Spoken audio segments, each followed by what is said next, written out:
Witamy Państwa bardzo serdecznie. To już ostatni dzień tych wyjątkowych, młodzieżowych Mistrzostw Świata Kobiet i Mężczyzn. Ladies and gentlemen, warm welcome to the last day, final day of the World Championship in Boxing. 20 najlepszych zawodników tego świata walczyć będzie na ringu w hali Legionów w Kielcach o tytuł Mistrza Świata. 20 best boxers of the world are going to fight here on this ring and gain the title. Panie i Panowie, z tego miejsca witamy bardzo serdecznie prezesa Polskiego Związku Bokserskiego, pana Grzegorza Nowaczka. Warm welcome to the president of the Polish Boxing Association, Grzegorz Nowaczek. Witamy bardzo serdecznie sekretarz stanu w Ministerstwie Kultury, Dziedzictwa Narodowego i Sportu, pani minister Anna Krupka. Warm welcome, and we're honored to have it here, State Secretary in the Ministry of Culture, National Heritage and Sport, Mrs. Anna Krupka.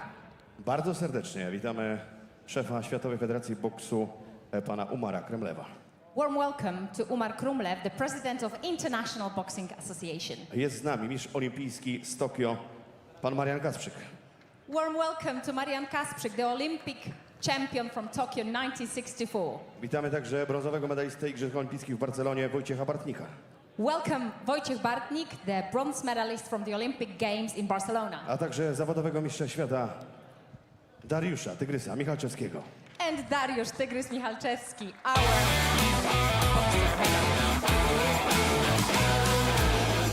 I say don't you go anywhere now. Ain't nobody say what I own. Sky let me gonna get everything now. I'm taking it, I'm taking it. I'm number one at the top. When you're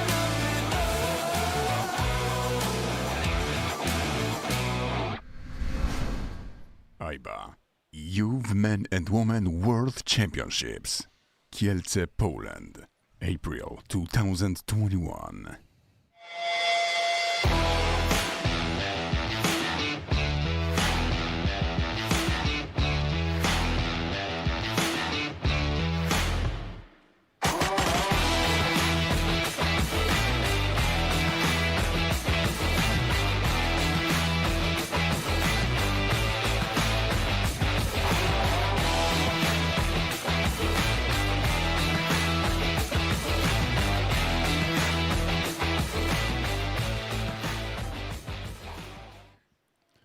Well, hello and a very warm welcome to the Hala Legionów in Kielce in Poland. We're about 2 hours drive south of the capital, Warsaw, and you join us here on the 10th day of competition on what has been the 11th day of Kielce 2021, the AIBA Youth World Boxing Championships for men and women. This is the schedule that we had today.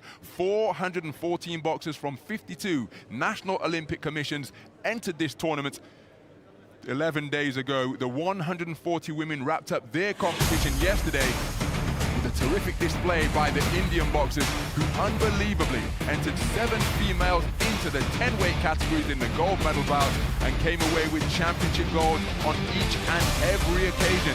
It was an absolutely sensational performance by the Indian boxers and the 140 women in this, their 7th edition of the World Championships, providing an absolutely magnificent spectacle. We're going to focus on the men today. 240 men entered, and we are down to the final 20 in this, the 21st edition of the AIBA Youth World Boxing Championship for men since the inaugural competition in Yokohama, Japan in 1979. So we're just going through some of the highlights that transpired here at the Hala Legionów yesterday in what was a terrific competition. My name's Ronald McIntosh. I've been on Ring A throughout the preliminaries. Alongside me is Andy Clark, who's been on Ring B, but now it's down to a one-ring setup. We have the pleasure of working together. And Andy, before we look ahead to the men, what a sensational spectacle the women's finalists provided yesterday. Absolutely, absolutely. The performance by the Indian female boxers was extraordinary. That's the only really word you could use to describe it, because to go in with 7 finalists is one thing, to win all 7 bouts is another. We were saying throughout the course of the day, who's going to be the first one to lose? Who wants that unenviable position of being the odd ones out? We probably thought there would be more than one, and in the end there weren't any. And they all boxed really, really well too. They stepped up to the plate and provided great performances, and here's the men's way. And I think this is a really good introduction, this feature, the glitz and the glamour, if you like, of the weigh-in. It just gives everything more of a big occasion feel, which this whole place, the setting we're in, absolutely does. Yeah, we're in the Hala Legionov, which opened in 2006.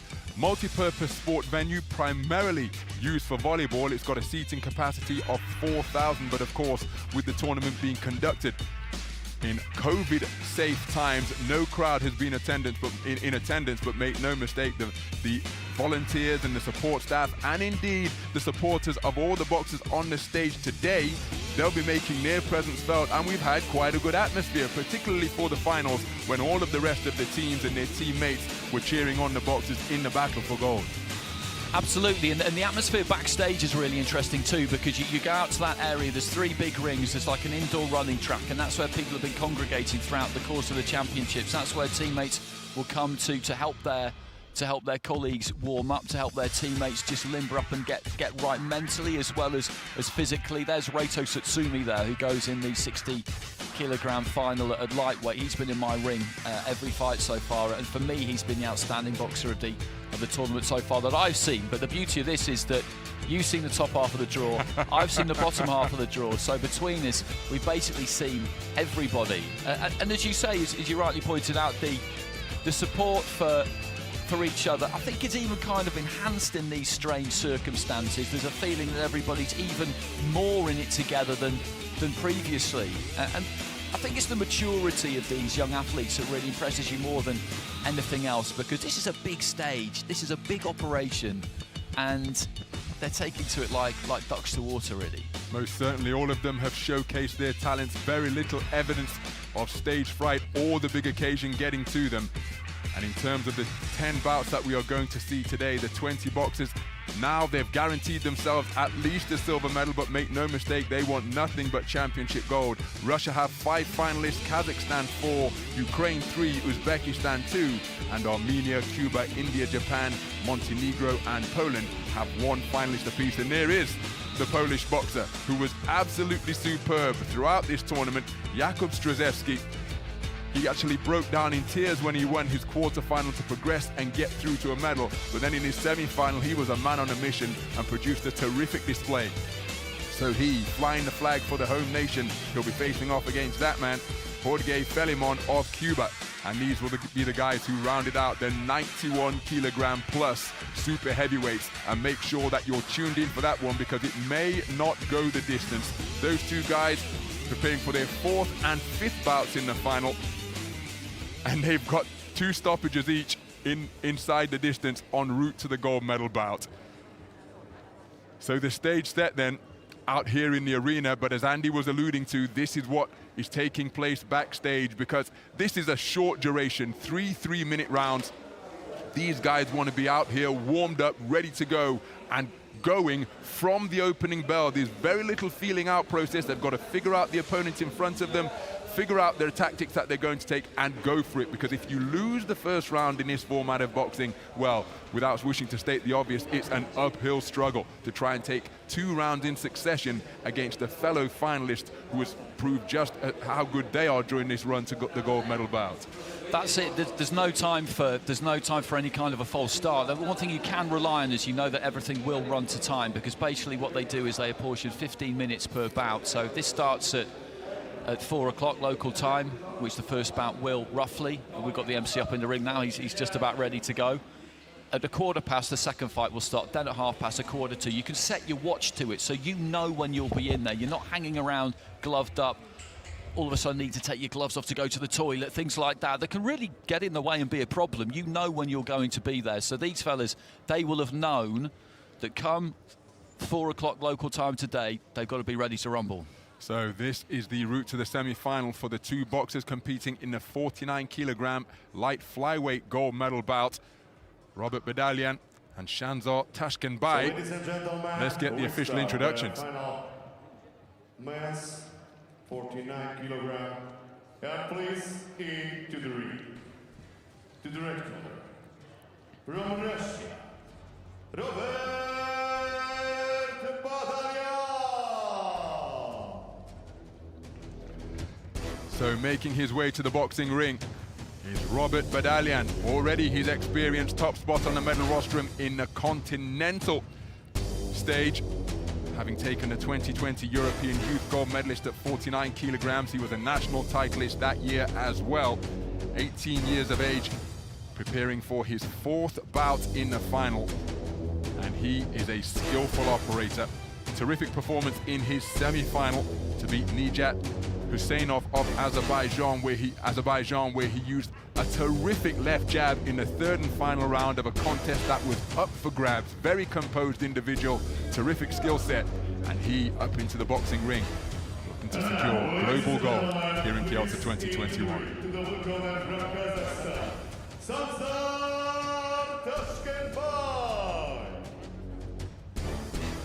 And here comes his opponent, Sanjar Tashkenbay, 17 years of age, from Kazakhstan. National Youth Silver in 2021 in the 49 kilogram light flyweight division. Preparing for his 4th bout of the tournament, and in the semi-final, he demonstrated a terrific left cross out of that port-sided stance to win on a 4-1 split decision. It was tight, but again, he showed terrific composure and competitive spirit because he won round 1, lost the 2nd, and won round 3. And that takes some concentration and courage to do that when the stakes are so high. It was 28-29. And he won it on a 4-1 split. So we've got a terrific contest in store here. Remember, they've got 5 judges ringside using the 10-point must system. They're from Mongolia, Chinese Taipei, Argentina, Poland, and Hungary. And in the AIBA interpretation of the 10-point must system, if a boxer takes a trip to the canvas, it's not automatically a 10-8 round as it is in the pros. The way that it's interpreted and the parameters used, 10-9 is for a close round, 10-8 for a clear winner, 10-7 indicates total domination.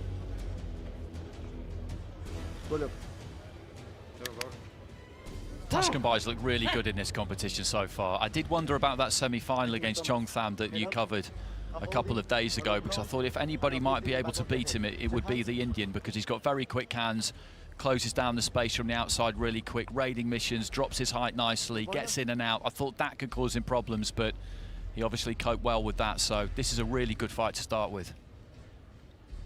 Our referee is from Argentina. And now that he's happy, the command of time has been issued and we are underway. Our first gold medal bout here in the men's tournament in Kielce 2021 is a light flyweight final between boxers from the powerhouse nations of Russia and Kazakhstan. And the southpaw wearing blue is making good use of his right hand, and he's just brought his left cross into play. Terrific start in the opening 20 seconds. Tashkenbay finding his range immediately. So Badalian with a raiding attack, landing a right hand, but then look at the southpaw accuracy from Tashkenbay with that backhand. He's over that front foot and scoring with stabbing jabs to various parts of the torso. And Badalian looking to play counter-puncher, but hasn't yet found his range, and as is so often the case when a left-handed and right-handed boxer meet, the southpaw and orthodox, the lead legs can tangle. Left hand scored on the way in behind quick feet from Tashkenbay.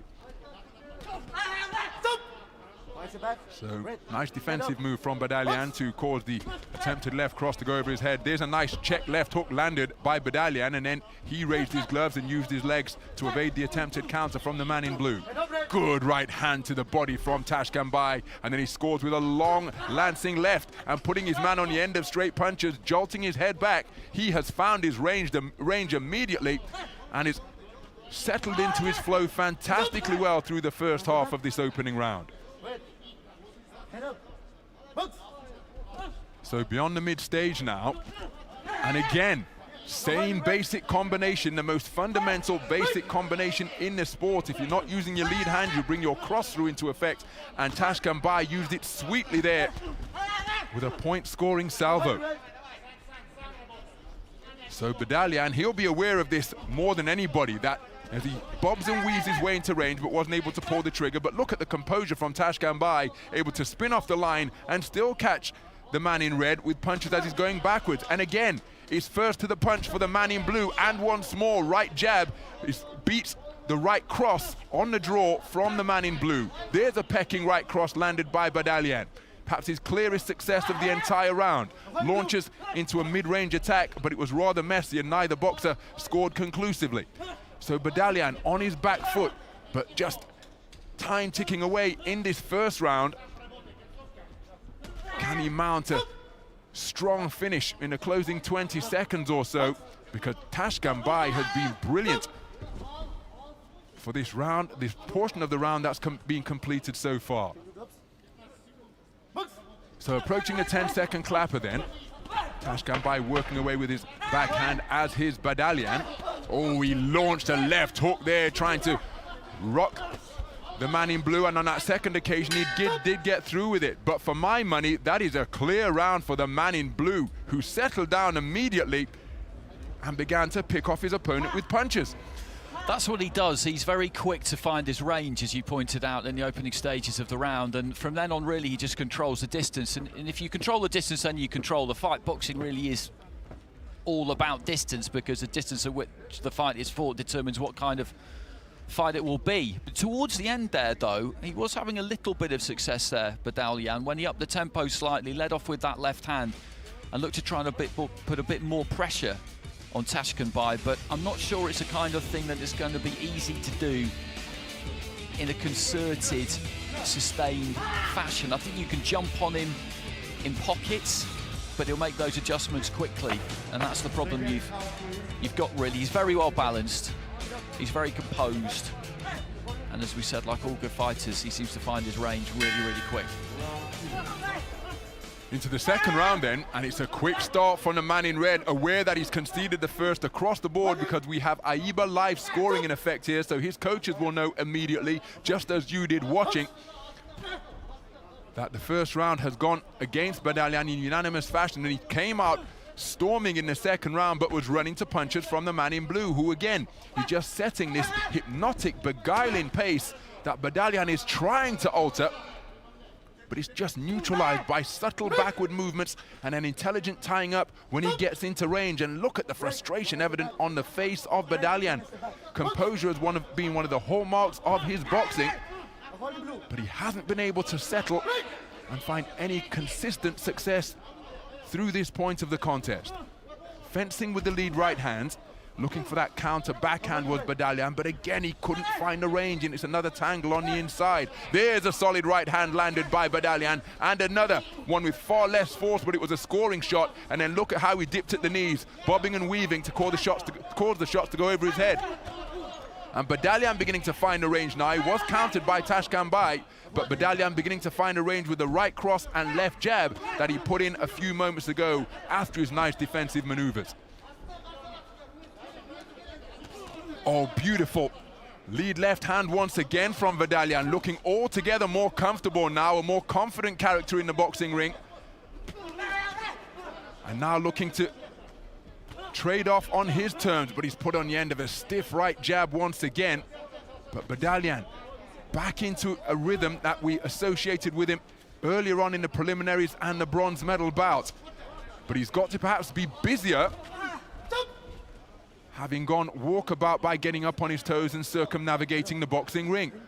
Minute to go. And who can produce a strong conclusion, because Tashkembaye started this round well. Badalian got himself back into it, but there's still a lot of time in the context of round number 2 remaining. And I feel a strong finish from either man could well be decisive. Tashkembaye stealing a furtive glance to his corner, just perhaps picking up some instruction in the form of semaphore in the closing stages of this second round. There it is once again. And of course, with face coverings in evidence here because of the COVID-19 protocols, no lip reading. Good right hand landed by Badalian once again, as Tashkembaye falls short, and so that's why so many of the instructions, they're being yelled at high volume, but also accompanied by gesticulations from the coaches ringside. Tashkembaye has glanced over on a couple of occasions during this second stanza. Well, I think this has been a very good response from Badalian, because again, he has made, I was going to say, he's made Tashkembaye miss more often than he did in the opening round. I think that's a terrific response. I think he's edged it. What say the judges? What say you, Andy Clark? I'd go just the other way with Tashkent. We've got 3 scores there in favour of Badalian and 2 in favour of Tashkent, so split scoring. So you look at those scores there and you've got a 2-point lead for Tashkent on 2 cards, but it's crucial that he won that round 3-2 with the judges there, Badalian, because that means that we've got 3 level cards. So if he wins this final round on those 3 cards, then he wins. And we've seen this, haven't we, throughout the course of the tournament. You get that split, and if you get 2 rather than 3 going into that final round in the same situation, then you're done, because you need 10-8s. But he's still very much alive here. And it was an interesting second round. He put the pressure on in spurts, in pockets, as I suggested he might need to. But when he did, he was effective. I think Tashkent can probably lift this a gear in the third and final round, but we'll see. Nicely set up. Well, both boxers were up off their stall early to answer the bell for round number 3, showing the opponent that I am ready for this. How are you feeling? 4th bout of the tournament for both of these boxers, but there is championship gold on the line, and they are letting it all hang out in pursuit of top spots on the podium. An incredibly tight contest. Tashkent leading 20-18 for 2 of the scoring judges. It is all square. 1 round apiece, 19 points apiece for 3 of the judges. After a very good response from Badalian in the second round. Tashkent looking to reach and score with that lead right jab once again. Close to a minute gone in the opening round. It is Tashkent over that front foot, looking to back Badalian to the ropes. Badalian waiting to draw that lead and then counter. Neither boxer really looking to work away. Muscular tactics being employed on the inside from Tashkent. So up on his bike and moving clockwise is Badalian. He lunged in from way out of range there and was almost countered by a southpaw left. He runs in once again, crossing his feet, letting uppercuts go, but he wasn't able to find a mark with any of them. So accuracy just diminishing in this final round. There's a beautiful right hand on the back foot. Same shot once again from Tashkent, backing up, long looping right, which came around the corner. And in a round where scoring punches are at such a premium, such clean, eye-catching scoring shots could well tilt the balance of the boxer who has landed them, and there's a raking left cross landed by Tashkent. Badalian on the front foot. We know he's not just on the back foot. We know he's not just a back foot merchant, but by boxing in this fashion, as he lets a flurry go, but again, doesn't find the mark, takes another left hand on the retreat, and I think he's got to change his tactics here, because he could leave the judges with the impression that he's trying to nick it in a contest which is very close. And as he's retreating, his head is being buffeted repeatedly by the accurate punch picking of the man in blue. Badalian came back with a single left hook, and he's picked off by a left cross once again, but he's remaining on this back foot posture, and I think this could be costly indeed. Time called because a mouthpiece has been dislodged, so there'll be a brief return to the red corner. It will have to be rinsed and reinserted. Tashkent sent to a neutral corner by the Argentinian referee. So with just 42 seconds remaining, and Tashkent eager to re-enter the fray, but again, with COVID-19 safety protocols in effect here, the referee has to sanitize his hands. So the action resumes. Badalian charging forward once again, but not finding the accuracy that he needs. And with just 30 seconds remaining, he's picked off by another pinpoint accurate left cross. And Tashkent boxing very effectively indeed in the third round. He weathered the storm that was produced in the second by Badalian to get himself back on level terms for 3 of the judges, but in the third, it has been Tashkent who has found the correct tactics and executed magnificently, demonstrated in microcosm there, getting his opponent on the end of 2 straight punches and scoring without reply. A wonderful demonstration of the art of the sweet science in that third round by Tashkent, the art of hitting without getting hit. It wasn't all-out pressure by any stretch of the imagination, but he was the man who got his tactics right. Badalian was trying to launch counter-attacks, principally off the back foot, but time and time again, he was beaten to the punch. And for my money, it is Tashkent who has prevailed there and will have his hand raised as world champion. Agreed. I think that was a clear round win, that final round, so he'll get this 5-0, 29-28 on 3 cards and 30 points to 27 on the other 2, you would imagine. He just lifted it when he needed to. So ladies and gentlemen, win on points with split decision.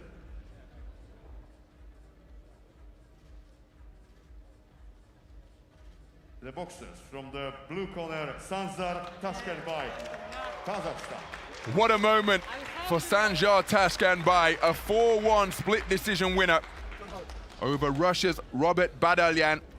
A terrific performance of accurate punch picking, good use of the feet, and just listen to that familiar war cry that has been a feature of all the Kazakh boxers. And of the finalists that they have sent to the gold medal bouts, they get off to a perfect start, coming away with championship gold. Robert Badalyan comes away with a brilliant silver after a fantastic tournament for him. And next up, the men's 52-kilogram flyweight gold medal bout. And like every single final we're going to see during the course of this afternoon, this again is a very, very interesting fight. Shahzad Muzaffarov of Kazakhstan. I saw him in his semi-final against Ruslan Tsikalo of Ukraine, who is himself a really, really good fighter. And Muzaffarov took care of him 5 cards to 0, 29-28 on all 3 of those cards, and it wasn't dissimilar actually to the fight we've just seen. He won the opening round, dropped the second, and then when he needed to, just lifted things in the third.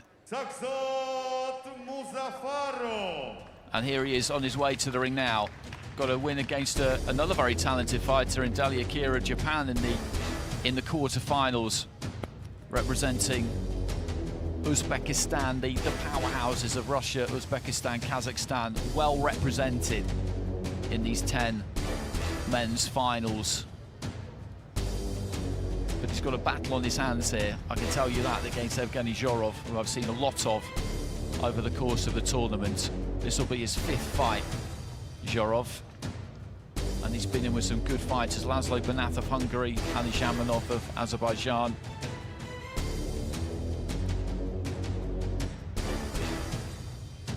Just sucking in the air, just filling up his lungs there, Muzaffarov, before he makes that trip up the steps.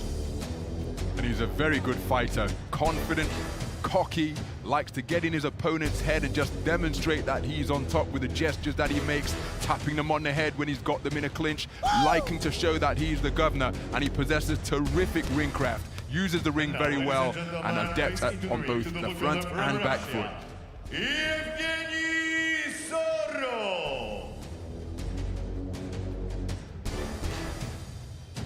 He had an interesting semi-final, Zhorov, who was in with Subkat Engzrik of Mongolia, and won that one 5-0 as well, similar to Muzaffarov by 5 scores of 29-28. There were a good few people who felt that Engzrik may have been a little hard done by throughout the course of that fight, but I was right up close at ringside, and what you could see from the Mongolian was that he generally hit gloves. He hit a lot of gloves. He had a nice tight defense, Zhorov, and when he did open out, he was scoring the harder, cleaner shots, and it was a deserved win. 4 Latvia and 5 Malaysia, and the referee from Hungary, Miss Veronika Schutz. Our judges from Scotland, the United States, Chinese Taipei, Latvia and Malaysia. It's the men's final in the flyweight division. Former European champion, European youth champion, Evgeny Zhorov. He's just getting his gloves checked there, boxing for Russia. You can see the flag on his chest. He's in the blue. Shahzad Muzaffarov of Kazakhstan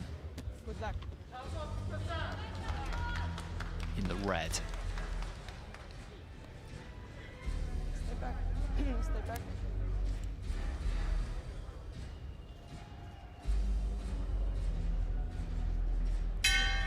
Round 1. So here we go into the first round. And Zhorov keeps those gloves up, does try and keep that guard tight. Will try and get that front foot on top of his opponent as much as he can. Tends to split that stance quite wide, and Muzaffarov there just on the inside. Lets his hands go, hits some gloves. As I said, that's what Engzrik did a lot in their semi-final. Left to the body though there from Muzaffarov was a decent shot. And these two just circling each other centre ring. Never too far away from each other. Get a 1-2 there from Muzaffarov, but it just cannons into the gloves of Zhorov. And again there, And then he switches down, just drops his height a little bit there, Muzafarov, seeing if he can find something to the body. Just dipped away to his left, the fighter in red, to see if there was a gap. Stop! Behind that right elbow. Zhorov does, generally speaking, keep that guard quite high, but he does an effective job of covering up downstairs as well. And so far, what we've seen here is Muzafarov throwing most of the punches, but almost all of them landing on gloves and forearms. And what can happen in this situation is that this can be an easy habit to get into. It feels good. The rhythm of it feels nice. You're popping off a 1-2. You're getting that comforting kind of feeling on the end of your gloves, but they're not scoring punches. And that's what you've got to be careful of against a fighter like Zhorov, who hasn't done a great deal himself yet in this opening round, but he's always stalking, he's always looking for you on that front foot. And that sneaky little right hand on the inside there doesn't look like much, but that was a scoring punch. Remember, scoring punches, knuckle part of the glove to the torso or the front of the head. Anything else, and the judges at ringside will not take that into consideration when they're making their evaluation with each round. So it doesn't always matter how it looks, is the point I'm making here. It just matters what you land. And there's that right hand again, just into the gloves from Muzafarov, who of these two, the way he executes his punches and the way he goes about his business, he is the better looking fighter. But as I say, that's not what we're here to make a judgment on. It's not all that easy to make a judgment on this opening round, to be perfectly honest, heading into the final 30 seconds for the reasons that I've just been going over. Again there, a couple of 1-2s. Land on the gloves. I think he got through with the left hand there that time, Muzafarov. Zhorov again creeping forward, stabbing jab to the body. I think did connect. 1-2 from him was short. Muzafarov again just trying to pursue Zhorov across the ring. Feints with his front foot. Doesn't bring anything from him. As we head up towards the bell. Not an easy one to score, Ron McIntosh. Certainly not. A couple of clean, eye-catching shots landed by the boxer in red. And he's got it for 3 of the judges, reflected as just how difficult it was to score. It's a 3-2 split. Judges A, B, and C preferring the work of Muzafarov. The other 2 preferring the work of this man. But a very cagey opening round, and perhaps reflective of what is at stake. Neither boxer being reckless, respectful of the opponents, and having to work so hard to try and create clean openings, because the man in blue, Evgeny Zhorov, terrific defense, the way he clamps up tight and he doesn't leave many openings, but that's wonderful accuracy to pierce the guard. Now, but that, they didn't get through. And so, a terrific example of just how effectively he's using his gloves in front of his head like that. Zhorov, and it's going to make for very difficult scoring indeed if it continues in this vein. So into the second round, and we've got Shahzad Muzafarov of Kazakhstan. He's 3 cards to 2 up at the end of that first round against Evgeny Zhorov of Russia in the blue. And Muzafarov again looking busy at the start of round 2, just looking to try and switch the head. Switch the attack rather from the head down to the body. Finishes on a left hook to the body there. That was a decent shot. And as I said, one thing you can't do when you're boxing someone like Zhorov is just settle into a rhythm of hitting gloves. As I said, it feels kind of comforting because you feel like you're hitting something, but they're not scoring punches. Again, their single right hand just goes into the gloves. Zhorov, though, I do think needs to do a little bit more in this second round. Needs to open up a little bit more often and be a touch more aggressive. Right hand there from Muzafarov. He pulled that almost as soon as he threw it. Zhorov was looking for a left hand on the inside, which didn't miss by a lot, but Muzafarov, again, he's popping off these 1-2s, but these are not scoring punches. Look for the left hand there, which I think just snuck in underneath the right arm of Zhorov. When Zhorov opened up for the right hand that time, Muzafarov was quick to answer back to the body. And I think that's maybe the key against someone like Zhorov. You've got to try and draw his lead if you can, and then beat him to the punch, because he hasn't got the sharpest hands in the world. Of these 2, you would say that the quicker hands belong to Muzafarov, but at the minute, or through the fight so far, and we're just at the halfway stage, he's been happy to lead off, and I think that would suit Zhorov. Just creeping forward there, Zhorov, popping out deep, lead left hand, right hand there to the side of the head. Muzafarov again just just popping off the jab. And you watch that front foot of Zhorov, he's always just crowding you, just inching forward. Again there, he dipped down to the body, Muzafarov, but this is very, very similar to the first round at the moment. Very similar indeed. Climbing into a left hand there, Muzafarov. Scored to the body. A minute to go in round 2, and you'd have the Uzbek edging this one, I would say, at this stage. Zhorov just needs to do a little bit more. Remember, he's 3-2 down on the judges' cards. And he's done that a couple of times now, Zhorov, just gesturing with those gloves as if to say to Muzafarov, it's no good hitting my gloves. You know, those are not scoring punches, but he's not really landing anything either. And he needs to, I think, in the final 30 seconds here. Just jab to the body there from Muzafarov, because the danger for the Russian here is that if he drops too many of these cards in the second round, good right hand there from Zhorov, then he's going to leave himself with too much to do, quite simply. If this is similar to the first round and he loses 3 cards, he'll be 2 points behind on 3 cards going into the final round, and that makes it very, very difficult. So the scoring of this second is absolutely critical, and he is looking more aggressive at the end of the second round there. Right hand lands on the inside. Again, there's not much in this. We might see similar kinds of scoring. Well, I think Zhorov, despite being just 18 years of age, used the veteran's move there, and he's got it for 3 of the judges. So what's that? It's all square for 3 of the 5 judges, a 2-point swing.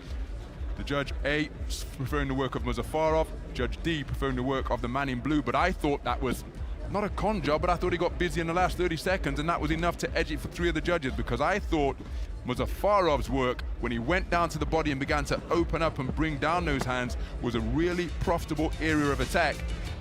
Until about 30 seconds to go, these kind of body shots here brought the hands down. I simply thought that the man in blue didn't do enough, but then with about 30 seconds to go, knowing how long 3 minutes is, he got busy, began to land with some clean punches, and he did enough to take it on a 3-2 split. Very clever display indeed. All down to the 3rd round, because it's tied up for 3 judges, 1 round apiece, 19 points apiece. Absolutely, absolutely. And as we said before, the scoring of the second round is so important, and he had to get 3 out of those 5 cards there, Zhorov, realistically, to give himself a chance going into the final round, and he's done it.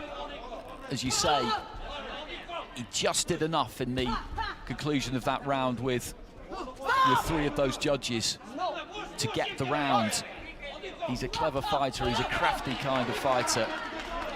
Muzafarov just looking for the jab there. Left hand came back from Zhorov. Nice 1-2 there from Muzafarov. For the first time, really, he got through with that. The jab just bounced through, then the right hand did exactly the same thing. Looked to dip to his left and throw the left to the body. Doesn't quite reach with the right hand there, Muzafarov. Zhorov just with a right hand on the inside, did find the target. A minute into round 2, Muzafarov just dips, throws a right hand, overhand almost, finds the body, left to the body there again, and Muzafarov is having a little bit of joy here with the body attack. Zhorov looks for a single shot to the body himself, but he's staying patient here, the Russian, which is what he always does. He's not feeling the need to open up here too much because it's the final round. Again, this is taking a similar course to the previous round. Muzafarov being a little bit busier, a little bit more expansive than he has been in the first 2 rounds because this is a final round. Nice up jab there. He just deceived Zhorov with the height of that. Looked like he was going into the body and then just turned it up to the head. And Zhorov needs to provide a response in the final minute of this round, but that's what we saw him do towards the end of the second. Remember, it's 20-18 on one card to Muzafarov, 20-18 on another to Zhorov. There's 3 tied at 19-19. So you need 2 of those if you're either of these fighters. And at the moment, with the bell to ring now, I would be confident that Muzafarov would get 2 out of those 3. Zhorov, again, just tucking up nice and tight. He's timed these things well so far. Good 1-2 off the back foot there. And these fighters just have that inbuilt clock through hours and hours in the gym. They seem to know exactly when 3 minutes is, and he's putting it on him towards the end of the round here again. That was a nice, solid 1-2 there from Zhorov. 30 seconds left. We need to see a bit more of that from him. Muzafarov just warned by the referee for pushing his opponent down. Jab comes in there from Zhorov. who didn't quite have enough room for the right hand as Muzafarov closed in. Heading up towards the last 10 seconds, Muzafarov just working a little bit harder on the inside there. And just the punching, the quick hands, denying Zhorov an opportunity, possibly coming in behind a right hand there. Muzafarov didn't quite manage to land it. There goes the bell at the end of round 3, and we've seen 3 rounds there which weren't all that different from each other. I don't think the Russian has quite done enough there. I'm inclined to agree. I think he tried to launch that big rally this time about 10 seconds earlier with about 40 seconds to go, and he started that 40-second mini round very well indeed, but then there were lots of tangles and clinches that ensued after that, and he perhaps just didn't have enough time to produce the clean punch picking that he did in the second round, which saw him take that on a 3-2 split. It's very tight. He's a very clever cagey boxer. Which way is it going? I prefer the work of the man in red, but that's irrelevant. So ladies and gentlemen, in this final bout, win on points with split decision. The boxer from the red corner, Muzafarov gets it by split decision, and it's 3-2 there. So he's won 2 out of those 3 cards that were 19 apiece going into that final round. They both had 1 card in their pocket each. There were 3 up for grabs. He's got 2 of them. Zhorov has got the other one, and Muzafarov has done what everybody has found a very difficult thing to do in this competition, of course, which is get that win against Evgeny Zhorov. He's a clever fighter, the Russian, really clever fighter. Judges his work, judges the pace of a fight, judges what he needs to do to get a win very, very well.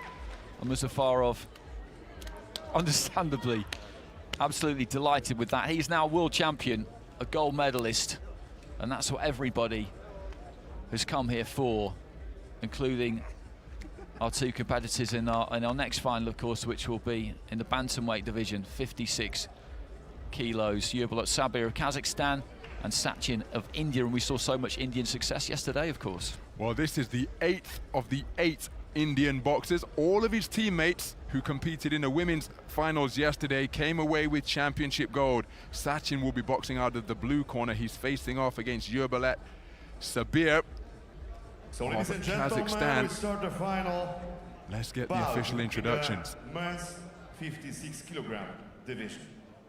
Please into the ring, to the red corner, from Kazakhstan, Yurbulat Sabir. So, preparing for his 5th bout in the 56 kilogram bantamweight division is Yurbulat Sabir. 26 boxers started this weight category, and Yurbulat Sabir, the man from Kazakhstan, competed in that first preliminary round. He had a 4-1 split decision victory in his semi-final over Alexei Shendrik of Russia. Amazing contest with high skill, and Sabir produced a cracking left cross out of that southpaw stance. He's been very effective all tournament long. Got himself a stoppage victory in the round of 16, producing 4 standing counts against the outgunned Matvejs Prokudins of Latvia, so he can do a little bit of everything. And Yurbulat Sabir, junior champion in the national ranks back in 2018. He stood on the podium as a youth boxer, taking silver medals, but he's a very skillful individual. Do a little bit of everything, mix it up, and again, his left cross is a really effective shot. And now, ladies and gentlemen, please into the ring, to the blue corner from India, Sachin. Well, here comes the eighth Indian boxers from their full-strength complement of 20 who made it through to the gold medal bouts. Sachin from India has taken national championship gold in the youth ranks from the Haryana region, which produces so many of India's successful boxers, of course, including the man who perhaps set the trend on the international stage, Vijender Singh. Here is Sachin, the 18-year-old, preparing for his 4th bout of the tournament. He won on a 5-0 split against Michele Baldassi in the semi-final. We've got judges from Moldova, Korea, Bosnia-Herzegovina, Azerbaijan and Israel scoring this one using the 10-point must system. There's going to be a significant height advantage It's just my eyes playing tricks on me. We'll wait until they come together for center ring, but this man possesses terrific straight punching. Yerbolet Sabir. Ravi Rai of Scotland, the referee, just waiting to check the equipment once it's fitted in place. Gloves bound as they need to be, gum shield in place, head guard strapped up, and most importantly of all, that protective cup. And it's not just a fashion item, that waistband must be visible to help the referee and the judges seated ringside to determine whether a blow is fair or foul. No holding. Listen to stop and break. Take hands, please. So clear instructions given from the referee during that face-off, and now the moment of truth as the two boxers turn and face one another, awaiting the opening bell. So we're underway then, 56-kilogram bantamweight action. It's the gold medal bout between boxers from Kazakhstan and India. Two southpaws going head-to-head in this battle for top spot on the medal rostrum. And the boxer wearing blue, who wasn't too far away with an overhand left, is Sachin. He takes a right jab to the body from the man wearing red, and that's Yerbolet Sabir of Kazakhstan. Sachin, while I was just describing, has got through with that same shot once again. That's a shot he had success with a few moments ago, but it's a case of touche from Sabir as he scores with the left cross. And how about that for intelligent boxing? The two shots upstairs were blocked. He immediately went down with a shot to the body, did Sabir, turned his palms upwards, but then Sachin responded with a counter shot of his own. Very interesting contest, this one. Boxers of similar styles, but then there's a lead right hand success once again, opening up the avenue for more offense from Sabir, who drops down to the body once more, continuing the targeting. The body with that left hand, he takes a left hand over the top, but it was Sabir who got the better of that exchange. Two boxers with similar skill sets, but look at that for accuracy from the man in red, spearing in a right jab, left cross, and it got between the high-held gloves of the man in blue. So I was mentioning this similarity between their skill sets. As Sachin goes in search of a double right jab but couldn't find the range. Each man has shown the propensity to drop their hands, presenting a different look to their opponent. In many respects, it's as though they're boxing in a mirror. Both of them looking to use straight shots, the lead right hand to set up their offense, and they possess quick feet and good timing as well. Looking for that right hook out of the southpaw stance was Sachin. He did catch Sabir with an overhand left as he was backing out, and then finished that cluster with a right hand lead, again catching the man from Kazakhstan as he was looking to disengage. But Sabir comes right back and then digs in a hard right hand to the sternum, again turning his palms towards the ring lights and finding the range. Sachin came back with a touching left cross, and now the two men trading off at mid-range. Nice footwork demonstrated by Sabir to get out of there. He's now looking to bring the left uppercut into play for the first time, but it was repelled by the gloves and forearms of the man in blue. So the boxers feinting, teasing, tempting, trying to draw that lead. Running forwards is Sachin. Beautiful spinning off the line in evidence from Sabir. And he's now got his hands down by his kneecaps, trying to work his way in and bring up punches from unconventional angles. And he scored with a good right left. Sachin tried to retaliate, but the punches off the mark during his follow-up cluster. And as the 10-second clapper has sounded, it's terrific boxing on the back foot being produced by Sabir. And maybe, just maybe, that has been enough to tilt the round in his favour. I think the man in red has got that one. How do you see it, Andy Clark? Same, and the judges, three of them at least, have gone for Sabir, two have gone for Sachin. I think that is a fairly clear round for the red corner for me. The reason that I think two judges have gone for the blue corner is that Sachin did have his successes. The difference between these two fighters really on the evidence of that first 3 minutes is that Sabir's balance is better than Sachin's. Sachin tends to follow that 1-2 in, loses his footing a little bit, comes over the top of that front foot, and he gets picked off by Sabir, who doesn't chase his punches in. He keeps his feet underneath him. But, as we saw all day yesterday with Sachin's teammates, we can expect him to have a serious engine. And he will keep coming, and he will keep coming, and he will keep coming. And awkward or not, I think it's going to be able to put Sabir under some serious pressure in these final two rounds. He'll make some technical mistakes. Sabir will need to keep punishing him because he's going to be right up on him all the time. So into the second round then, the first one was split 3-2. As Sachin scores with a left cross, to open this second 3-minute round. And if that is indeed what we expect to transpire, Sachin getting onto the front foot and looking to apply educated pressure, well, that is where the Sunday punch of Sabir begins to come into play. The left cross takes a step back just as he did there and will spear it in on various trajectories. Sachin looking to score with that lead right hand. He looked for a roundhouse left, but it was neatly evaded by Sabir. Good work to the body once again from the man in red. Sachin trying to step back into the pocket, and he did score with a right hand. He goes in pursuit of Sabir, but Sabir using the space of the ring very effectively indeed. Nice right jab landed by the man in blue. Nice defensive maneuvers with the slip from Sabir. Trying to long bridge his man, but Sachin got through with a glancing left cross and an altogether more solid left cross and a hook. While Sabir was looking for his own offense, he was picked off repeatedly there, principally from the backhand of the man in blue. Good defense from Sachin to block those shots coming in. So approaching the midpoint of this second round and bombing away with that backhand is Sachin once more. Just inaccurate with his own attempted left cross was Sabir. And his work just a little bit more ragged now because he's letting plenty of leather fly, but a lot of it is being caught on the gloves and forearms of Sachin, and Sachin has had some successes with sneaky raiding attacks. But Sabir's accuracy has decreased considerably here. Look at that, shots long, shots short. Hasn't really been able to catch his opponents cleanly as often as he did in the opening round. So a minute to go in this second round. Sachin on the front foot once again, and the telescopic left hand extends and picks off Sabir as he was looking to retreat. Remember, the first round, a 3-2 split in favor of the boxer in red. But Sachin has produced a magnificent response here in the second round and made the man in red miss repeatedly. So what adjustments can Sabir make as he got through with the left cross and another one as the two boxers came together? Double left hand from Sachin was an uppercut, then left hook, and there's the left hook once again, followed by a right hand on the retreat. Cracking left cross landed by the man in blue, and another one swivels the head guard of Sabir.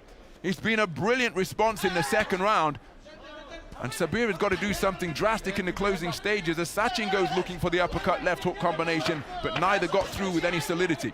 10-second clapper has sounded. Bombing away with that left cross is Sabir, but look at the shot that he's run onto, causes him to spin around. And you mentioned his balance, Andy Clark, in the first round. It rather betrayed him there. That's a magnificent response from the man in blue. Absolutely, we were talking between rounds about the need for him to have an engine. 10 nines for Sachin with 3 judges, 2 for Sabir. So we've got a 20-18 either way and 3 scores of 19 apiece, which is exactly what we had in our previous fight.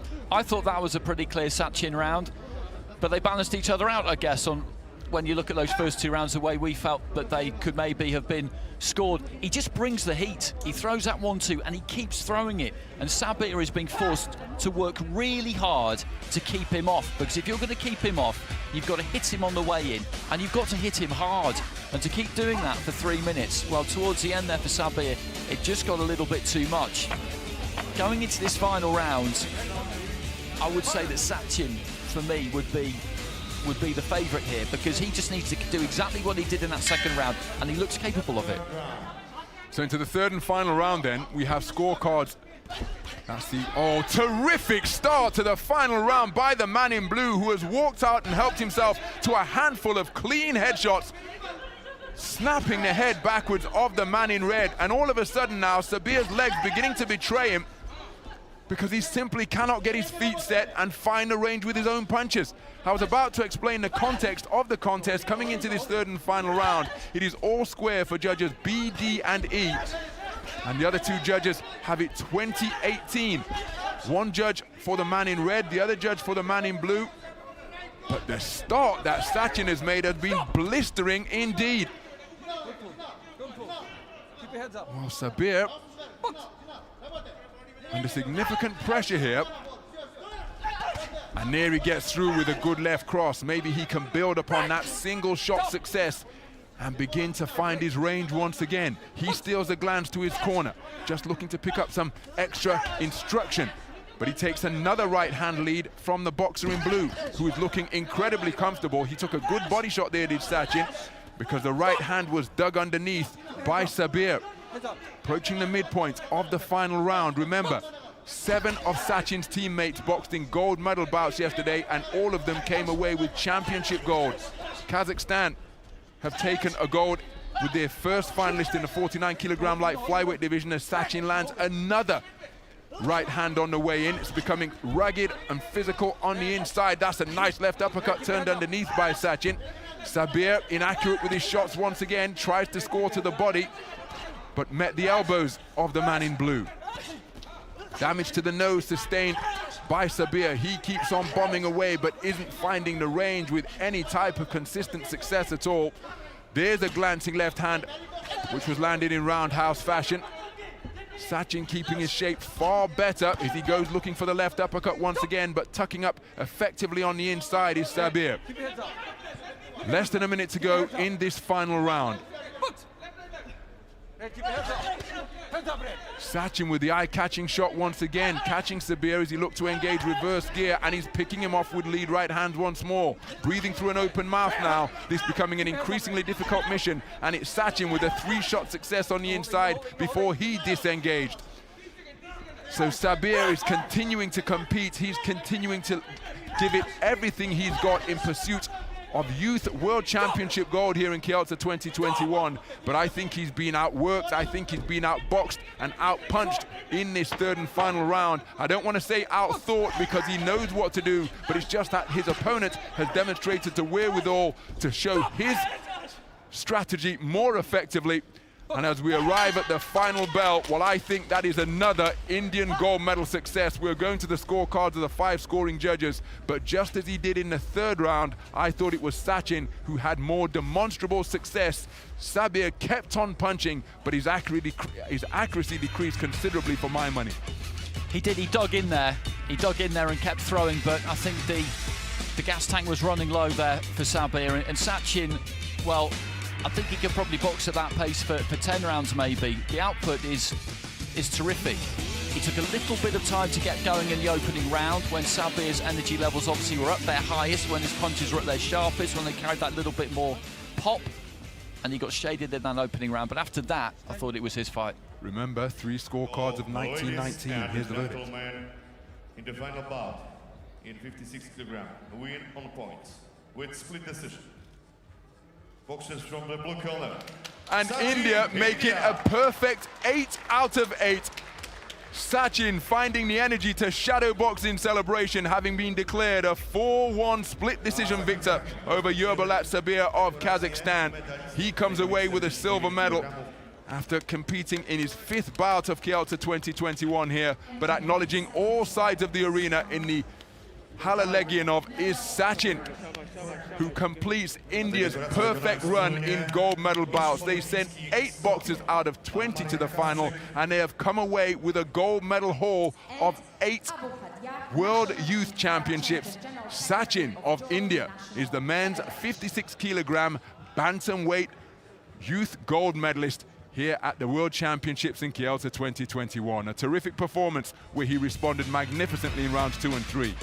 He did, and we were talking earlier on about how important it is in 3-round fights in AIBA boxing to make sure that you make a good start, that you make a quick start. But we've seen a number of fighters like Sachin over the course of this last 2 weeks, and a number of them have been Indian fighters as well, where they lose that first round, but the first round win for their opponent comes at a cost. They take something away from their opponent. They make them really earn that first round win. And that was a very narrow first round win. I describe it as a win because it was 3 judges' scorecards to 2. And then in rounds 2 and 3, they just managed to keep that intensity where it is, maybe just incrementally ramp it up a little bit. And their opponent, fitness-wise, work rate-wise, just can't stay with them. And punches that previously were strong enough to keep them off or maybe stop them in their tracks, all of a sudden just don't quite have that juice anymore. Really interesting fight to watch, really interesting fight to watch. And as you say, just sensational from India to get 8 wins and 8 finals. That tells you something about the mentality of the team, because that's not a fluke, is it? And it's not just down to physical ability either. That's down to mentality about culture, if you like. People talk about the culture of high performance and how do you go out and get the win when it really matters. And for all of them to be able to really rise to the occasion, I can't speak highly of it enough. I really can't. And the title of world champion So goes the to bronze medalists in the 49 kilogram light flyweight division making their way into the arena. There is Robert Badalian, came away with World Championship silver, having been outboxed in the final to lose on a 4-1 split against Sanjay Tashkenbai. Two bronze medalists. Remember, each of the boxers who loses in their semi-final will receive a bronze medal. That is customary in AIBA boxing. There are still some tournaments where the losing semi-finalists have to box, and there's only a single bronze medal awarded, but that's not the case here, as all of the medalists step up onto the rostrum where they will receive their championship prizes. There's a silver medalist. It's customary for the bronze medalists to receive their medals first. And Abu Qadiyah, national and Arab champion, General Secretary of Jordan National There is Federation. Chongtam receiving his bronze medal after being defeated in his semi-final by Sanjay Tashkenbai. Nijat Husseinov of Azerbaijan produced a terrific series of performances before being outpointed in a terrific contest in his semi-final against Robert Badalian. So Badalian, European Championship gold medalist, comes away with silver here on the global stage. Showcased his skills magnificently during his 3 preliminary round bouts.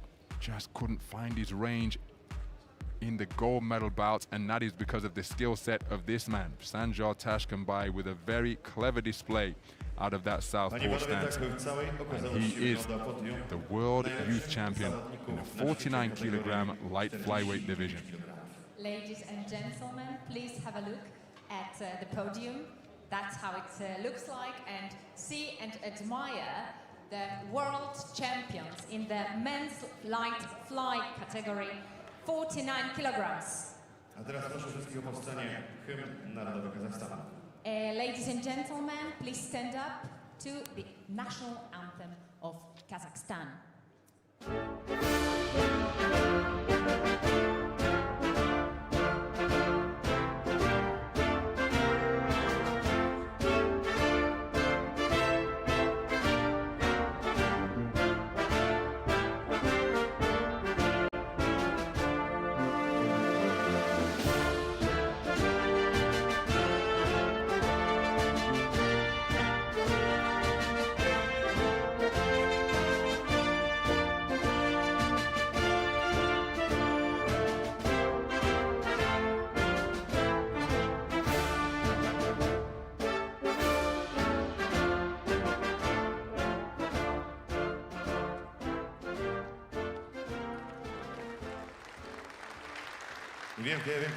So Sanjay Tashkenbai of Kazakhstan, the world youth champion in the 49 kilogram light flyweight division, he sportingly invites his fellow medalist Robert Badalian, Bishwamitra Chongtam and Nijat Husseinov up onto the gold medal rostrum, where they're joined by Boksie.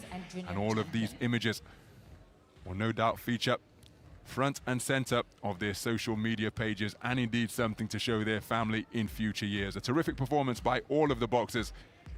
And what a commemorative image that is going to be. Sanjay Tashkenbai is the world youth champion in the 49 kilogram light flyweight division.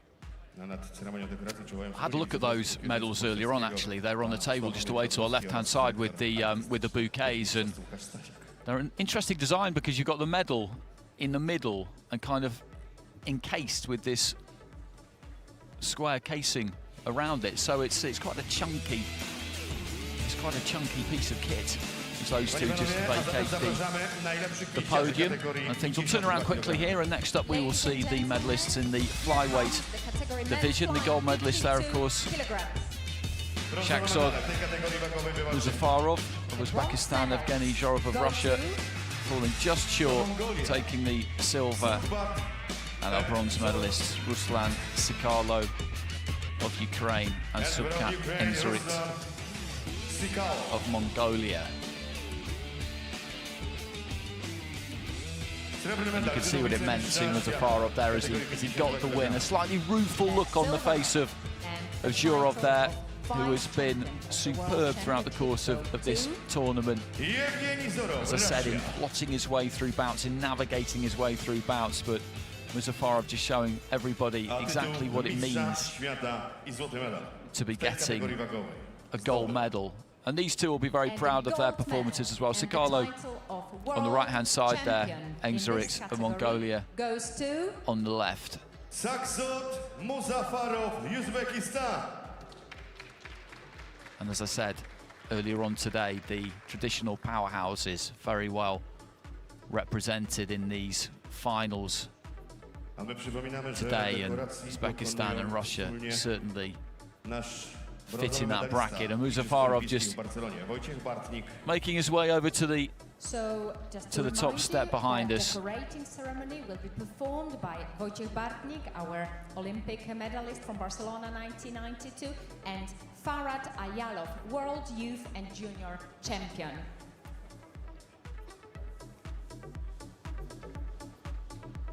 And it's an impressive looking podium as well.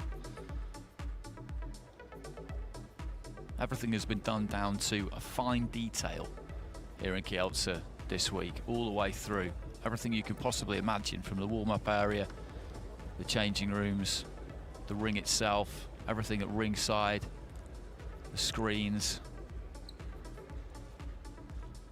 And this is just the icing on the cake, really. Sometimes you see hastily set up podiums, you see a lot of people running here, there and everywhere to get steps and everything else in place. Not on this occasion. And it just allows everything to run a bit more smoothly. During the World Championship, we are honored to host the president of the International Boxing Association, Mr. Umar Kremlev. Panie i panowie, a teraz hymn narodowy Uzbekistanu. Ladies and gentlemen, please stand up to the national anthem of Uzbekistan.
Wielkie brawa, podium kategorii 52 kg. Już za kilka chwil dekorować będziemy zawodników, którzy wywalczyli medale w kategorii 56 kg.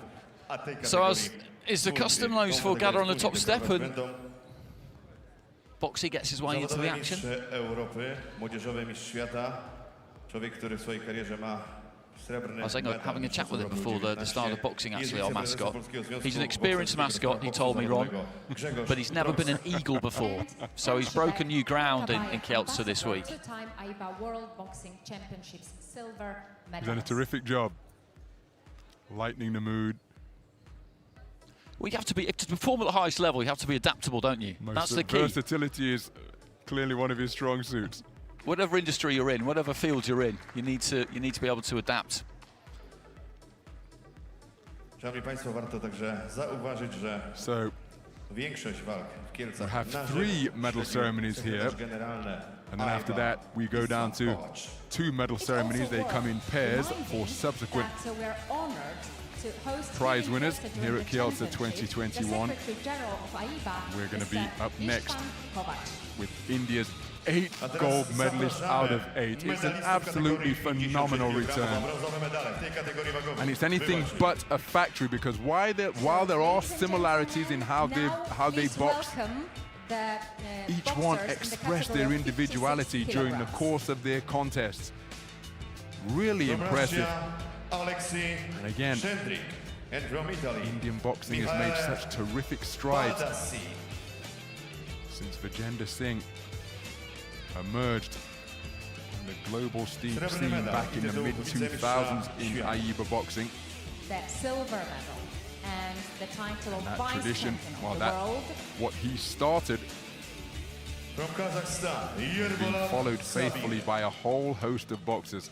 And what a plane ride home that is going to be for the Indian boxing team. They came 20 strong. And a gold medal. And the title of a world 8 boxers champion sent to the final, 7 of them in a women's tournament. They were a perfect 7 out of 7.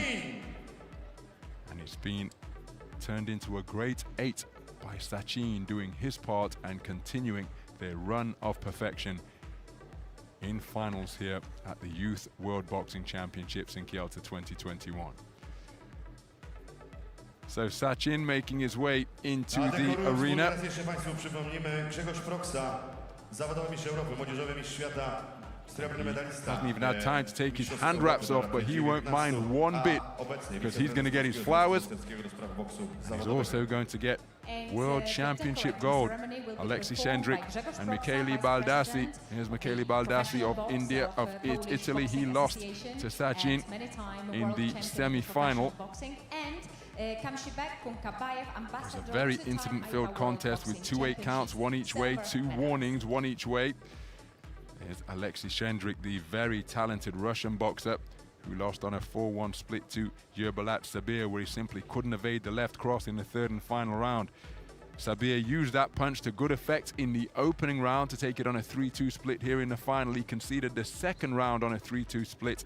And then Sachin was just able to outbox and outwork his man with more accurate punches during the course of the 3rd round. And that is why he is taking the bow to receive the most valuable prize of all, gold medal glory for the Indian boxing team, completed by Sachin, 4-1 split decision winner over Yerbalat Sabir. And for the 8th time here at Kielce 2021, out of a possible 8, we're going to hear the Indian national anthem.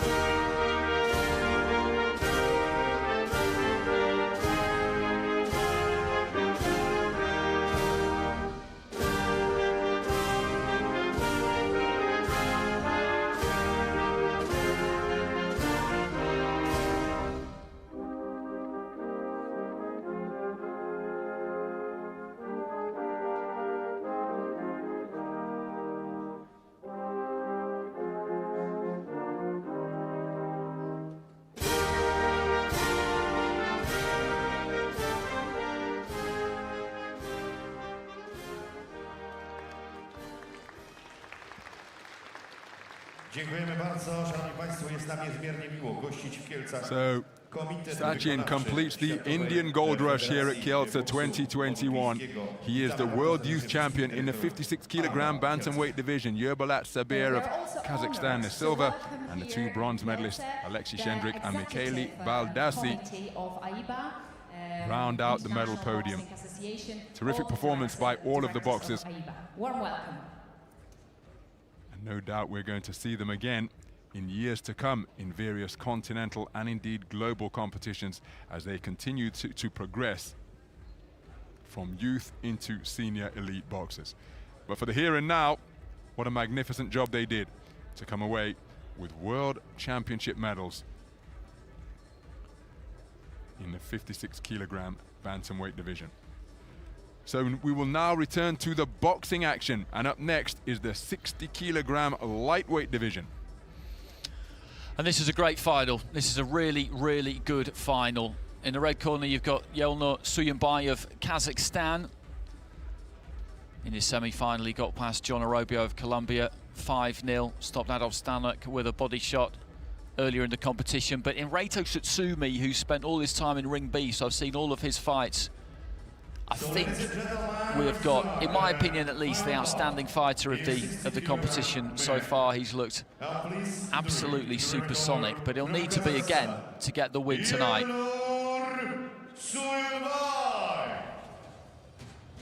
Because as I mentioned, Suyunbai himself is a formidable performer. And he's watched Tashkenbai pick up a gold medal for Kazakhstan in the opening bout.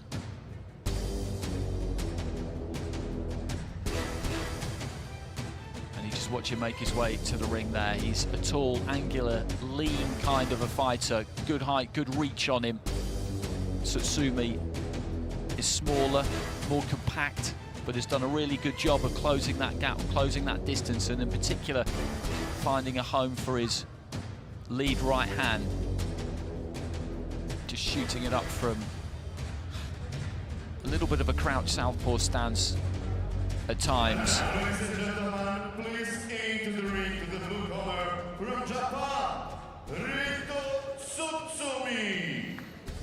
Well, Tsutsumi, the 2019 Asian Youth Champion, he got a stoppage against Danilo Salerni early on, beat Jalal Gurbanov of Azerbaijan. And then in his last two fights in particular has been impressive. Javier Herrera Montero of Cuba, he almost took out in the final round. And then in the semis he was in with European Youth Champion Radoslav Rozanov. And Rozanov barely laid a glove on him.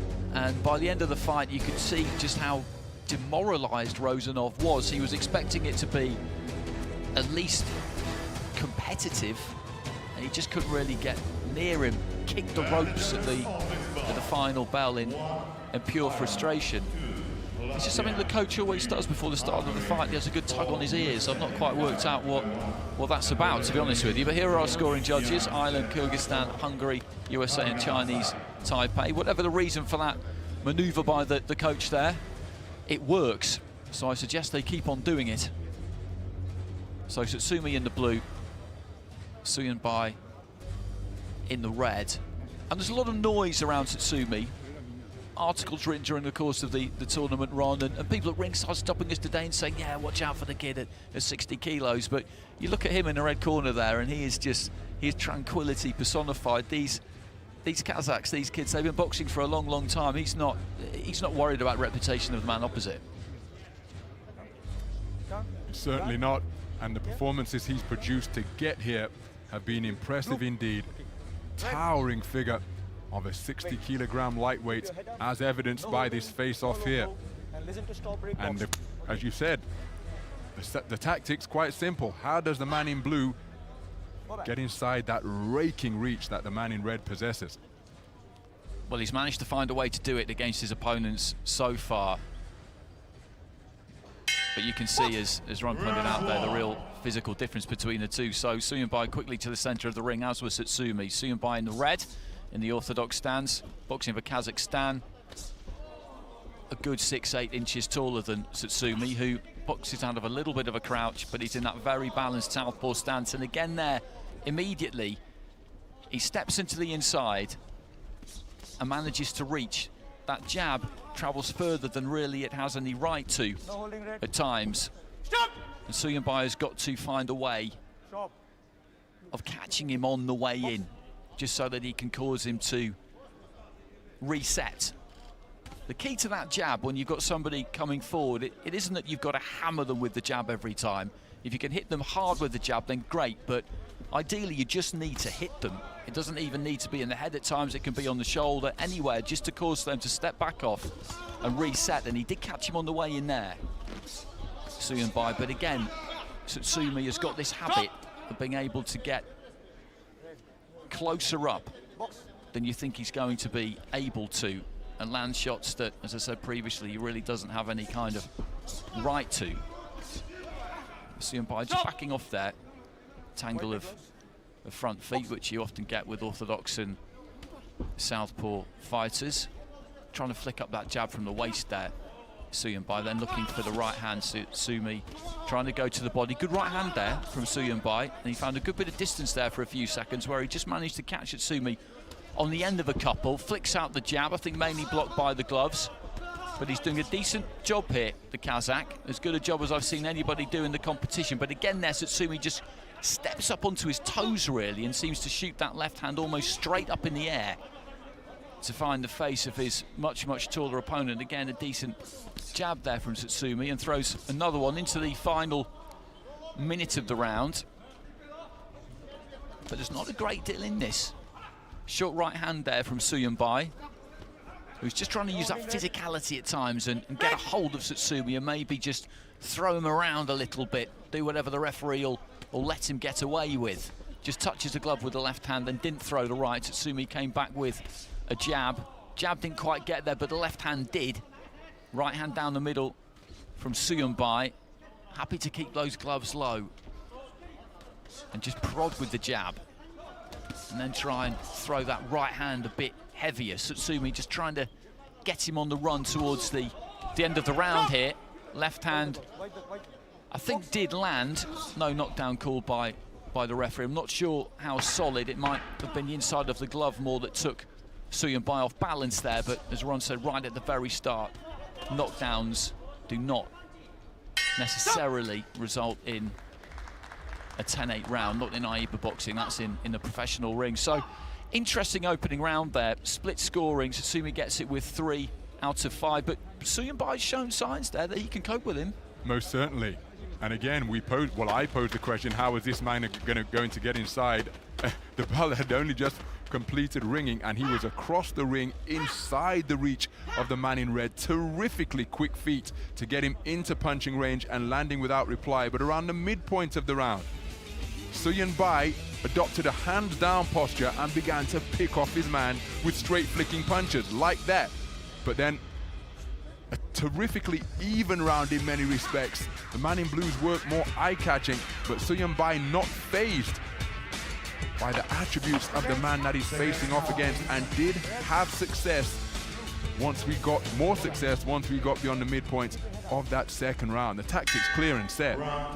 So into the second round, Younglo Suyunbai of Kazakhstan in the red, Reito Satsumi of Japan in the blue. Satsumi taking it with 3 out of the 5 judges there. Good left hand there from Suyunbai. Great left hand from Satsumi, comes straight back, and you could see that just rock back the head there of Suyunbai. But a decent, confident start to the round from the man in red as well, who I think just fancies his chances, as you said, with that hands down posture of just being able to flick those punches and then really sink in that right at times. I think that's what he's looking for. He's got it cocked there and ready to go. Satsumi will have to work his way in or leap in from the outside, which is what he often tends to do. Just leading off with a jab there, Suyunbai, picking up those feet. He's caught a couple himself in the early stages of this round. Short right hand there though from the Kazakh, who's boxing in red. Satsumi of Japan in the blue. I get the feeling Suyunbai's happy to take one, to land one here every now and again.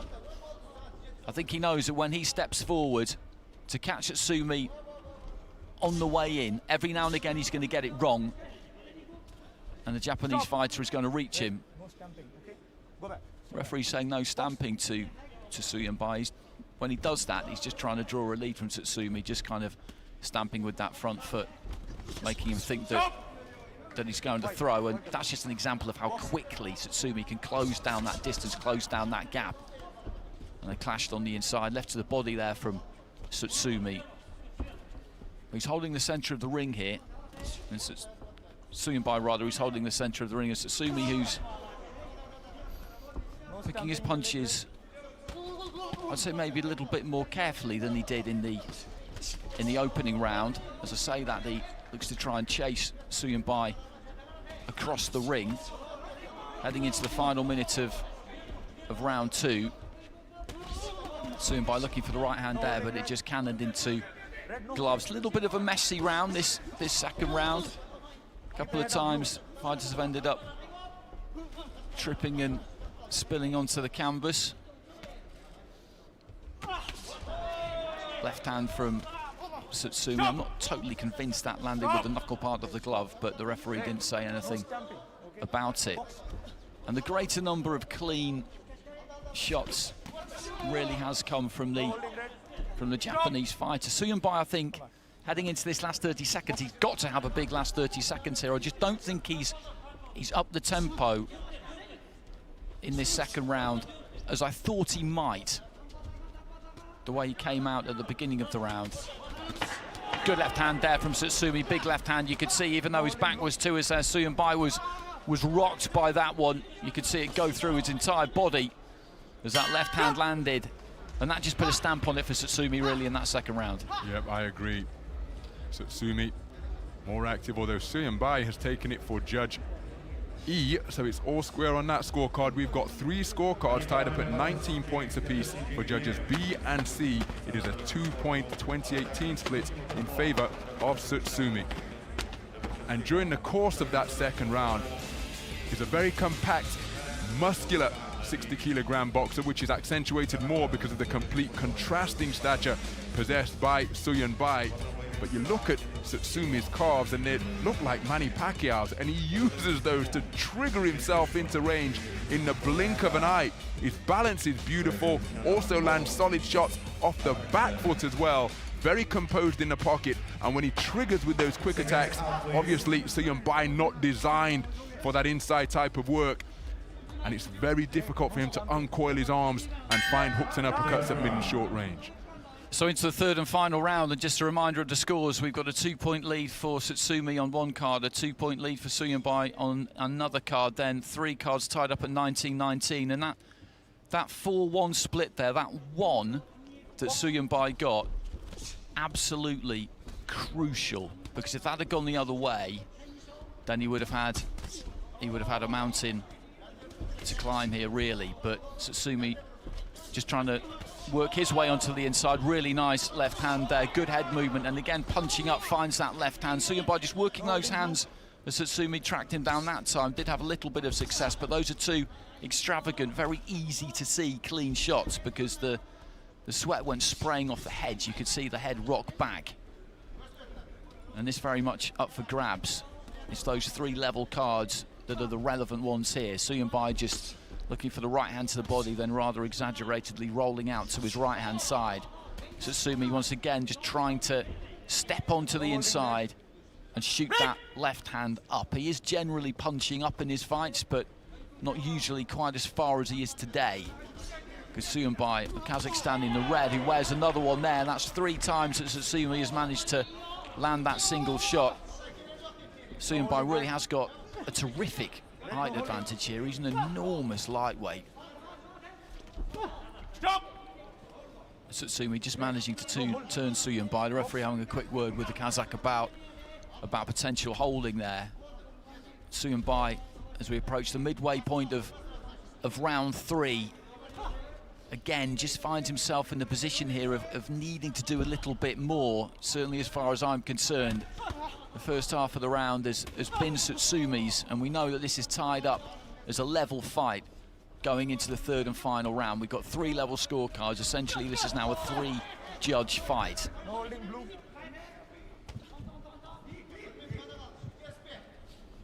Slightly untidy as we're just ticking down to the final minute. The referee's had a word with both of them now about exactly the same thing. Just standing off at range there. Nice wide stand, Suyunbai lets his hands go. That's exactly the kind of distance, I think, where he has to do that, because he knows what Tsutsumi's got to do there. He's got to try and close the distance and step in on him, because he can't reach otherwise. When he gets those kinds of opportunities, he's got to let those hands go, and he did it there, finding the right hand, short right hand from Suyunbai, but answered back by Tsutsumi. And it's been a tale really of single punch success for Tsutsumi in this final round. Suyunbai has had some successes of that description himself, but not as many. Good right hand there though from Suyunbai as Tsutsumi was coming in. Final few seconds. There's another good jab though. Good lead right hand there from Tsutsumi. And you can see the effort that's taken from both fighters as the final bell goes. And Interesting final round now. I thought Satsumi was, to a degree, Ron, quite circumspect. He was looking for that single shot, punching up with the left hand generally, and he landed it, I think, often enough to get over the line. That's the impression that I have as well. Very clever display, but look at that, catch and counter. He did take a right hand in response, but I think the more eye-catching shots, such as left crosses like that, just reinforcing the impression that the better punch picking came from the man in blue. What's from the judges? The winner with win on points with split decision. From the blue corner, Satsumi gets it by split decision. It was always going to be a split decision. It's 4 cards to 1. So I think he's taken that final round with all 5 of our judges at ringside there. It did seem a fairly clear round win because, quite honestly, not that much clean landed, and the clean punches that he did land were clear and easy to see. That might sound like a really basic thing to say, but things like that do matter. You land a long punch, the head snaps back, sweat sprays everywhere. The judges can't miss that. So Satsumi has taken the gold medal, but Suyunbai made him work very, very hard for it. That was the hardest fight he's had in the competition so far by some distance, and a 5th win for him, which is impressive in itself. And on we go to the light welterweights. Indeed, Kazakhstan have a boxer here as well. It is Kazakhstan versus Ukraine as we see the route from the semis to the final for Sabirjan Akalikov and Bozaboy Matyakubov of Ukraine. So you can see just in the background there the various judges making their way to their ringside positions. We've got 5 judges seated around the boxing ring. They're selected randomly before each and every contest as we pause for the official introduction. 64 kilogram division, of course. Please into the ring to double color from Kazakhstan, Sabirjan Akalikov. Well, here comes Sabirjan Akalikov, 19 years of age, representing Kazakhstan. Man who has taken Youth National Championship gold in his boxing hotbed homeland. So you know that he knows what he's doing, preparing for his 5th bout in the final. Terrific southpaw display, using uppercuts in the 3rd round to eliminate Ankit Narwal at the semi-final stage. 34 boxers comprise the light welterweight division. And here he is preparing for bout number 5. Sabirjan Akalikov awaiting his opponent, who will take up residence in the blue corner. Well, this man, what a boxer he is. Possesses violent hands.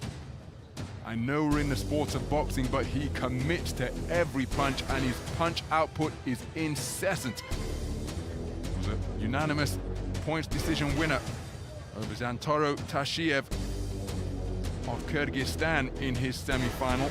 He too preparing for his 5th bout of the tournament. Incredibly conditioned, incredibly strong, high ring IQ.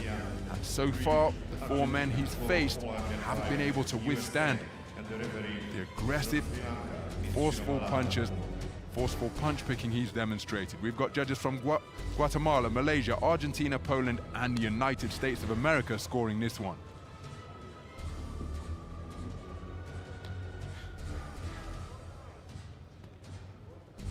So likely to be a height advantage for Akalikov. But will he be able to resist Keep your heads up, no holding, no the lock. incredible educated pressure Good luck. that the man in blue applies? Shirmala Tapu of Sri Lanka with the final instructions. And this promises to be a contest between boxers of contrasting styles and statures in the 64 kilogram light welterweight gold medal bout. Round one. So we're underway then. The boxer wearing red is Sabajan Akalikov. His younger opponent wearing blue is Bozoboy Matt Yakubov. And the man from Ukraine, he too with national title success under his belt and took a European Youth Championship bronze. So he's already occupied the podium on the continental stage. He's accomplished the same thing here. In fact, has gone one better because it's a minimum of a silver, but he wants no less than championship gold, but that's good scoring to the body. With a hook dug in by Akalikov, the taller boxer dipping his knees and turning his palms upwards to land that shot. And so far, Matt Yakubov, you see him planting his feet into the canvas and shooting out that backhand, but he's falling short so far because as he's pulling the trigger, he just walked onto a left uppercut and then a beautiful straight shot selection from Akalikov, who is as cool as can possibly be, under fire from the man in blue. He set his stall out early and look at the flashing left uppercut he's looking to bring into play, buffeting the head of the man in blue repeatedly with shots around the corner and the underneath. Approaching the midpoint of the opening round, good right hand to the body landed by Matt Yakubov. I'm surprised that Matt Yakubov wasn't looking to work away there on the inside because at distance he's coming out a distant second best for my money. There's a left uppercut that got through and then a left hook twice in quick succession before the subsequent ones landed with the inside part of the glove. But that is where Matt Yakubov wants to be, marauding his way forwards, but he's running to another southpaw left once again as Akalikov regains his composure, reinstates the gap, and then just setting out his stall to charge the toll for Matt Yakubov to get inside. And again, it's the taller figure in red who's the busier boxer at close range, which I do find surprising. I assumed that Matt Yakubov, given what he's done so far, would be bombing away at close range, trying to target the body of the man in red, but the better work downstairs is coming from Akalikov. Inside the final minute of the opening round, Matt Yakubov shoves him away, steps in with a left-right, but was off the mark, and again he's bombing away with that backhand, but he's starting his attacks from miles away and he's not maintaining them. More often than not, he's running into punches from the man in red, and Matt Yakubov isn't able to keep the attacks going, and he is being stopped in his tracks by terrific accuracy from the free-flowing fists of the man in red. He's spinning off the line, brings an uppercut into play to the body once again, Akalikov. And I think this has been a very good opening round for the man in red, completely neutralizing the front foot pressure that Matt Yakubov is trying to apply. Very good round for my money for Akalikov. Agreed.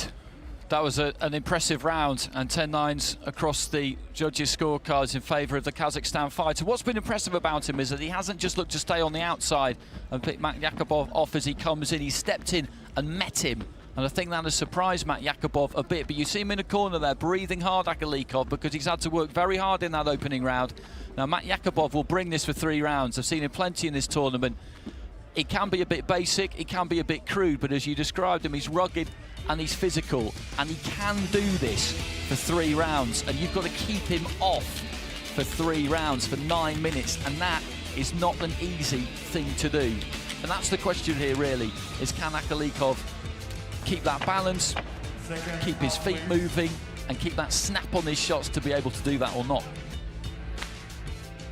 Often the case when more compact boxers face taller, punch-picking adversaries. But again, look at the amount of punches that Matt Yakubov is taking in his attempt to get inside. I'd like to see a little bit more head movement. He's coming forwards with plenty of aggressive intent, but he's proving to be too easy to pick off by Akalikov. And as well conditioned as he is, if you keep being peppered with shots all night long, they don't even have to be hard. But if they're constant, that will drain the energy levels and his feet could become a little slower. And again, his head tagged once again, and look at that for a bolo shot to the body from Akalikov as he's looking to work away with the free left hand and score with that same shot once more. And again, the rhythm that Matt Yakubov is trying to establish as he gets onto the front foot, he's having to stop and overcome inertia, reset his feet and come again, because invariably he's being touched up by Akalikov as he begins his forward march. Step back. Well, Akalikov not heeding the command of break, and how about that for defensive maneuvers from the taller boxer? Despite being taller, he dipped at the knees and was able to go beneath the punches as Matt Yakubov comes forward, bombing away once again, but he is inaccurate and he's connecting with nothing other than the stadium air here at the Halle Legion rather than on muscle and bone of his opponents in red. Good left hand to the body landed by Akalikov once again, and to drain his gas tank further, if you're swinging and missing, well, that is a far more energy-consuming endeavor than landing on something solidly. So I think that's the first part of the equation that Matt Yakubov has got to get right here. He's got to start hitting something, because more often than not, he's missing. He did get through with an arcing left hand just a few moments ago. Bobbing and weaving, and there is more of the movement. And perhaps he's got to do that when he gets into punching range, but he takes another left hand as a left uppercut brought into play to his sternum once again, and he's continuing to bring plenty of industry, but I'd like to see a little bit more imagination in the work of Matt Yakubov. Gets into a crouch once again to try and go beneath the punches, and now he's guilty of just following his man around the ring, literally chasing shadows, because Akalikov demonstrating wonderful ring craft. There's a good right hand from Matt Yakubov, but again, the taller man content to go down to the body, scores with a check right hand as he spins off the line, brings a left cross into play after employing the layback, and this has been beautiful boxing to negate the swarming attacks that Matt Yakubov is looking to produce. It's been a very difficult 3-minute mission for the man in blue from my perspective here ringside. He has continued to keep on coming, but he hasn't found the accuracy that he requires to get himself back on terms after conceding the opening round unanimously. I think that's another brilliant round of boxing by Sabajan Akalikov in the second 3-minute frame. Right at the end there, Akalikov just ripped a nice left hand to the stomach, and he's got it with all 5 judges again. So clear water now for him, 20 points to 18 on all 5 cards. And what's impressive about Akalikov, and I mentioned this at the end of the first round, is often when you see a fight like this, where you've got a big, tall, rangy fighter against more of a kind of pocket dynamo, is they'll keep it on the outside, they'll look good with that jab 1-2 in the first round, and then things will maybe get a little bit ragged, and they look like they're on the run, they look like they're backing off, they look like they're spoiling a bit, unless every now and again they step in, meet their opponent, and hit them hard. And he's done that a number of times. He's stepped into the centre when he's needed to. Great example there, just pulled back, counter left hand. And really, any which way that Matt Yakubov has tried to have it so far, Akalikov has had an answer for him. He'll bring maximum heat in this final round. But even if he does get it, most likely it won't be enough. And that is because after 2 completed rounds, he's trailing by 2 points, 20 points to 18 for all 5 scoring judges. Now remember, Aiba 10-point must system scoring, 10-9 for a close round, 10-8 for a clear round, and 10-7 for total domination. So it's not beyond the realms of possibility, but that is going to require something in complete contrast to the 6 minutes we've seen completed so far, because Sabajan Akalikov has been masterful, in my opinion, in the manner in which he has gone about his craft here during the course of the 2 completed rounds. He's picked his punches effectively from long range, and then when it's come to short and mid-range, he's used that shot, the left hand to the body in particular, to completely disrupt Matt Yakubov, and he is left huffing and puffing, but missing. Terrific movement in the pocket by Akalikov. And the more the clock continues to tick and the seconds elapse, well, the more that Matt Yakubov needs to find the letters KO or RSC. He continues to pile on the pressure, but the pressure is being coped with wonderfully by Akalikov, who is cutting a composed figure up there in the boxing ring, not ruffled in any way, shape or form, and again, content to engage the rough house character, Matt Yakubov, at his own game at mid and short range, pulling down on his head, tying him up, putting his head beneath his armpit, as if to say, I'm going to beat you in every facet of the game. And sometimes, and I'm not saying that this has been a close and mid-range tear-up, but if you can beat the man at his own game, as Akalikov digging in left hands to the body and around the corner, well, Matt Yakubov, for my money, is being beaten in every facet of the game here. Unsurprising perhaps at distance given the stature of Akalikov, but I think he's also been bested at short and mid-range as well, making this, for my money, as Akalikov goes downstairs with a shot which threatened just to go below the the belt line. But this is perhaps a comprehensive and ultimate victory. Not crowning him yet because Matt Yakubov will continue to look for that finishing shot or salvo.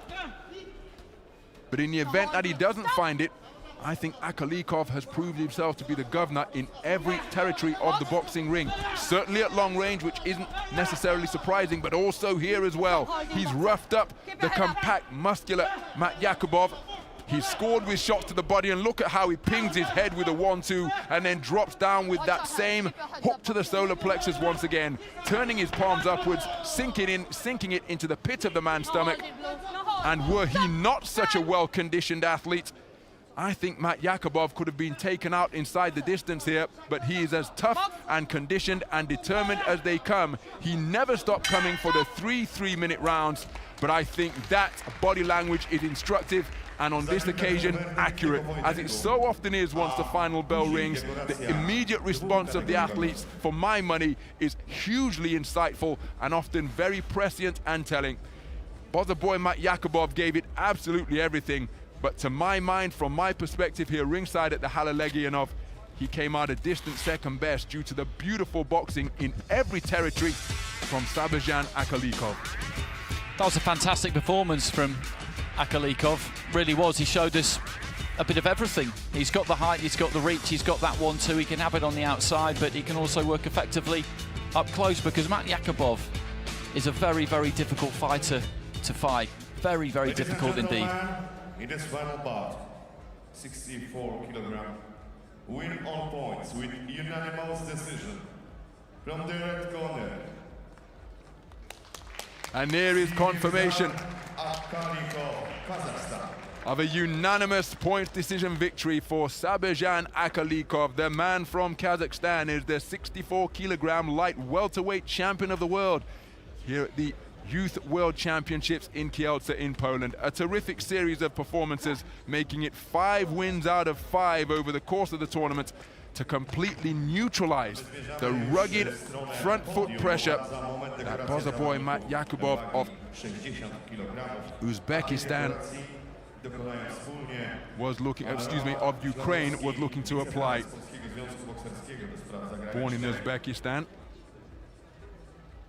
here boxing for Ukraine, but a terrific display by the man from Kazakhstan as we prepare for the victory ceremony in the men's 60 kilogram lightweight division. A division that was won by the Japanese fighter there, Reito Tsutsumi, with a good performance in the final against Suyun Bai, the most difficult fight of the competition for him. By some distance, I've seen them all, and Suyun Bai was clever. He made him work hard, and that being his 5th fight in not too many days, maybe he just had to dig in a bit there, Tsutsumi, against a very, very tall and skilled opponent. But he really is a good fighter, a very, very good fighter, and we will be seeing him again. That's the beauty of these championships. You see potential, it's all potential at the moment, potential stars of the future coming through. And I think that he could be, just could be, one of them. And there are the medals. I was describing them earlier on there. They're chunky.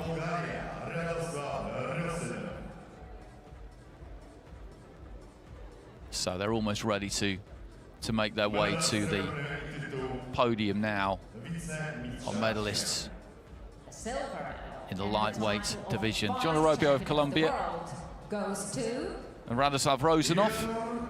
That's John Arobio. And Radoslav Rozanov picked up the bronze medals.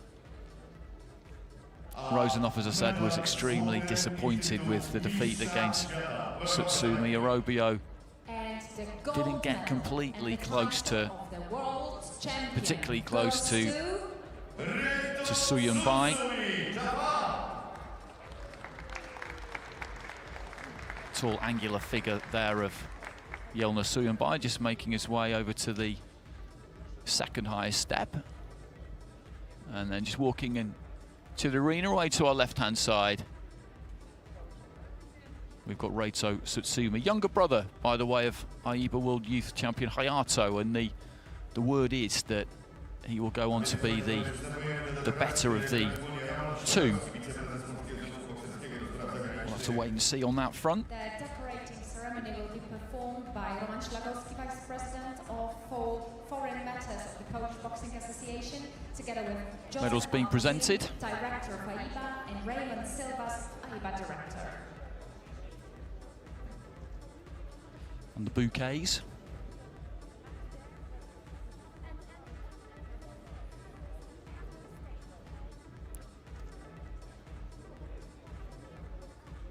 And we'll be hearing the Japanese national anthem for the first time. We heard the Indian national anthem a lot yesterday.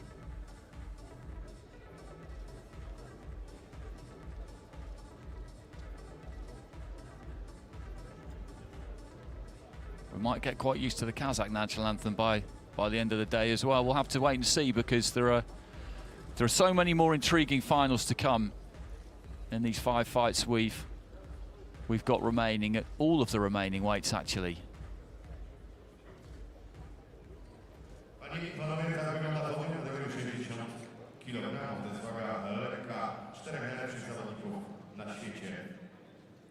So, ladies and gentlemen, here is the podium for the category of 60 kilograms men's light, the best boxers in the world.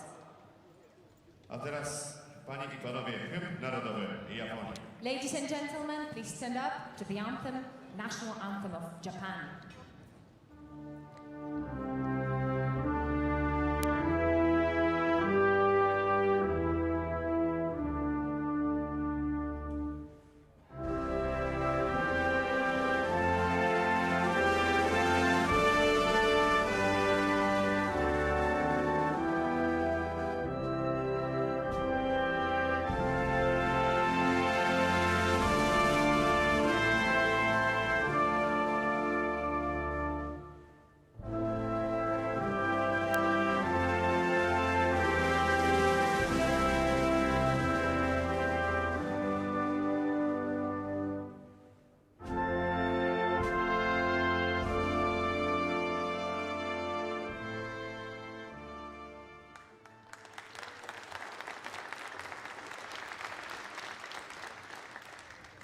Już za kilka chwil zaprosimy na podium zawodników w kategorii 64 kg, a tej dekoracji dokonają wspólnie pani Magdalena Wojciechowska, Kopa Wojciechowska, wiceprezes totalizatora sportowego, partner młodzieżowych Mistrzostw Świata.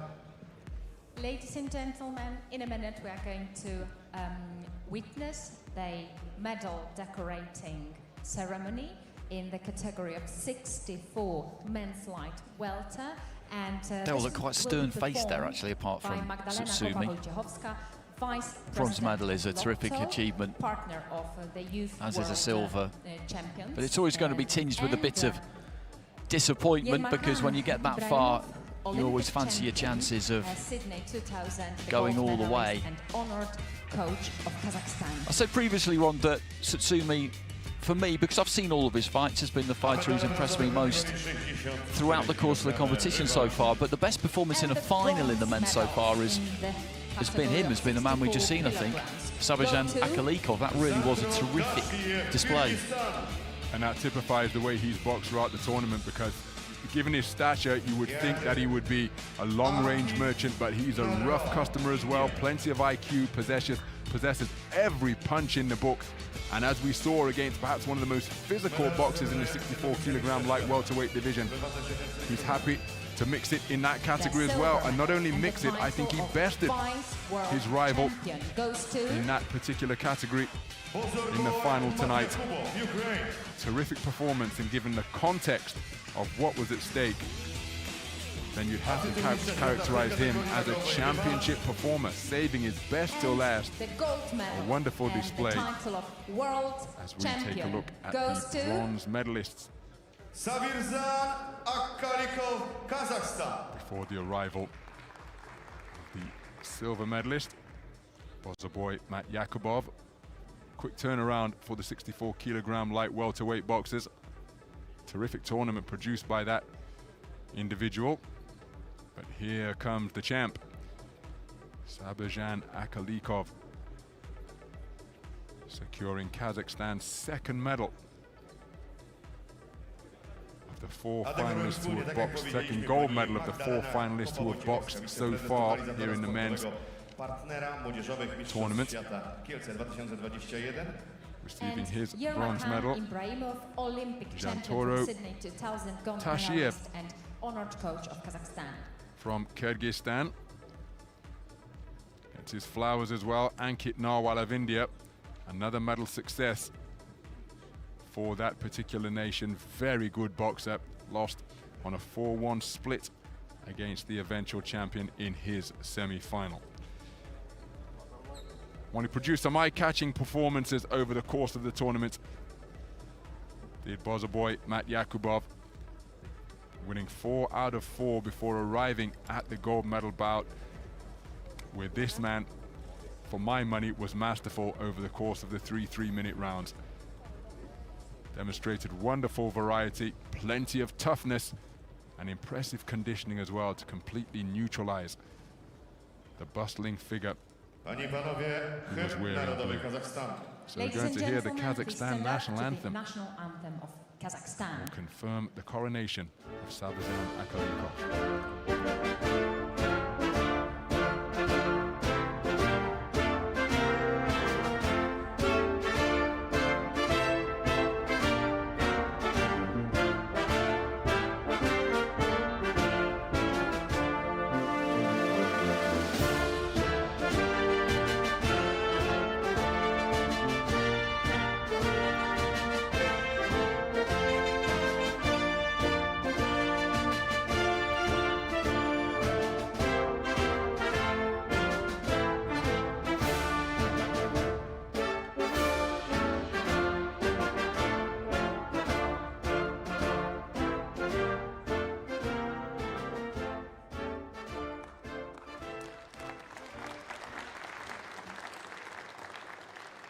So there are the medalists from the 64-kilogram light welterweight tournament. Sabajan Akalikov capping off a brilliant run to World Championship gold. Bozza boy Matt Yakubov, the silver medalist,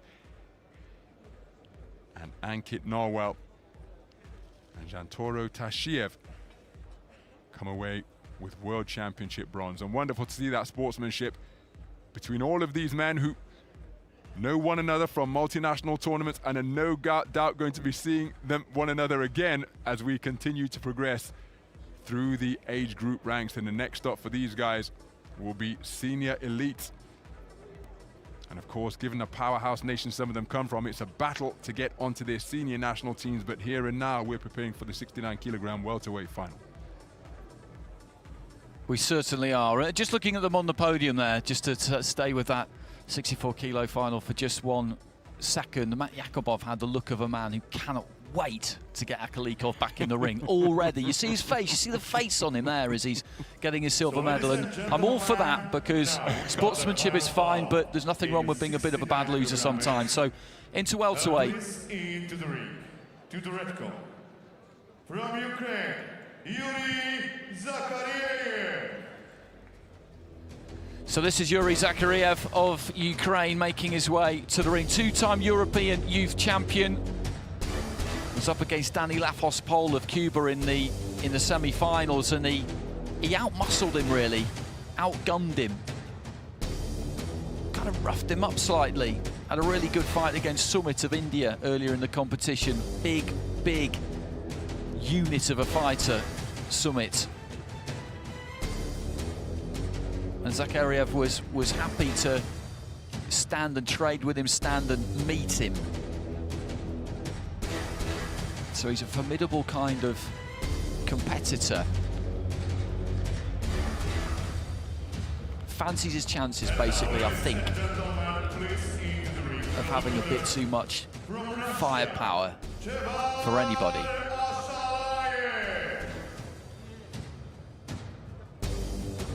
In Ashalayev here, we've got a European youth silver medalist. He's just a good all-round fighter. I've seen him a lot. He's one of these fighters who likes to just be right I was going to say on the edge of range, but in the pocket really. So you're not right up close, but you're only 2 or 3 feet maximum away from each other, looking to try and make each other make mistakes, to set those little traps, to draw leads. I think that's the kind of fight we're going to see here. He's a clever fighter, Ashalayev, and has had some good wins himself, including against Alakon Abdullayev of Uzbekistan in the semi-final. So our judges from India, Hungary, Guatemala, Mongolia and Italy. And this yet another really good matchup. Ukraine against Russia. Ashalayev with just a little bit of height on Zakhariev, I think. You get the impression with Ashalayev, who I've seen more of than I have Zakhariev, that he's a big occasion kind of performer, that the higher the pressure, the more he likes it. But equally, I think that's true of the fighter in red as well. So Zakhariev of Ukraine in red, Ashalayev of Russia in blue. This is the welterweight final. Halfway through this finals day, so both of them quickly to the centre of the ring, and unusually, we have 2 orthodox fighters up against each other here. And as I said, look at Ashalayev there. This is where he likes to be. He likes that front foot to be on top of you, to be in your space, making you feel like he's crowding you, like you've got to do something, like you've got to work to keep him off. He always looks like he's about to throw something, like he's posing that kind of threat. And looking for a big overhand right there, Zakhariev. And again, didn't quite get through with it. But you just see how Ashalayev there, like I said, just by using that front foot, just by engaging in the way that he does, puts his opponent just onto the back foot and gives him the appearance of kind of being the boss in there, like he's the one setting the agenda. Looking for a right hand there, Ashalayev, didn't quite manage to land it. Again, just shuffling in. Zakhariev every now and again looking a little bit hurried, but that's good upper body movement from him there, and trying to stick that right hand upstairs, flicking it up from the waist. Turn southpaw now, the Russian fighter Ashalayev. The two just come together. This is something he does fairly often. Left hand, straight left hand, I think did get through. Left hand to the body, but that was a nice combination, although it landed on gloves, and then a little roll out to the left hand side from Zakhariev, who definitely got a left hand through to the body there. So these two look pretty evenly matched early on. Both of them working hard. Not too much clean getting through as we just tick up towards the final minute of round 1. Good combination there from Zakhariev. A left hand that started it, landed to the body, and then maybe the final punch, the 2 or 3 in the middle, as Ashalayev was just backing up, were again just blocked by the forearms. Rapid hands on the inside there from Ashalayev. A couple of scoring punches there, and he's looking to go downstairs with the left, but again there's that effective right hand from Zakhariev, but he walks onto a left, and this just warming up a bit in the final minute of the first round. The kind of round that you would say at the minute is still up for grabs if one of these two can provide a good finish. Something like that, really nice stiff 1-2 delivered from the perfect range there. Just really dug his toes in on that one, Zakhariev as well, but Ashalayev comes back with a left, overbalances a bit as he looks to throw his own right there, and the two just fall in right towards the end of the first round. Nice left to the body there too from Zakhariev of Ukraine in the red. Again, leads off with that right hand. Was a little bit slow with it that time, but throws a right to the body, then a left upstairs, and this has been a good finish to the round from Zakhariev. A strong finish, and for me, it's probably done enough to take it. I agree. I think that strong conclusion to the opening round from Zakhariev, with his punch picking often without reply, would have been enough to take it, but he's only taken it for Judge A. The other 4 observers seeing that in favor of the Russian boxer, who was on the front foot, edging forwards, giving the impression that, as you say, he was the governor up there in the boxing ring.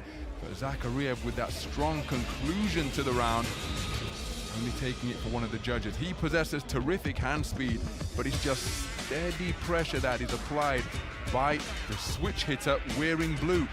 And oftentimes when Zakhariev was either getting through or made to miss, then let's not make any mistake, because in the prior 2 minutes 30, was very educated pressure being applied, not incessant. He's always in punching range for himself, is the man in blue. So 4 cards to 1 for Ashalayev in that opening round. I think Zakariev is unfortunate there to lose it by that margin. I thought the strong finish to the round, for me, made him a clear enough round winner. So he's got it all to do in this second round here. They get the scores in the corner right at the start of the minute break between rounds, so the coaching staff will know exactly what's happened. How much they communicate to the boxer, of course, is their choice. They know how to motivate their fighter in the best way possible, but he's got to go out and win this second round now. Ashalayev, as Ron rightly pointed out there, and I was talking about it at the start of the round, takes that space, he crowds his opponent, he makes you back up, he makes you look a little bit flustered, a little bit hurried, a little bit panicky, and he definitely did that in the early stages, particularly the opening minute of that first round. Launching a big 1-2 there, Zakariev, and then catches Ashalayev with a left hand as the Russian came in there. Decent jab from the Ukraine fighter, and again there, and that's what he needs to do, because you just saw that left hand, it didn't land hard, it didn't land heavy, but it just sent Ashalayev just sprawling off to his left hand side. He's lost his balance completely, then he has to get himself back together and start again. Left hand on the inside there from Ashalayev, just looking to hold his feet a little bit more. Zakariev onto his shoulder, just pushing him back into the ropes. Midway point of the fight. This second round, as I said, always absolutely critical in terms of the scoring. And Zakariev is under pressure to win this one. And he'll be aware of it. He'll be aware enough of it. And Ashalayev just tying him up on the inside there. So they do a little bit of a dance towards the neutral corner. Nice 1-2 on the outside there from Zakariev. I don't think either one of them landed heavy. I think one did get through, though. Looking for right hands on the inside. Into the final minute.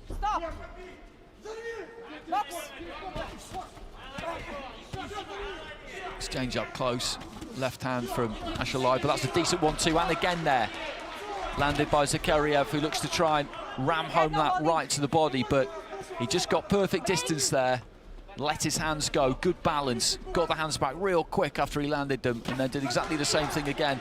Good right hand on the inside there too, and like the first round, he is having the better finish to this second. If he can keep this up, will this be enough to get it on enough of the cards to make sure that this is live, really, a live contest going into the third round? Because this is very similar to the first round that we saw. He's dominating this final 30 seconds. He's 100% won this third minute. It's just a question of how the judges really have interpreted the prior two. And after the first round, I wouldn't really like to guess. Well, he swept it across the board. A terrific response from Zakariev. And for my money, what made the difference there, in addition to his greater industry, so just to give you context, it's all square for 4 of the 5 judges. Judge A has scored both of the completed rounds in favor of Zakariev. So this man ceded the momentum to Zakariev after a terrific response from the Ukrainian boxer. But for my money, the difference in that second round was the hand speed of the man in red. Able to land, see an exchange of shots there, but more often than not, whether it was singles or combinations, he was able to consistently beat his man to the punch, particularly in that final minute, and escape without a counter. Now, make no mistake, Ashalayev is always going to be competitive, but I thought it was the hand speed that was the significant difference in that second round. Will Zakariev be able to maintain it? So Zakariev of Ukraine in the red, Ashalayev of Russia in the blue. Good 1-2 again there from Zakariev, followed by the jab. So he's got the slight advantage heading into round 3, because he's got a 2-point lead with one of the judges. The other 4 cards are level, so he needs 2 out of those 4 to go his way. His opponent, Ashalayev, needs 3 out of those 4. Just short with the 1-2 there, Zakariev. But then just leads off with the left hand there, just slung that up from the waist and managed to land it.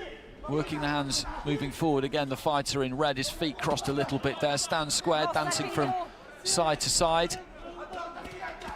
As the two just again hold on the touch. In centering, Ashalaev with a little bit of a tie, looking right hand himself there. He kind of threw that and then wandered after it. Keep your head up. Box. This is the end of a long, hard tournament for all of these fighters. You've got the nervous energy of a final, you've got the ring lights, it's hot up there, the pressure, the expectation, all of these things by the time you get into the third round. And these young athletes, remember, it takes its toll. And really now, this is just a question almost of who wants this more as much as it is of boxing technique. Good left hand there from Zakharev. Ashalaev just leaning in a little bit there, trying to let his hands go. There doesn't seem to be an awful lot of pop on the punches here of Ashalaev. Zakharev, on his part, winds up with a right hand to the body. Just before that, he managed to land a left hand, and midway through round 3 is the Ukrainian who is looking the stronger in this third session. Left hand there, though, from Ashalaev, as he just moves off to his left. Ashalaev, for the most part, though, throwing a single shot, maybe a couple, and then having to step off. And Zakharev just pins him with a 1-2 again there. High to the top of the head. Head up, head. 1 minute remaining.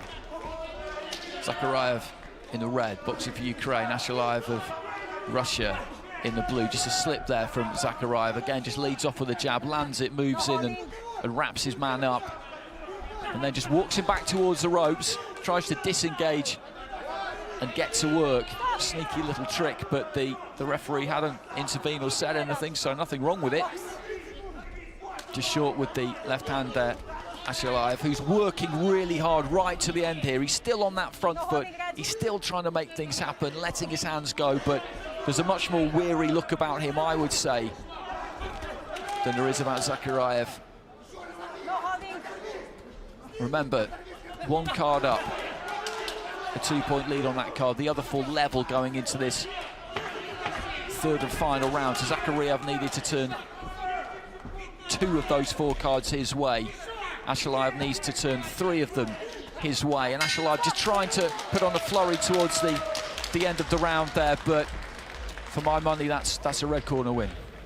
Yep, I'm inclined to agree, Andy. I thought well, first of all, kudos to both men because they gave absolutely everything, but I thought the man in red lasted the third round more effectively than did Ashalaev. I thought Ashalaev was a little bit more languid with his punches, whereas Zakharev was able to maintain his crispness for a greater portion of that third round. You saw how he tottered into the ropes just before the bell to end the contest. Both men gave absolutely everything in pursuit of victory, but I think it's the man in red who did the better work in the course of that third round.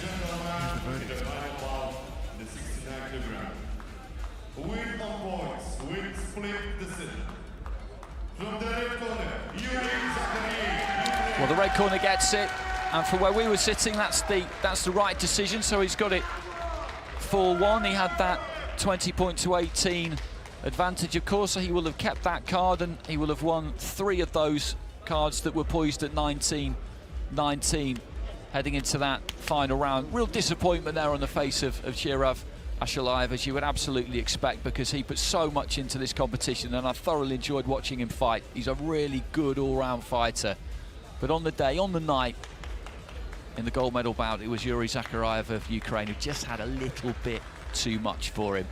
And on we go to another Russia-Ukraine battle at middleweight. Yep, this one in the 75-kilogram middleweight division between Mikhail Husov and Ilya Tohobitsky. We just see their route of progression through to the gold medal bout from the semi-final stage.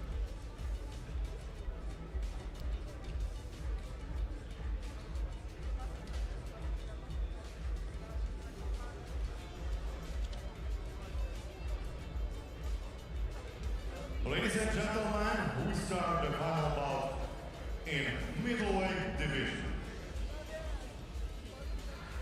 Please into the ring, to the red corner. From Russia, Mikhail Usov. So making his way towards the boxing ring is Mikhail Usov, 17 years of age. Former European junior champion in the lower age classification. Came through on a 4-1 split against Diaz Mojigitov of Kazakhstan. That was a very, very close contest. Mojigitov responded magnificently in the third and final round for my money with a terrific left jab. But it's Usov who was declared the winner on a 4-1 split. And that is how he has booked his place here in the gold medal bout, preparing for his 5th bout of Kielce 2021.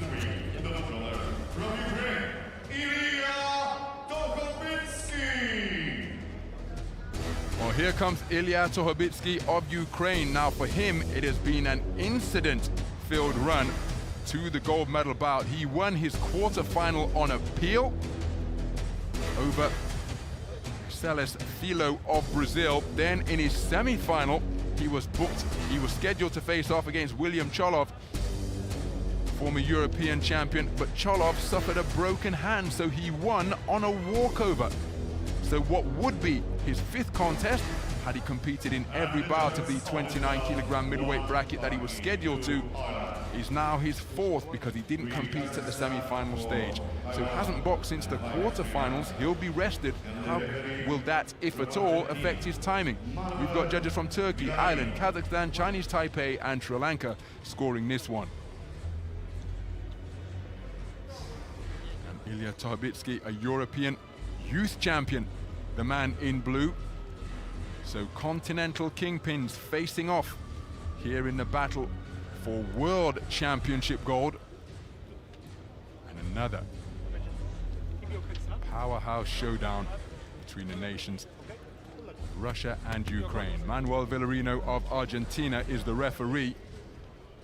And anticipation high ahead of the opening bell of this one.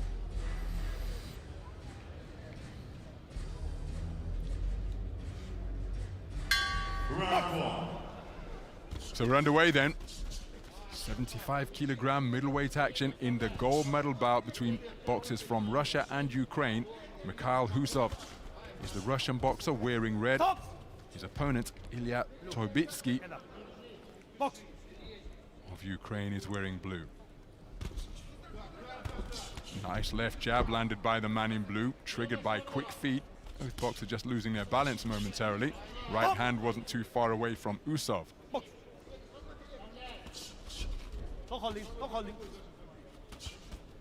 So both boxers member up at 75-kilogram middleweight, so a broad archetype is that the punch output drops a little bit, but my goodness, these boys can bang. So perhaps a little bit more circumspect. Looking for that left jab once again is Tohobitsky.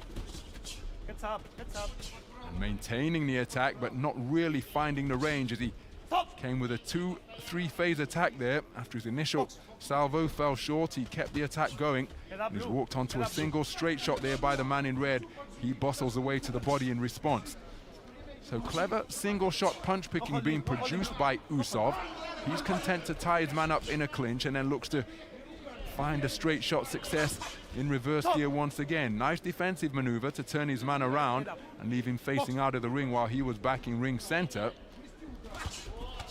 Midway through the opening round, Usov content to primarily box on the back foot. Digging away to the body is Tohobitsky. Well, not the first time they've ended up in this posture. Of course, turning your back on your opponent is an infringement as Tohobitsky digs away to the body with his right hand. Goes downstairs once again to the torso of the slightly taller boxer. There's a lot of body to aim at, and he starts that subsequent attack with a right cross into the body of the man in red. So Usov trying to pick him off as he comes in, but it's untidy, this one. And Tohobitsky spoken to about keeping his head up and his responsibility in that regard. Nice right left landed by Usov. Nice defensive maneuver from the man in red to dip underneath the left hand and then try and come back with the counter. Well, that's several stern talkings from Manuel Villarino in the direction of Tohobitsky. Wouldn't want to pick up an infringement for repeatedly dipping his head too low. Good right left, and then look at that straight shot success in the closing seconds. He's timing this strong finish very well indeed is Usov. Clear punches, picking off the advancing boxer in blue and then making him miss by spinning by dipping and spinning out once again. Nice left jab by Tohobitski. Well, a strong conclusion to the round for Usov, but a very competitive opening 3-minute round, and it's Usov who has taken it for all 5 judges. And I think it was the finish that was just enough to do it for him, because up until that point, really, about 2 minutes, 30 seconds, 40 seconds in, out of the two of them, you couldn't really separate them too much on punching, I didn't think. And I was going to give it to Tohobitski because he was the one on the front foot, he was the one coming forward. In that kind of situation, when you can't find a winner on that primary criteria, then you look at other things. But right towards the end, he just did catch him, didn't he, with some good clean shots. And I was beginning to get a bit frustrated with Usov because it looked like he was capable of it, but he just wasn't doing it, and possibly, in a sense, giving the round away. But he did enough at the end.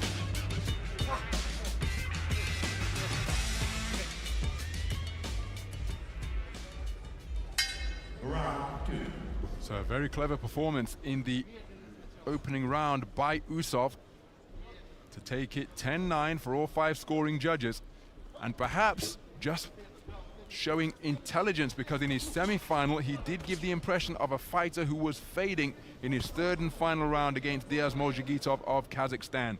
Very circumspect approach here, dominating the space of center ring, standing with a wide-legged base. Tohobitski into the pocket, lands a right hand as the two boxers look to disengage, but then straight shot success during the course of that trade-off for Usov. Tohobitski hitting on the break.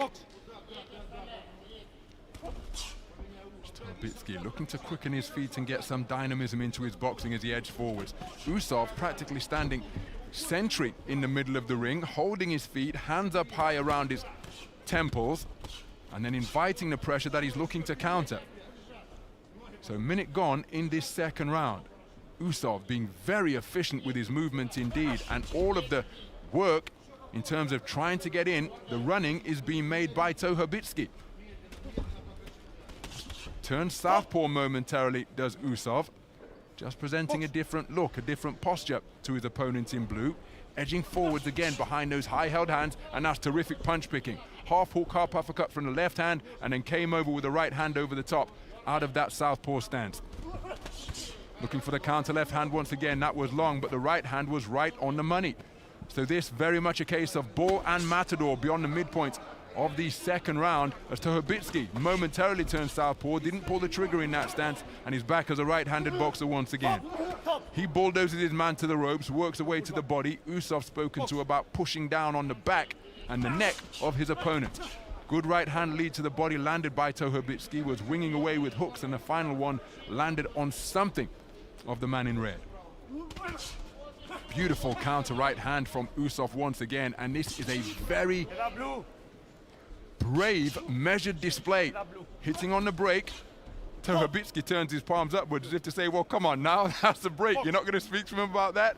But I suppose that's overridden by the referee's mantra, is protect yourself at all times. And after hearing the command of stop or break, Tohobitski just didn't do that, and was, well, Usov helped himself to 2 free shots effectively.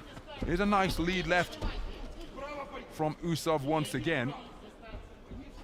Tohobitski, well, I think he's being outboxed here by some brilliant punch picking off the back foot from Usov, who has presented a switch hitting stance in this 2nd round. He's invited pressure, almost dared, goaded Tohobitski to hit him, and he has beaten him to the punch repeatedly with accurate shot selection from both stances, orthodox and southpaw. I think that's another Usov round.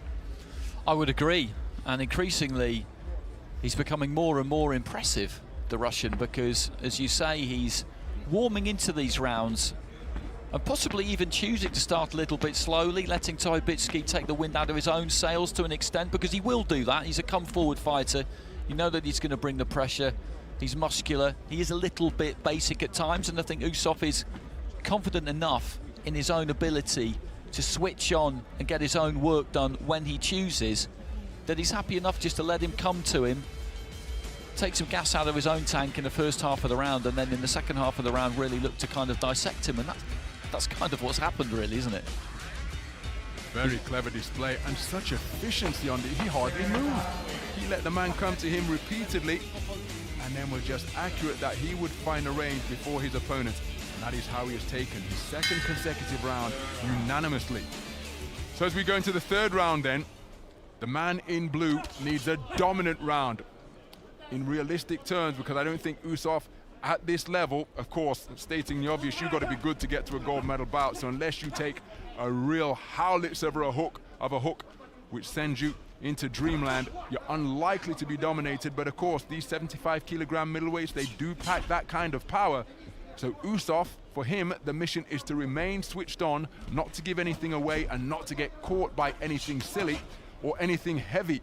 For Tohabitsky, he has got to bring it in a bid to overturn a 20 points to 18 deficit for all 5 judges. And now Usov not really bothering with offense, just circling the ring, operating on the perimeter for the first 50 seconds or so of this final round. And it's Tohabitsky who's got to make all the running. And in realistic terms, or the most straightforward terms, he needs a KO or RSC if he hopes to occupy the top spot on the podium. But again, letting his hands go while engaging reverse gear is Mikhail Usov, and he's making life very difficult indeed for Tohabitsky to try and get into his own punching range. Fending him off with a jab as a right-handed boxer, just tapping out that lead left hand. Now hands down by his belt line. Now they're up in the familiar position, and look at that for punch success. Started with a right cross and then ended it with a left hand. And Tohabitsky, well, he keeps on coming. He's trying to close the distance and land the heavy artillery that is going to get him the type of success that he needs. But Usov just setting his stall out. And to mix our sporting metaphors for the moment, if this was football, I think they would call it parking the bus, because he's not going in search of his man. He's just inviting all of the pressure, soaking it up, and then neutralizing it with effective shot selection when he chooses to. Tohabitsky running out of time, and that is why he's getting on the front foot. But Usov remaining a difficult man to catch cleanly. And this has been a very clever display indeed, as he scores with a reverse 1-2 as out of the orthodox stance. Hands down by his belt line, going walkabout beyond punching distance, and the clock continues to tick away, making this a more and more difficult endeavor for Tohabitsky. So short of picking up a warning or walking into a knockout punch, Mikhail Usov has got one mitt on the gold medal here at Kielce 2021. He has boxed a brilliant display, completely neutralizing the pressure that Tohabitsky was looking to bring to the boxing ring. The sound of the 10-second clapper will no doubt bring a burst of activity from Tohabitsky as he bites down and steps into the pocket, but a sidestep and a straight shot has neutralized him once again. A very good display indeed. And Usov, in stark contrast to his semi-final, looks as though he is hardly breathing and could box at that pace for 15 rounds if necessary. A fantastic display, and surely the announcement is a mere formality, because we're going to see Mikhail Usov crowned as the World Youth Champion here in Kielce 2021. Well, look at him there in the corner. As you said, he's hardly breathing at all. He looks like he could do that again 2 or 3 times over, and that's really, really impressive at this stage of a long, hard competition. As I said, the nerves, the expectation, the nervous energy, the unusual conditions, all of that, and he's made that look like a spar, quite honestly. Tohabitsky coming forward was kind of made for him in a way, but when you're a very skillful, all-round good fighter, lots of people will be made for you, and that's what he is. Ladies and gentlemen, in final bout in the middleweight division, win on points with unanimous decision. Boxer from the red corner, Mikhail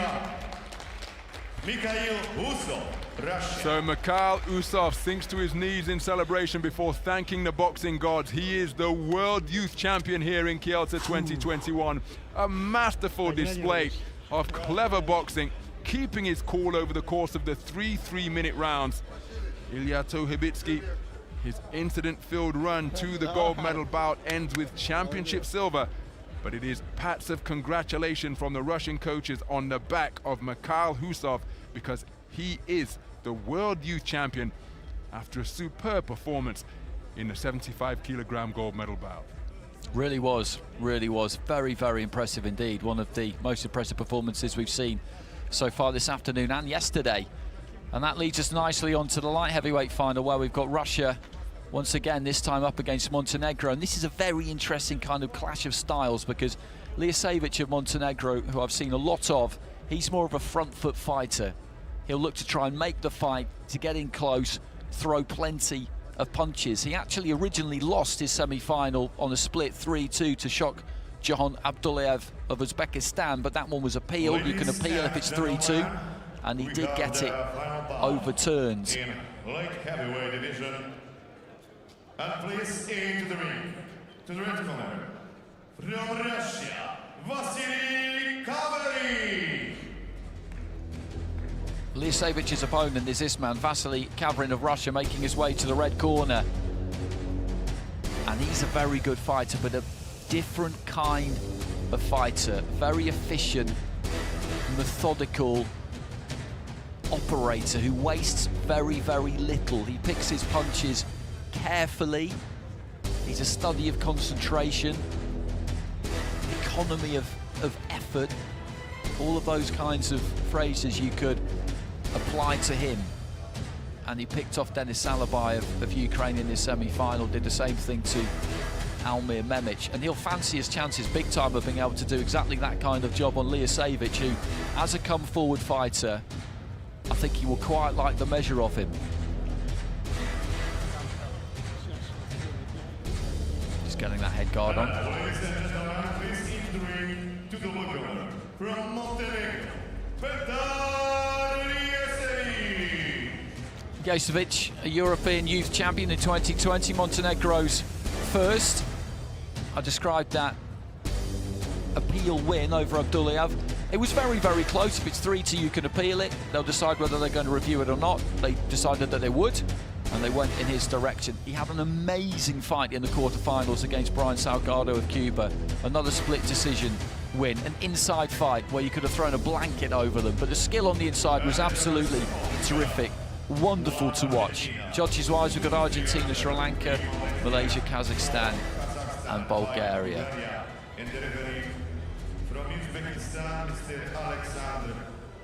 I love this one though, Ron, because Lijasevic, as I says, he comes forward, he really likes to fight, and Kavarin's like a crafty fox of a fighter, isn't he? Most certainly is. Possesses a terrific left cross out of that southpaw stance. And as you say, he's very efficient.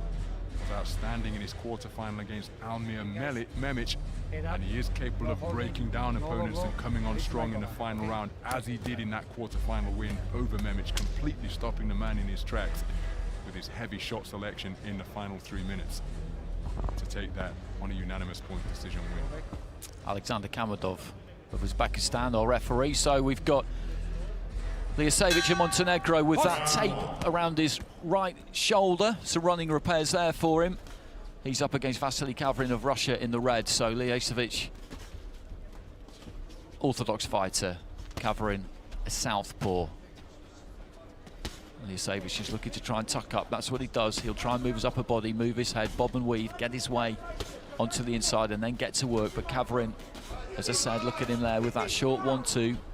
He's looking to land everything. It might not land clean, they might not all be scoring punches, but he'll hit something with them. He's trying to score, of course, but you'll very, very rarely see him hit fresh air. Left to the body there from Kavarin. Let's go with the lead. Right hook. That one did miss. He's tucking up fairly effectively there. Lijasevic just trying to roll out to his right-hand side and step in and throw right hand to the body.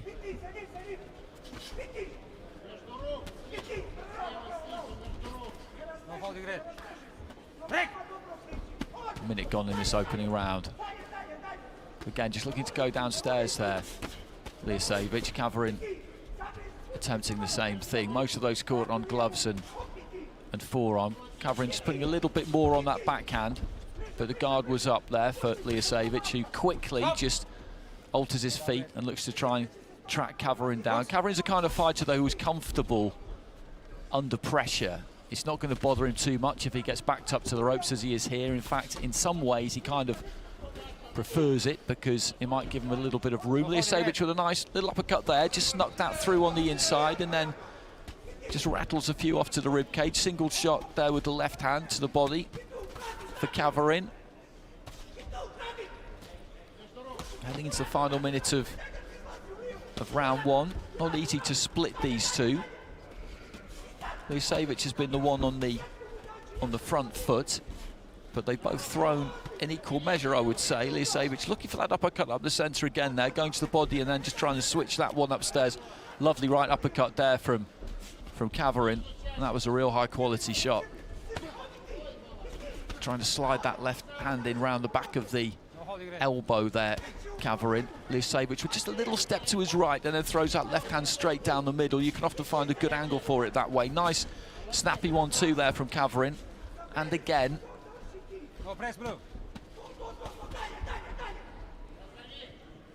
I think the sharper punching overall has probably come from the Russian wearing red. It's just a question of whether the judges feel it's been superior enough to negate the fact that Lijasevic has been the one walking him down. For me, it's not about that, it's about who lands what, but for the ringside judges, it can sometimes be a different story. We'll just wait for the scores to flash up, and I'd be happy with that. That's certainly how I saw it, and it's interesting. We were speaking before the opening bell for the men's final day about adaptability, and I've covered a lot of Kavarin's fights. That is the most punches I've seen him throw over the course of 3 minutes. Recognizing the opponent that he's got against him, he and his coaches devised his strategy, but didn't he carry it out brilliantly? Not just naked aggression and a free swing up, but picking his punches, wonderful accuracy, and again, make no mistake, his opponent Lijasevic is in the contest, but I think what we're going to need to keep an eye on now is whether this can be sustained by Kavarin, because these are big 81-kilogram light heavyweight boxers, and he let his hands go with terrific frequency over the course of that first 3 minutes. Will he be able to maintain it? He has faded in previous contests, but managed the ring time brilliantly.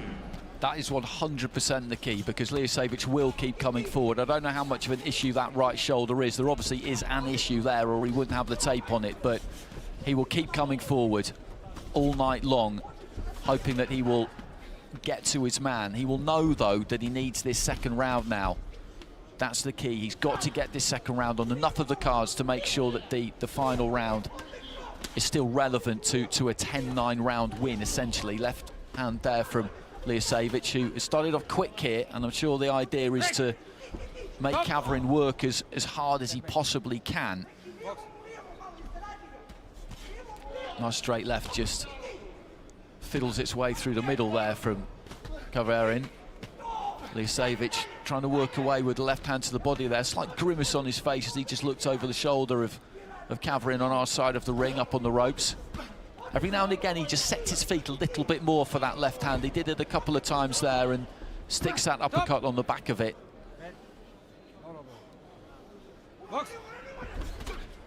Good left hand. There's that left cross that Ronald was talking about before the start of the fight. Lijasevic kind of walked straight onto that one, and at the minute the Montenegrin is just struggling really to get his own punches away, because the punch output in this second round has been high again from the Russian wearing red.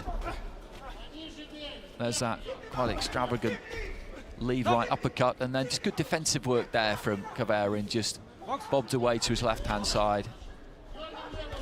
Got himself away from what was a fairly telegraphed punch from Lijasevic. He wasn't exactly running out of ideas here. I'm not sure if I would go quite that far, but he needs some success. He's trying hard, but most of the time the bigger punches he's throwing, such as 2 or 3 just there in succession, are missing. Little uppercut on the inside again there from Kavarin. Working hard is one thing, bringing the pressure is great, but you need some success to really fuel that fire for you. Left hand there from Lijasevic, smearing left hand, kind of got through, but the sharp punching of these two again has come from the fighter in red. He lands the 1-2 and then just wheels away to his right hand side. It's not been outstandingly dominant though, so if Lijasevic could just land something big in the final 30 seconds here, it's possible that he can make his mark and turn this one around, but it's looking increasingly unlikely here. Kavarin breathing pretty hard now, but if he could take this second round, then he's got clear water between himself and his opponent. And in many ways, not that different this second round to the first. Maybe the pair of them getting a little bit more ragged due to that extra little bit of fatigue. Straight right hand there from Lijasevic. How's that one looking for you? I'm going red. It was a very good round indeed from my perspective here ringside. The Halle Legion for Kaverin. Just waiting to bring you the AIBA Live scores. But again, both boxers working incredibly hard. They're breathing audible. They're breathing audible from our position, but it's a 3-2 split in favor of the man from Montenegro. So that is all square for judges B, C, and D. 19 points apiece. A 2-point lead for judges A and E for this man. Both boxers feeling the pace. Who will be able to dig deep and summon up the energy that they need? This all on this third and final round, Andy. It is. And the absolutely crucial thing there is that he got 3 of the cards, because that means that 3 are 19-19, and if he wins all of those, he could turn this around, Lijasevic, and still win this fight. If it had been 3-2 the other way, then it would have been an unassailable lead, really, but he's still right in this, Lijasevic, and he got onto the front foot there and let his hands go with a bit of venom, and he got a good distance there too, as he backed Kaverin up to the ropes. He did bring a lot of pressure in that second round. As we said, he was constantly coming forward. That's how he does it, but from where I was sitting, I agree with you. I don't think he landed enough really to take that second round, to be honest with you, but it's in the books. Left hand down the middle there from Kaverin. He needs just one of those level cards to claim his gold medal. There's that left hand, decent left hand. Just digs his toes in on that one, then goes down to the body with the same left. Lijasevic just trying to throw that right hand up the middle. The way he throws that uppercut in particular is quite odd. I wonder if the shoulder injury is just having a slight effect on that. A minute gone in the third and final round. There's that left hand, that left cross there from Kaverin, who just heaves in a few breaths as he wheels away towards the neutral corner on our left-hand side. Lijasevic looks to try and get on top of him and land a few to the body. Kaverin with a left hand back in reply. They're both feeling this now, there's no doubt about that.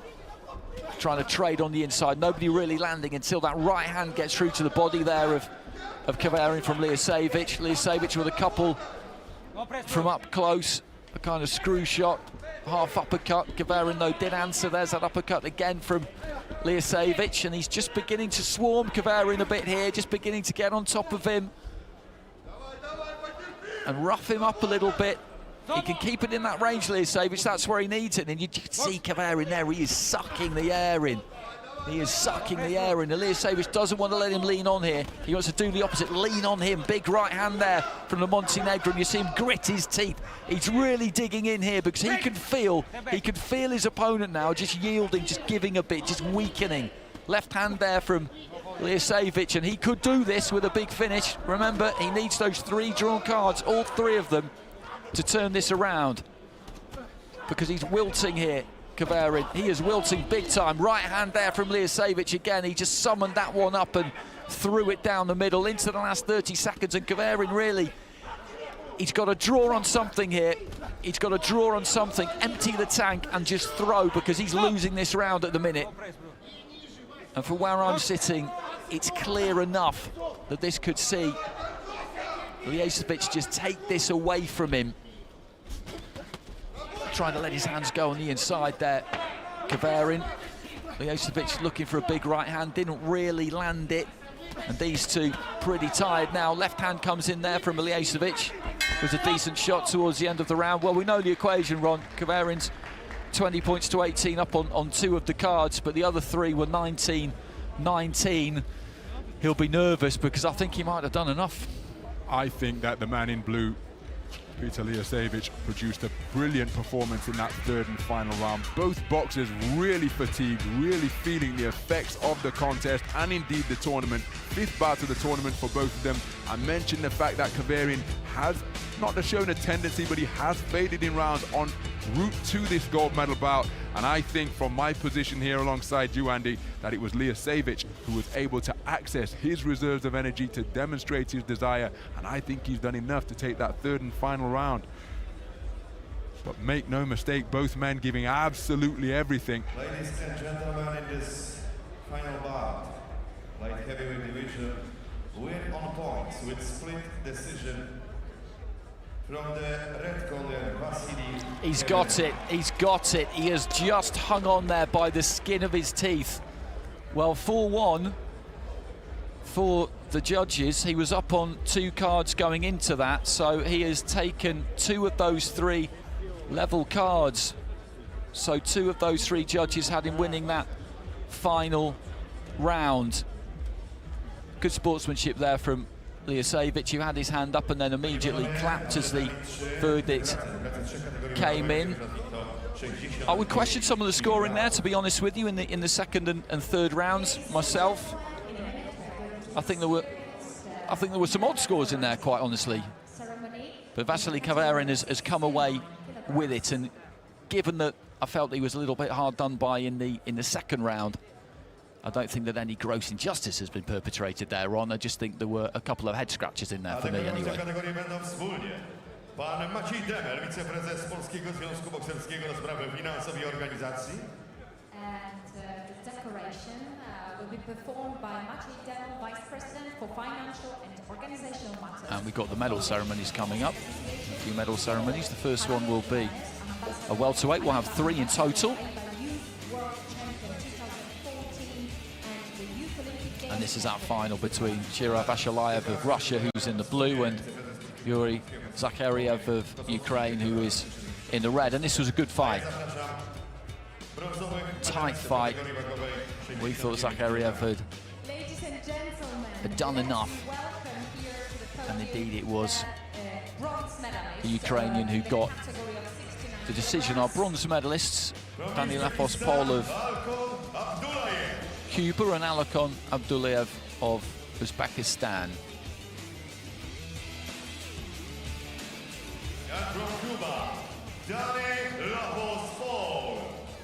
Just making their way through the archway. The silver medal and the title of Vice Champion of the World. The boxer from Russia, Chirav Ashalayev. Ashalayev, a European youth silver medalist, now a world youth silver medalist. Very good competition from him. Ended up having 5 fights in total, which is a tough beat over the course of 10 days of competition. But during the course of those 3 3-minute rounds, it was Zakhariev who just did that little bit more to deservedly get the win, and the 2-time European youth champion now becomes a world champion.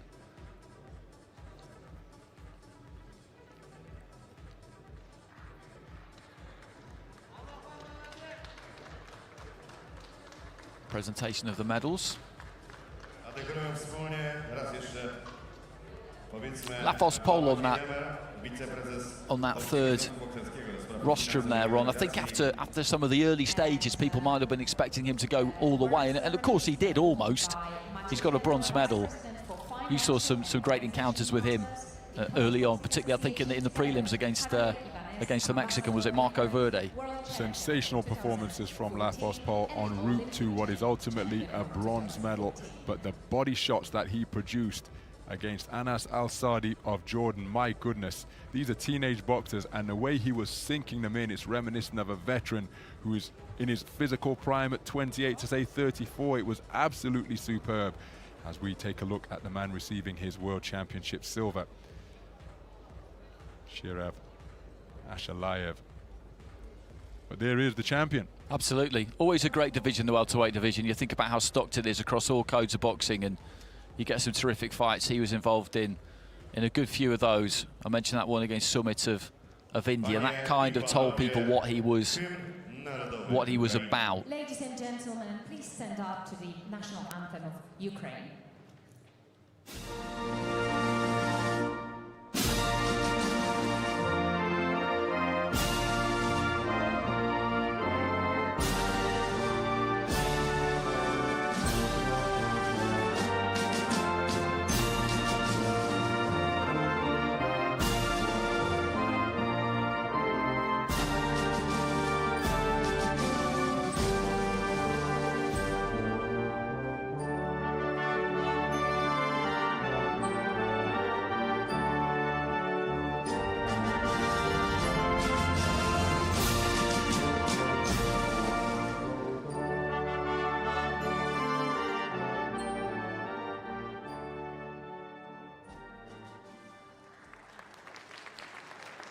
Dziękujemy bardzo.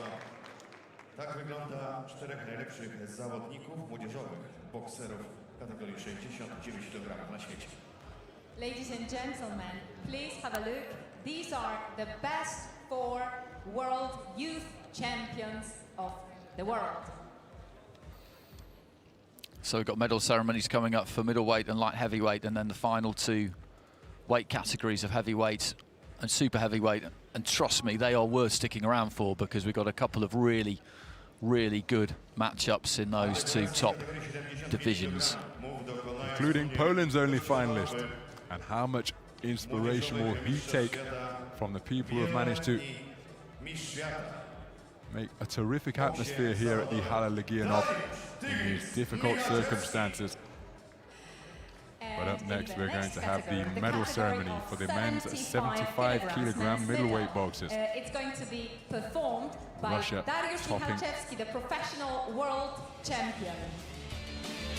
The medal podium after a really impressive display by Mikhail Usov. Coolness personified in the face of some aggression from Ilya Tohybitsky. And the best boxer. Tohybitsky from Ukraine, largely neutralized by the clever back foot boxing and accurate punch kicking of Mikhail Usov. A very efficient display. And was coolness under fire personified. Mikhail Usov, fantastic performance from him. And as we've been saying throughout the course of the tournament, it really is worth making a note of the names you see here, because there have been some terrific winners of World Youth Gold over the years since the inaugural tournament back in Yokohama in 1979. The silver medal and the title of vice champion of the world goes to The boxer from Ukraine, Ilya Tohybitsky. So Ilya Tohybitsky making his way into the arena. But just back to that roll call of some of the outstanding boxers who filled and perhaps exceeded their potential over the years here. Milton McCrory in Yokohama 1979. Lennox Lewis, who went on to win everything there is to win in the sport as both an amateur and a professional. Riddick Bowe, Felix Savon, the late great Roberto Balado. Alexander Lebziak, who was here yesterday, took his world title in the senior ranks in Budapest in '97, Olympic gold in Sydney 2000, but way back in Havana in 1987, he stood on the top in this podium in the equivalent of this tournament. So it's not always an accurate barometer, but just from the roll call that we've been rattling off here, Andy, some of them go on to big things in both codes of the sport, the unpaid code and the professional ranks. Absolutely, it just stands them in really good stead for what's to come. Shakur Stevenson, one from recent times, who's gone on to do very well since then. Also picked up a silver medal in the Olympic Games not that long after, only about a year after he would have won the World Youth in the Youth Olympic Games, because I think he was 19, wasn't he, when he boxed Robeisy Ramirez in the final. So it's just a great pathway to get on. And Amir Khan did it in the same year. Gold medal in 2004, went to the Olympics as a one-man British boxing team, and it took Mario Kindelan, the great Cuban boxer, winning his second Olympic title to deny Amir Khan an Olympic gold. But again, that gives you an idea of the type of talent that can emerge, that has emerged from these championships historically. There's Ilya Tohibitsky, silver medal for him in the 75 kilogram middleweight division. Really did give it everything in the gold medal bout after winning on a walkover in his semi-final. But there is the gold medalist. What a performance from Mikhail Usov. Hassan Boyduzmatov, I think that was giving him a handshake there, was it? It was only a brief glimpse of him, but I'm sure that the Val Barker Trophy winner from London 2012, excuse me, from Rio 2016 is in the house. He's a small fella, so I can't see him over the paparazzi that have assembled to capture these images. He's definitely here, though. But he is here, and I think it was he who shook his hand.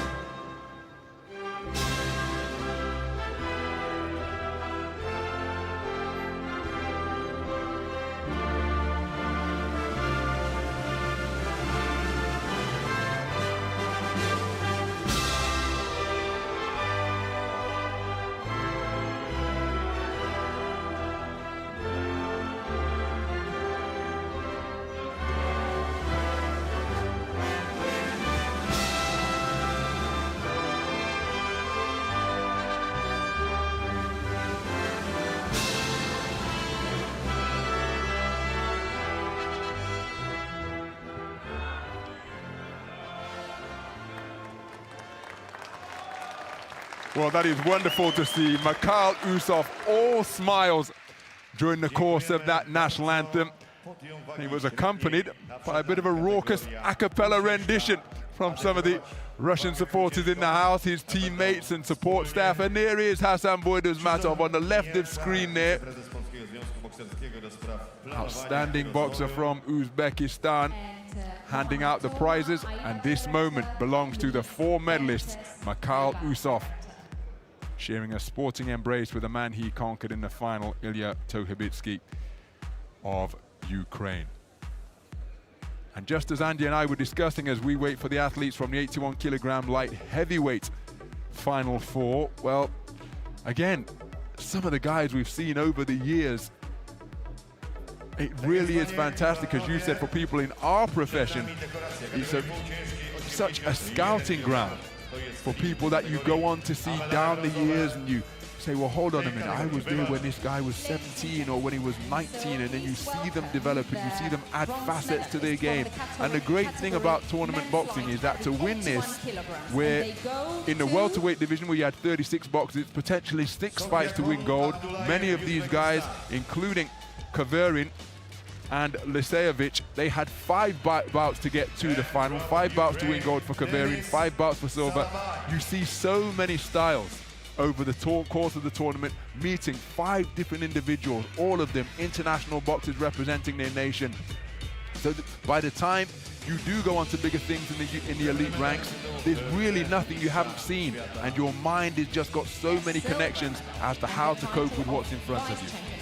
That's it, you just get that all-round schooling and education that you wouldn't really get anywhere else. You think about the different shapes of sizes of fighters you see within weight divisions, you think about the different styles, you think about the amount of southpaws that you see in these competitions.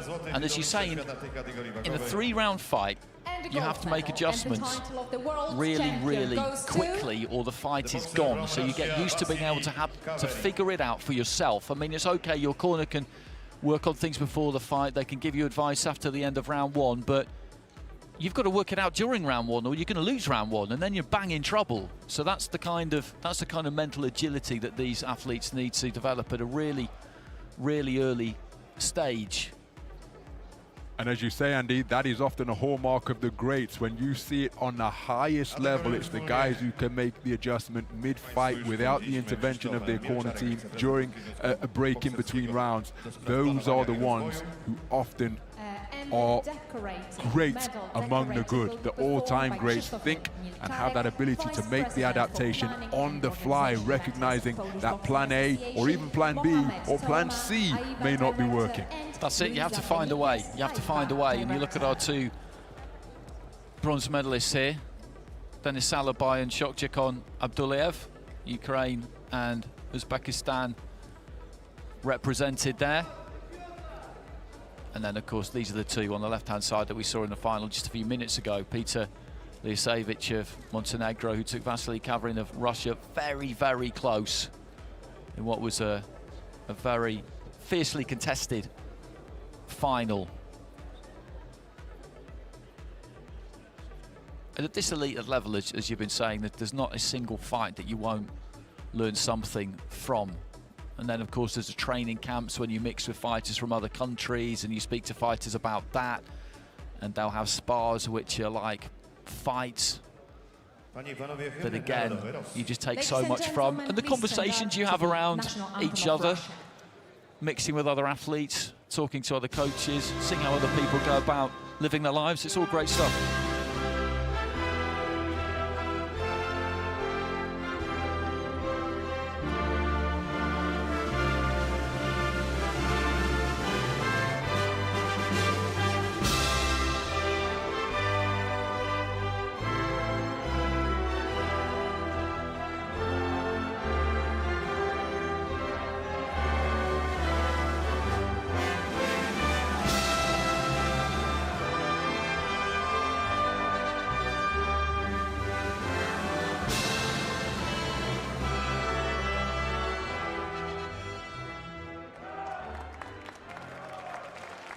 Panie i panowie, podium kategorii półciężkiej wygląda właśnie tak, a już za moment pojedynek, na który czeka cała sportowa Polska, w szczególności człowiek, który wraz z całym zespołem doprowadził do realizacji plan organizacji Mistrzostw Świata w Kielcach, prezes Polskiego Związku Bokserskiego. Damage underneath the eye there of Kavarin. Ladies and gentlemen, in a minute we are going to experience something that everybody has been looking forward to for the long time, especially the president of the Polish Boxing Association, Grzegorz Nowaczek.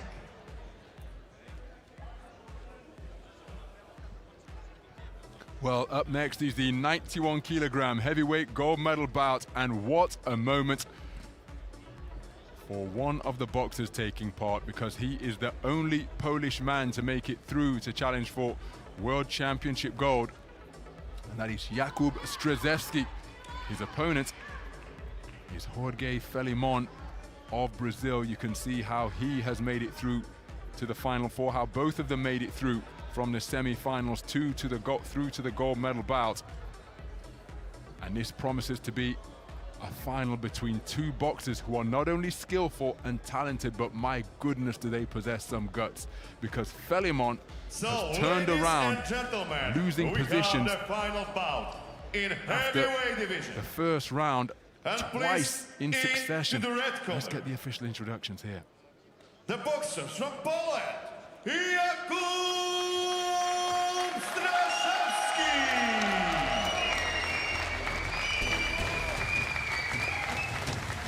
Well, what a wonderful reception for Jakub Strzezewski, 17 years of age, and the man comes in as a national youth champion in the youth ranks, and he has boxed quite magnificently through the course of this tournament, preparing for his 5th bout in the final. He was masterful in his semi-final win against Vishal Gupta. An amazing display. The southpaw with fluid, languid punch picking, a beautiful, relaxed lead right jab. When he won his quarterfinal to get himself through to the medal stages, the man was overcome with emotion, prevailing on a 3-2 split on cards that were 28-29 across the board. He edged it, and the emotion of his accomplishment, the magnitude of his accomplishment hit him.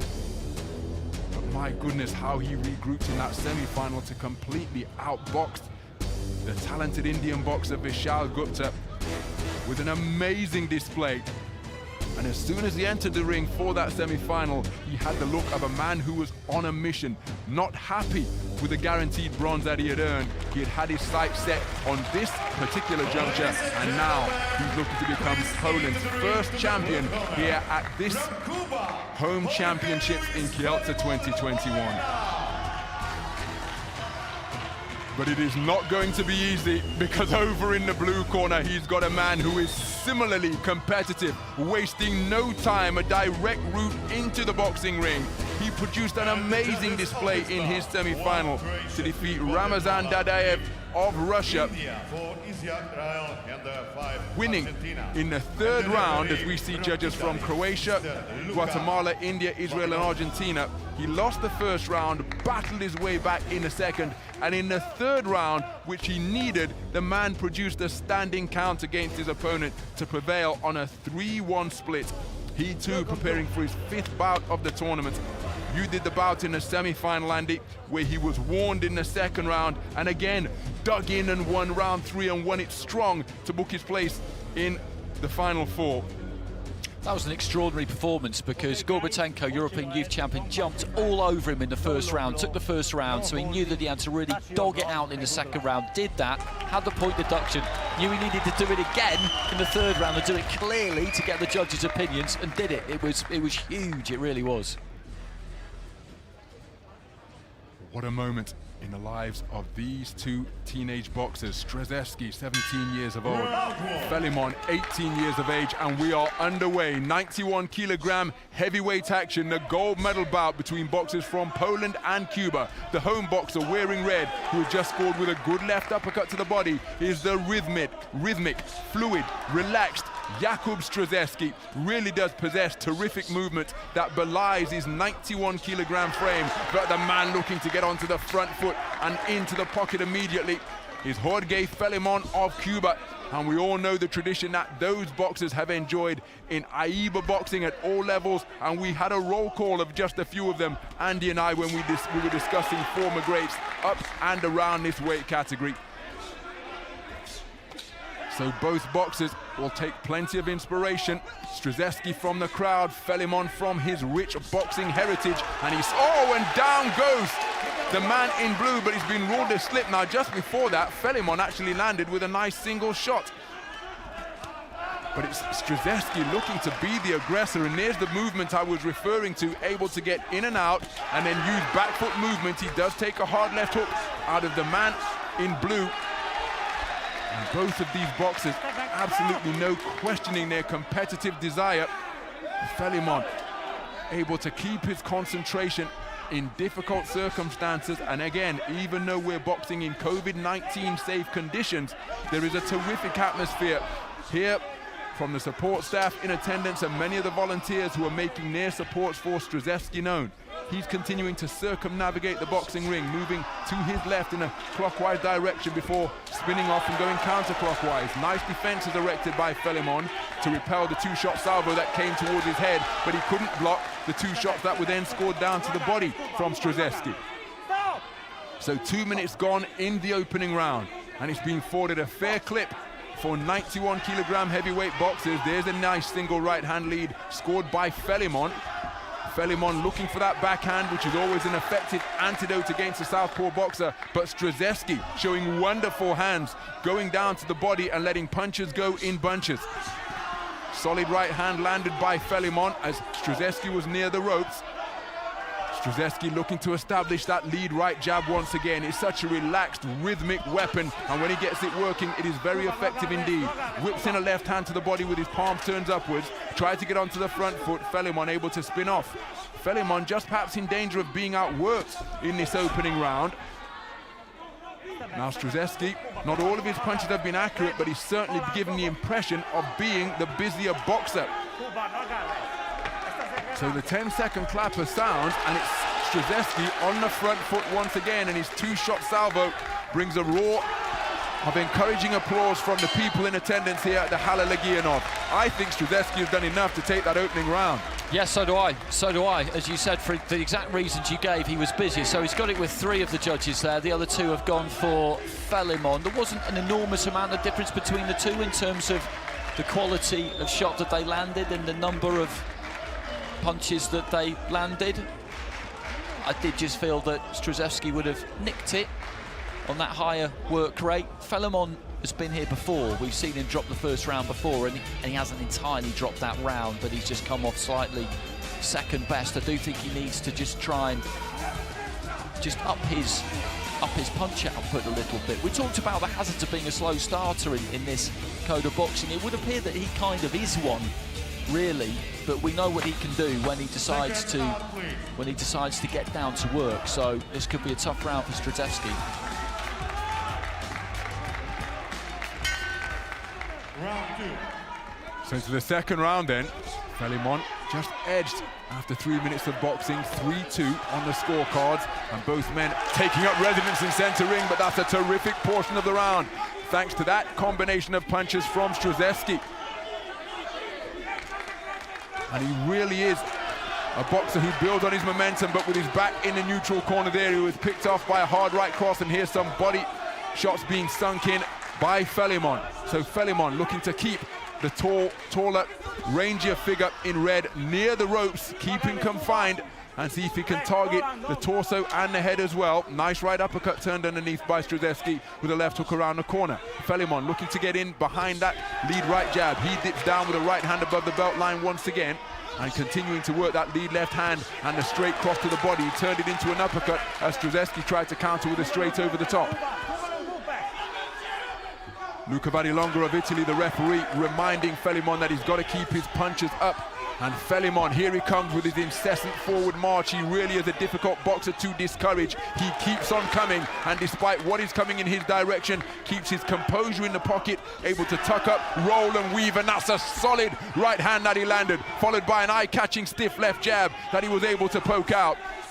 And Philemon, as we approach the midpoint of the round, just giving the impression that he's beginning to get on top. Strzelecki keen to tie his man up, gain some respite, regroup his thoughts, and come again. But Philemon won't give him the room to breathe, and now he's beginning to get clearly on top. Is the boxer in blue, hook into the solar plexus, and then followed by a left hook over the top. Strzelecki breathing through an open mouth. His breathing becoming more laboured now because he's been punched repeatedly in clean fashion during the course of this second round. And Philemon proving irresistible as he burrows away to both body and head. His chin was checked by a big right cross, followed by a big left hook, and that causes the intervention of referee Luca Varilonga to issue a standing 8 count.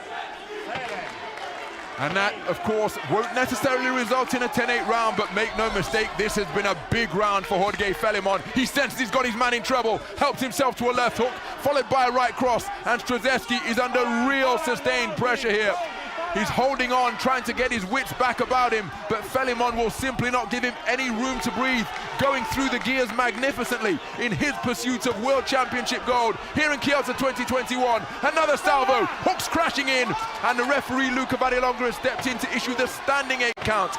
Now, of course, in youth boxing, the health and safety of the boxers absolutely paramount. Luca Varilonga taking a close look in the eyes of Strzelecki and giving him every chance here at his home championships. But Philemon is a man on a mission now, and he feels that he's just a few punches away from World Championship gold. He sets about his man once again, scoring to both body and head. Terrific commitment being shown by Strzelecki. And it's perhaps a good thing, Andy, that he was in his own corner, because I'm not sure he would have been able to walk in a straight line back to his stall after that dominant round produced by Jorge Philemon. 10-8 across the board, so the Cuban boxer leading it on all 5 cards. Well, we've seen him do this before. Dig in the second round when he really needs to, and I think the body work in the first half of the round, he put in quite a lot of body work in that opening 90 seconds of the round, which really slowed Strzelecki down. And then he just started catching him clean on numerous occasions. And I'm not saying the referee should have jumped in for a standing count before that, but he probably could have. And that was just a very dominant round from Philemon. He just clicks through the gears. He's maybe just a little bit slow getting started, but like a juggernaut rolling down the hill, he just gathers pace, and if you're standing in his way, he will run you over. And that's what happened in that round. So into the third and final round we go. Jakub Strzelecki under real pressure, having taken 2 standing 8 counts in the third. He spent every second of the 60 on his stool over in that red corner, while Jorge Philemon remained on his feet, showing his opponent that I am fresh and fit and ready to fire once more as soon as that bell sounds to begin the third and final round. So Strzelecki trying to summon up his reserves. He's picked off by a long left jab once again. And Strzelecki, well, I think he's really in an invidious position now. because he's either got to defend himself or he's got to try and fight back. And I feel if he tries to fight fire with fire, that leaves him in the pocket in punching range, and it could well bring about his demise inside the distance. Credit to the man. He is trying to fulfill his dream of being crowned a world champion here at his home tournament in Kielce 2021, but he is facing off against an opponent who will simply not relent. That's a beautiful corkscrew left hand, more shots turning through underneath, and a third standing count could well be imminent. Remember, a maximum of 4 standing 8 counts permitted in youth boxing. Strzelecki comes back with a right hand of his own, but he is being outgunned in the course of this third and final round, just as he was in the second. Strzelecki bites down on his mouthpiece and gamely lets 2 punches go in the pocket, but you can see that he is a boxer who is beginning to wilt as he's pushed back towards the ropes once again due to the accurate shot selection of the man in blue. Left uppercut landed by Strzelecki. Now, this is significant, because if this mouthpiece comes out 3 times, be it from a punch or from it being exhaled, that will be a point off. And why that is an infringement is that a fatiguing fighter can often elect to do it to buy themselves some time, because the referee must intervene, have that mouthpiece rinsed and reinserted. So in order to avoid that being a tactic in the armory of a boxer under pressure, that is why a maximum of 3 times will result in a point being taken off. Not saying Strzelecki did it deliberately as he takes a hard right hand to the body, but he has bought himself an intermission there. But look at the burrowing punches just above the belt line being fired in by Philemon. Strzelecki gamely going after his man once again. Perhaps the last roll of the dice as we approach a final minute, but his defense is being breached by the pinpoint accuracy of the punches from both flanks from Jorge Philemon, who is feeling this one and fighting with everything he has to try and get a highlight reel inside the distance victory as he lands another rattling right uppercut and a left hook around the corner. Strzelecki out on his feet. Philemon perhaps wondering what's keeping this man up. He backs in towards the neutral corner. Far side of the ring from our commentary position. Lands another left hand. Luki Vadalonga in prime position, keeping a close eye on the proceedings and looking at the body language and into the eyes of the man in red. I think this is becoming a survival mission now for Jakub Strzelecki. He wants to remain on his feet, steals a glance to his red corner to figure out how long he's left. He's got less than 20 seconds to make it through to the final bell. He has given it absolutely everything, but he has been met with a man in Jorge Philemon who simply would not be denied. He's still being encouraged by his corner with Strzelecki. He launches one final salvo. He lands a left hook, but it is not going to be enough. And after the conclusion of 3 pulsating 3-minute rounds of boxing, it is Jorge Philemon of Cuba who will stand atop the gold medal rostrum here, adding his name to the roll call of big Cuban boxers who have occupied that same position here at the World Youth Championships. The late, great Roberto Bellado, Felix Savon, Odlanier Solis, and a whole host of other Cubans at different weights have stood on that highest rostrum, and they are about to be joined by Jorge Philemon, who produced a brilliant display. What a response in the second round. So, let's get the announcement. In the bout 393, the final of heavyweight division, win on points with unanimous decision from the blue corner, Jorge Luis Philemon Lobaina. Jorge Philemon blowing a kiss up to the heavens, and perhaps that prayer and that celebration will be received by the late great Roberto Bellado, who won this title back in Havana in Cuba in 1987. He went on to take Olympic super heavyweight gold and a Val Barker trophy as well, and given the way that this man performs, we could well see him go on to accomplish similar. He's not only skilled, he's not only incredibly tough mentally, but what a competitor, able to turn things around when the odds are against him. He did it time and time again in this tournament, and that characteristic served him very well here in the gold medal bout. 100%. I remember seeing him in the first preliminary round against Henrik Tuzgrikian of Armenia. Good fighter who looked to try and jump on him in the first round and really put it on him, because he knew that it was actually his international debut. Young fighter like everybody coming here is.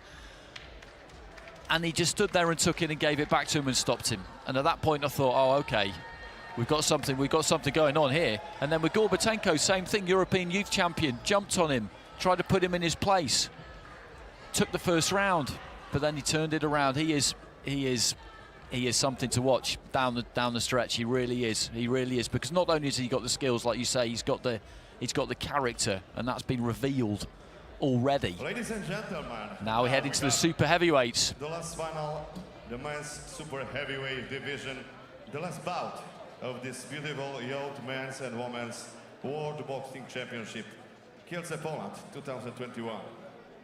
Ladies and gentlemen, please into the ring, to the red corner, from Armenia, Hovhannes Papazian. So making his way to the red corner then from Armenia, Hovhannes Papazian. Had quite a strange semi-final in many ways. He was in with Fernando Arzola of Cuba. Arzola had a decent enough first round, and right at the start of the second, his left eye really came up. It started to close. It wasn't absolutely clear how it had happened. Then he went down from a body shot, which hardly seemed to land. Then he retired with a shoulder injury. He seemed physically just to fall apart, but Papazian has to be given some credit for his part in that, as he just manoeuvres his way through the ropes in a very sprightly fashion. A good win against Vasyl Tkaczuk of Ukraine as well. To the blue corner from Uzbekistan,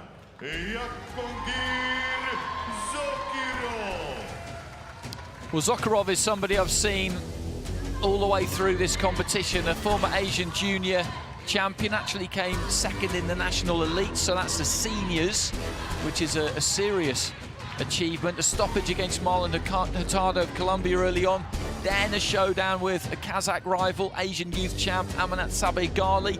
He won that one 4-1, stopped Ahmet Senol of Turkey in the quarterfinals. Then a good fight against Levante Kiss of Bulgaria in the semis.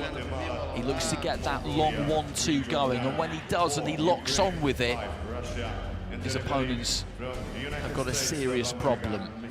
And here are the judges for this final bout: Guatemala, Mongolia, Jordan, Ukraine and Russia. The final bout of what has been an absolutely fantastic 2021 IEBA Youth Men's and Women's World Championships.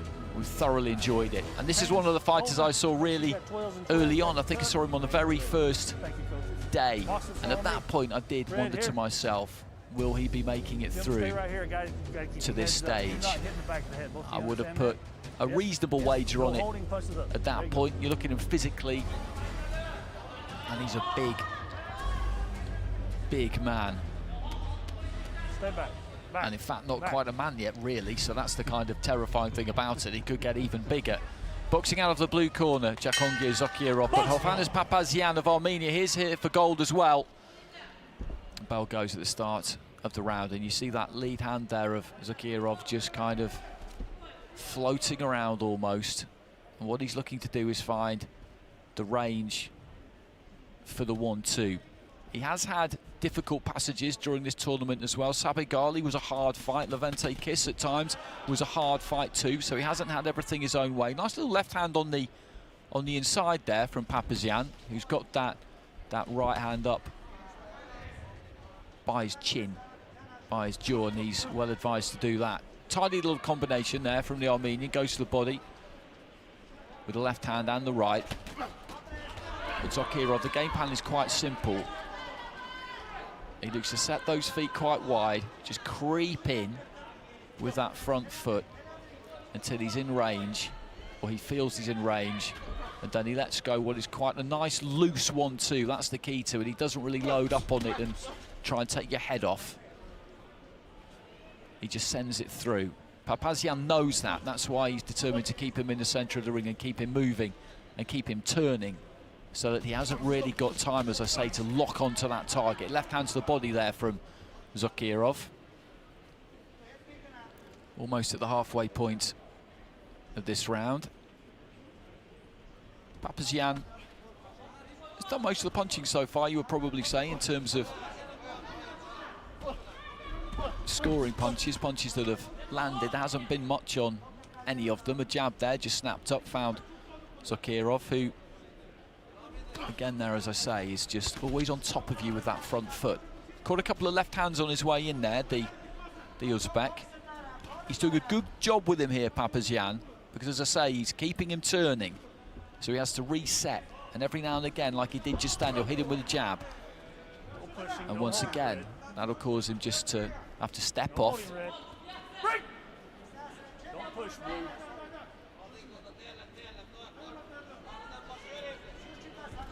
Into the final minute of the round, deep into the final minute of the round. Left hand there from Zakirov. I don't think really landed absolutely clean. Maybe made contact with the inside of the glove there. And the inside of the glove possibly just dragging Papazian across towards that neutral corner on our left. Snapping that jab there, Papazian didn't quite get through with it. Right hand I think might have done. Zakirov trying to work him on the ropes there. Good jab. And there you get an idea of the kind of force that he can land with. Now, he's been on the front foot making the fight throughout the course of this 3 minutes, Zakirov. That is undeniable. He hasn't landed a great deal. Papazian has had some nice busy hands and has done some effective work in terms of landing scoring punches. Not totally convinced which way the judges will go with that. Very competitive opening round, and there's the confirmation of the scorecards. All 5 judges preferring the work of Zakirov after that 3 minutes. I thought it was really instructive when in the final minute he landed a right jab which completely disrupted the balance of Papazian. And if he can get that right hand working, didn't load up on it by any means, but it landed with such weight. Now, for Papazian's point of view, he possesses terrific reflexes. He's happy to invite that pressure and back himself to be quicker on the draw, on the counter, but like he did there. So again, perhaps a really instructive replay as to how he wants to go about it, but it is a risky strategy against a man who possesses such heavy artillery in his tool bag. I think the discouraging thing about that round for Papazian is that I would say that if you're on his coaching staff and if you're him even, that you thought that round went pretty well. I'd have thought that went according to script, but he hasn't won it. He hasn't won it. The judges preferring Zakirov, who was coming forward, and as you say, when he landed that jab, you could see him turn Papazian through 180 degrees almost. He's just got those naturally heavy hands, and I think the reason they're heavy is because he doesn't load up with them. He just lets them go, and at some point he will find a home for that 1-2. Papazian just winging with the left hand there a couple of times, ducking his head almost, and just throwing that one a bit wildly. They're looking for the left Zakirov, but the weight came just a little bit too far forward, and he ended up stumbling after it. Dabbing jab there from Uzbek. Good bit of work there from Zakirov. Just took the weight back and then responded with a snappy little 1-2. And the benefit of having that really wide stance is that the front foot crowds your opponent. It makes him feel like you are right on top of him and that you're in range. But as he showed there, Zakirov, Papazian snapped a jab at him, and he can just pull that weight all the way back, and being so tall, it means that your opponent doesn't actually reach. So in a way, it's a bit of a mirage. You see him pecking with the jab there, Papazian, and he's not going to reach with that. Zakirov, though, is always within range because he's that bit taller. And with that height comes that reach. Still midway through the second round, though. And Papazian has so far successfully avoided catching a long straight left from Zakirov, but there's a good left hand to the body from the Uzbek. It's just difficult to see how Papazian can win this fight, quite honestly, because I thought he did pretty well in that opening round, and the judges went Zakirov's way. I don't have a problem with it, but given that happened, I'm not sure what else he can really do in terms of his approach to the fight into the final minute. Stop. What's leading with the hand? Box!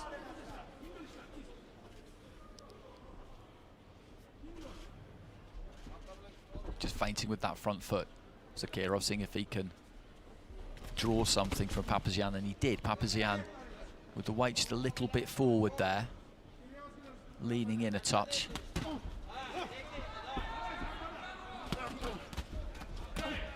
Left hand on the inside there from Papazian landed. The gum shield has come out. Just flying out, the mouth not closed, not shut down, keeping that one in. It's Papazian, so a little bit of a breather for both of them right before the end of the round. I'll wash my hands off. Now, peace, bite down, okay? Referee telling him to bite down to keep that in his mouth. Final 10 seconds of the second round. And a round that in many ways is similar to the first, other than the fact that Zakirov just landed that little bit more. I agree entirely, and I think what was perhaps different in that second round, only in a couple of instances, is that Zakirov was able to uncoil his left hand out of that southpaw stance. It was one cross through the middle which really got the attention of Papazian, and one body shot with a traded body shots, but after Zakirov dipped his knees and really drove it in, well, he possesses the type of power that can make an opponent reticent, I feel, because Papazian knows what he's got to do. He's got the guns to do it. Remember, in his 4 wins en route to this final, Papazian is 3 wins. He's got 2 stoppage wins himself. So this contest is not over the line yet, even though he's up 20 points to 18. We always say up in this division can be turned around quickly. But in order to land that type of heavy shot, he's got to put himself in the firing line of the man in blue. That's exactly it. He's got to take real risks here.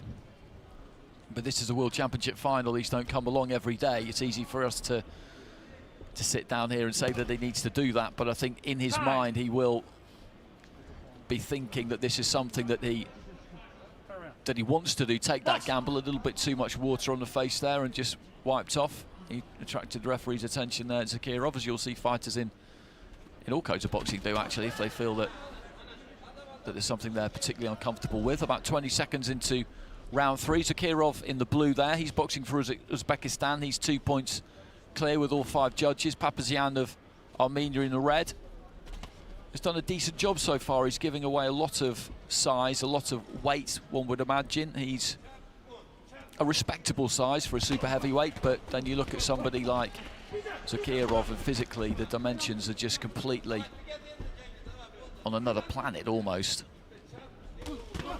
Left hand to the body.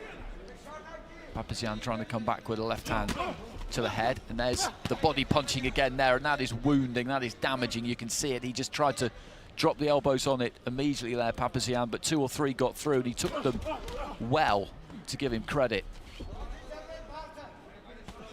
There's a jab.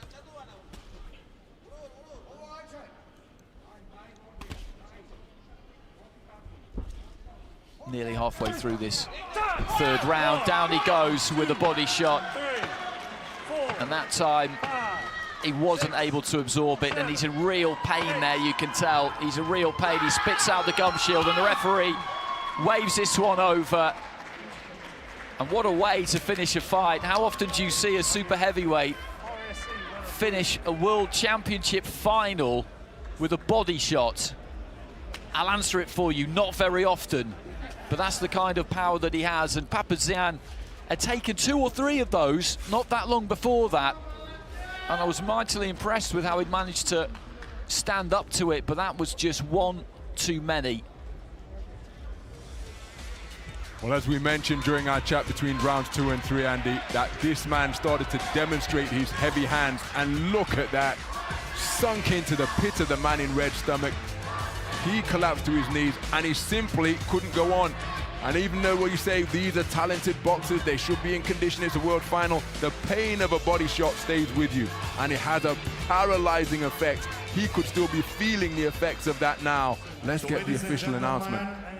In the final bout, in the men's super heavyweight division, win by RSC in the 1st round and 36 seconds. 3rd round. The boxer from the blue corner, Zakirov, Uzbekistan. Jahongir Zakirov of Uzbekistan gets it. Asian junior champion, now the world youth champion, and it's another stoppage. His 3rd in 5 fights. And he looks like somebody who's got a big future ahead of him. Mężczyzn i Kobiet. And that was an absolute wound of that left hand, it really was. As you say, it disappeared into the pit of the stomach, and he tried to shake it off Papazian, who I thought did pretty well in that fight, to be honest, because he was giving away a lot of size. I thought the first round he couldn't really have done too much better than that. A different set of judges. He could have got a few of those because he did some decent work from the outside. But he was up against it. He was just so heavily outgunned. And now we'll go back to the victory ceremony for the heavyweights. And well, we've been heaping praise on Jorge Felimon, and we've been right to, because he's had an absolutely sensational 10 days. He really has. What a performance he produced in the final against the home boxer, who would have been full of inspiration, but he weathered the storm after conceding the opening round, as he invariably has done during the course of this tournament. And look at the shot selection he was able to produce in the second and third rounds. Dominated the second round by producing 2 standing counts, and once he had his man going, well, he was relentless. And you have to feel for, well, Jakub Struzeski. First of all, let's get it into context. It is a terrific performance for Struzeski, just 17 years of age, to make it through to the gold medal bout at his home championships. He boxed terrifically to arrive at this stage, but there was the moment of confirmation for the victor. And it will be Jorge Felimon who occupies the gold medal rostrum in the men's 91 kilogram heavyweight division. So it's been a dramatic 91 kilogram heavyweight tournament. The athletes going to be making their way into the arena shortly. Boksie is leading the charge once again. And the bronze medalist Ramazan Dadayev of Russia and Vishal Gupta of India. They too making their way back into the arena for the final time. Their semi-finals were 3 days ago. Vice champion of the world, go to... It's been a terrific tournament for both of these boxers. And another medal for the outstanding Indian team. So those 2 boxers take up their position. And a gold medal and a title of Jakub Struzeski, what an ovation he received as he's making his way back into the arena for the final time here. It's a moment he is never going to forget. A fantastic run to the gold medal bout. 4 wins out of 5, just coming up short in his gold medal match. Nice to see him acknowledging the support that he's receiving with a little bow. But the heavyweight king is the man from Cuba, Jorge Felimon. Stands on the highest medal plinth here at the Hala Legionov. So now the presentation of the medals, and it will be the bronze medals to the boxers from India and Russia. There is Vishal Gupta, very clever boxer is Gupta. Has some good wins en route to that semi-final bronze medal stage, as did Ramazan Dadayev. And this man, well, what an absolutely terrific tournament he has enjoyed.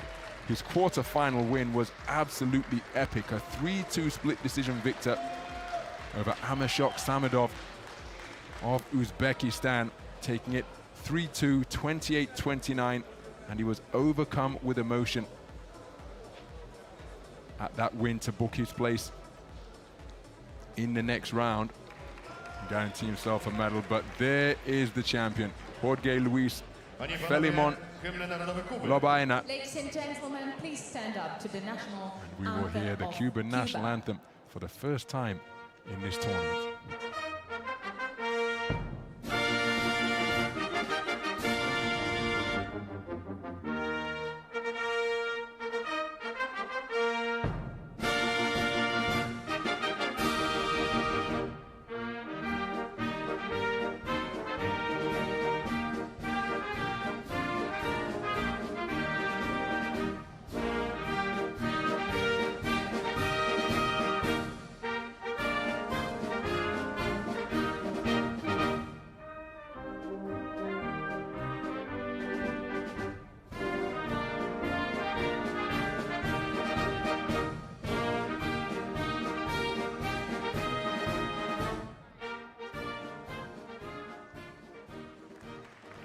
Dziękujemy bardzo. Podium wagi ciężkiej wygląda. So there are your medalists in the men's 91 kilogram heavyweight division. Jorge Felimon outpointing the home boxer Jakub Struzeski in the gold medal bout, Vishal Gupta and Ramazan Dadeev rounding out the medal podium. In boxing, 4 best members of the world in a men's heavy category. Solid gold A przed nami już in the grill of Jorge Felimon. kategorii wagowej wagi super ciężkiej. We have one more medal ceremony to come here in the closing stages of Kielce 2021. And the president of AIBA, Mr. Umar Kramlev. Ladies and gentlemen, I think I might get a bit misty-eyed. It's been a great competition, hasn't it? It's been a really, really good competition. Thoroughly enjoyed it right from the very start when we arrived at the beginning of last week. That first session of boxing on the Tuesday, just had the one session. Then after that, we were at it every day. So we had that break before the finals, of course, and we've had over 400 bouts split between the two of us coming together for the last couple of days, and it's been fantastic. It's been absolutely fantastic. Brilliantly run competition. We've seen superb fights. And we finished with this one at super heavyweight. And we're just getting the bronze medalists introduced into the arena. Levente Kiss of Hungary, he's a good fighter, He put Sokirov pretty close second round, I thought, and it went Zokirov's way, and that really turned out to be crucial. But he found a way through a couple of times, Levente Kiss. Fernando Orzola of Cuba, as I said, who just physically kind of fell apart in the third round of his fight against Papazian, which was, it was odd, but he was in very obvious pain. World champion goes to... Sometimes the spirit is willing, but the body just won't quite do it for you.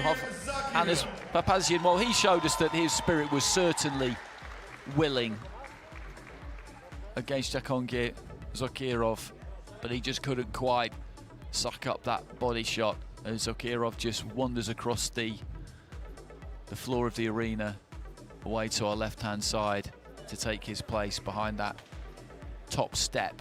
And we will be hearing about him again. We'll be hearing about all of these fighters we've seen step onto the podium throughout the course of today and yesterday. We will be hearing about all of them again, because the talent levels at this Youth World Championships have been absolutely off the scale at times. I've said it a number of times, but it's only when they took the head guards off that you realise how old they are, or rather how young they are, because they just look like adults. They look like adults, and they box like adults. And you look at the damage around the left eye there. It's amazing sometimes when the head guards come off you. I said this yesterday, but you see a fighter who looks like he's about 15, because some 17-year-olds are so fresh-faced, they look that young.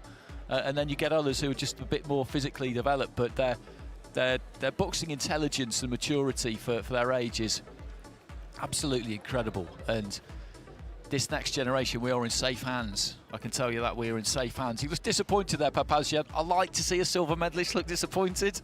You should be very, very proud of what you've done, but you should be wanting to be standing on the left-hand side to where you are there. Beating him is going to be a difficult job for anybody, though, Zokirov, because he's just got those basic tools that he's obviously practiced and drilled and honed to the point where he trusts them so much he can afford to be really quite patient with them. It took him a while to get to Papazian, but get to him in the end he did. And it wasn't to the head, it was to the body. But it doesn't matter how you fall. Ladies and gentlemen, please stand up to the national anthem of Uzbekistan.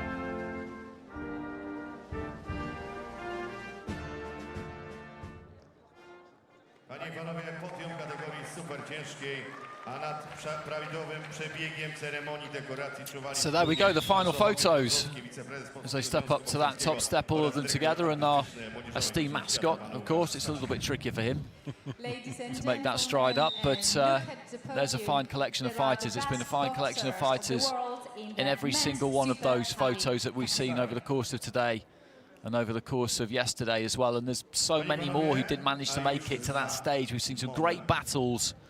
The sportsmanship has been sensational, and as we've been saying all the way through, the way that everything has just turned out has been an absolute pleasure to be involved in it. You look at the medal table there, that is a phenomenal performance from India. They have absolutely smashed everybody there. 8 gold medals, 7 of them in the women's. I mean, that is an unbelievable achievement. And they're even equal top in terms of volume with 11. Now, it's gold that is the most valuable currency, so if you have 1 gold medal and everybody else has nothing but silvers and bronzes, that nation will be top. But they've topped it in both categories. The gold, 8 out of 8, and 11 medals overall. But look at the spread of medals. Some of the other nations getting themselves onto a podium, reflecting just what a global sport this is. It doesn't need much money to get into. Once you get to the higher levels and other things start to come into play, then yes, resource is a factor. But for me, that is why this is one of the most fantastic ultimate sports, because if you have the heart, the desire, the coordination, and you can do it in front of your mirror. Shadow boxing, this is how you can learn the tenets of the game before going into the more refined areas of coaching and everything else. But this is about the individual, and if you're a young boy or girl and you have that spirit in you, sometimes, and not hating on other sports, so please don't bombard me, that sometimes the other sports aren't enough, and this is a real test of so many qualities of an athlete. Absolutely, that was quite poetic. I was almost welling up there, because it's 100% true. You mentioned that word desire. It's about hunger and desire and heart, and that belief that you can win, that belief that you can improve, that belief that tomorrow you can be better than you were today. If you don't have that, then you've got nothing. If you do have that, then you've got a chance. And we're heading into the closing ceremony, which I think is going to be suitably high spec. But it's been fantastic. It's been absolutely fantastic. I can't speak highly of this experience enough. The Women's World Championships coming up towards the end of the year, the seniors and the men's as well. There's the Olympic Games, which hopefully will go ahead as planned in late July, August time. So a lot to look forward to. Indeed there is. We leave you just enjoying these images of what promises to be an epic closing ceremony.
Ladies and gentlemen, it was the dancing group Fabulous Anima. Well, a wonderful performance produced by the dance troupe during the course of the closing ceremony here at Kielce 2021, and what a sensational championships it has been over the course of 10 days of competition, hosted over the previous 11 days here in the city south of the Polish capital, Warsaw. Poznaliśmy We'll just leave you 10 mistrzyń młodzieżowych mistrzostw świata, i 10 młodzieżowych Our mistrzów event świata. hosts. Ladies and gentlemen, behind us, almost 10 weeks of extraordinary and exciting rounds and experiences. The history is here. We got to know 10 best champions of the world, male and female. Panie i panowie, ta impreza nie odbyłaby się, gdyby nie wspólne działanie wielu osób, ale tych troje najważniejszych chcielibyśmy zaprosić teraz tutaj do ringu. If it hadn't been for a lot of people, sponsors and organizers, this would never have happened. But we are going to invite 3 most important persons here on the ring. Zapraszamy do ringu prezesa Polskiego Związku Bokserskiego, pana Grzegorza Nowaczka. Please come to the ring, Mr. President of the Polish Boxing Association, Grzegorz Nowaczek. Zapraszamy do ringu sekretarz stanu w Ministerstwie Kultury, Dziedzictwa Narodowego i Sportu, panią minister Annę Krupkę. We are honored to welcome here on the ring the Secretary of State in the Ministry of Culture, National Heritage and Sport, Mrs. Anna Krupka. Oraz człowieka, który tknął nowy wiatr w żagle statku pod nazwą AIBA i powierzył Polsce organizację tak wspaniałej imprezy, prezydent Międzynarodowej Federacji Boksu, pan Umar Kremlew. And please welcome to the ring the person who has given the new and fresh experience to the whole AIBA, the president of the International Boxing Association, Mr. Umar Kremlev.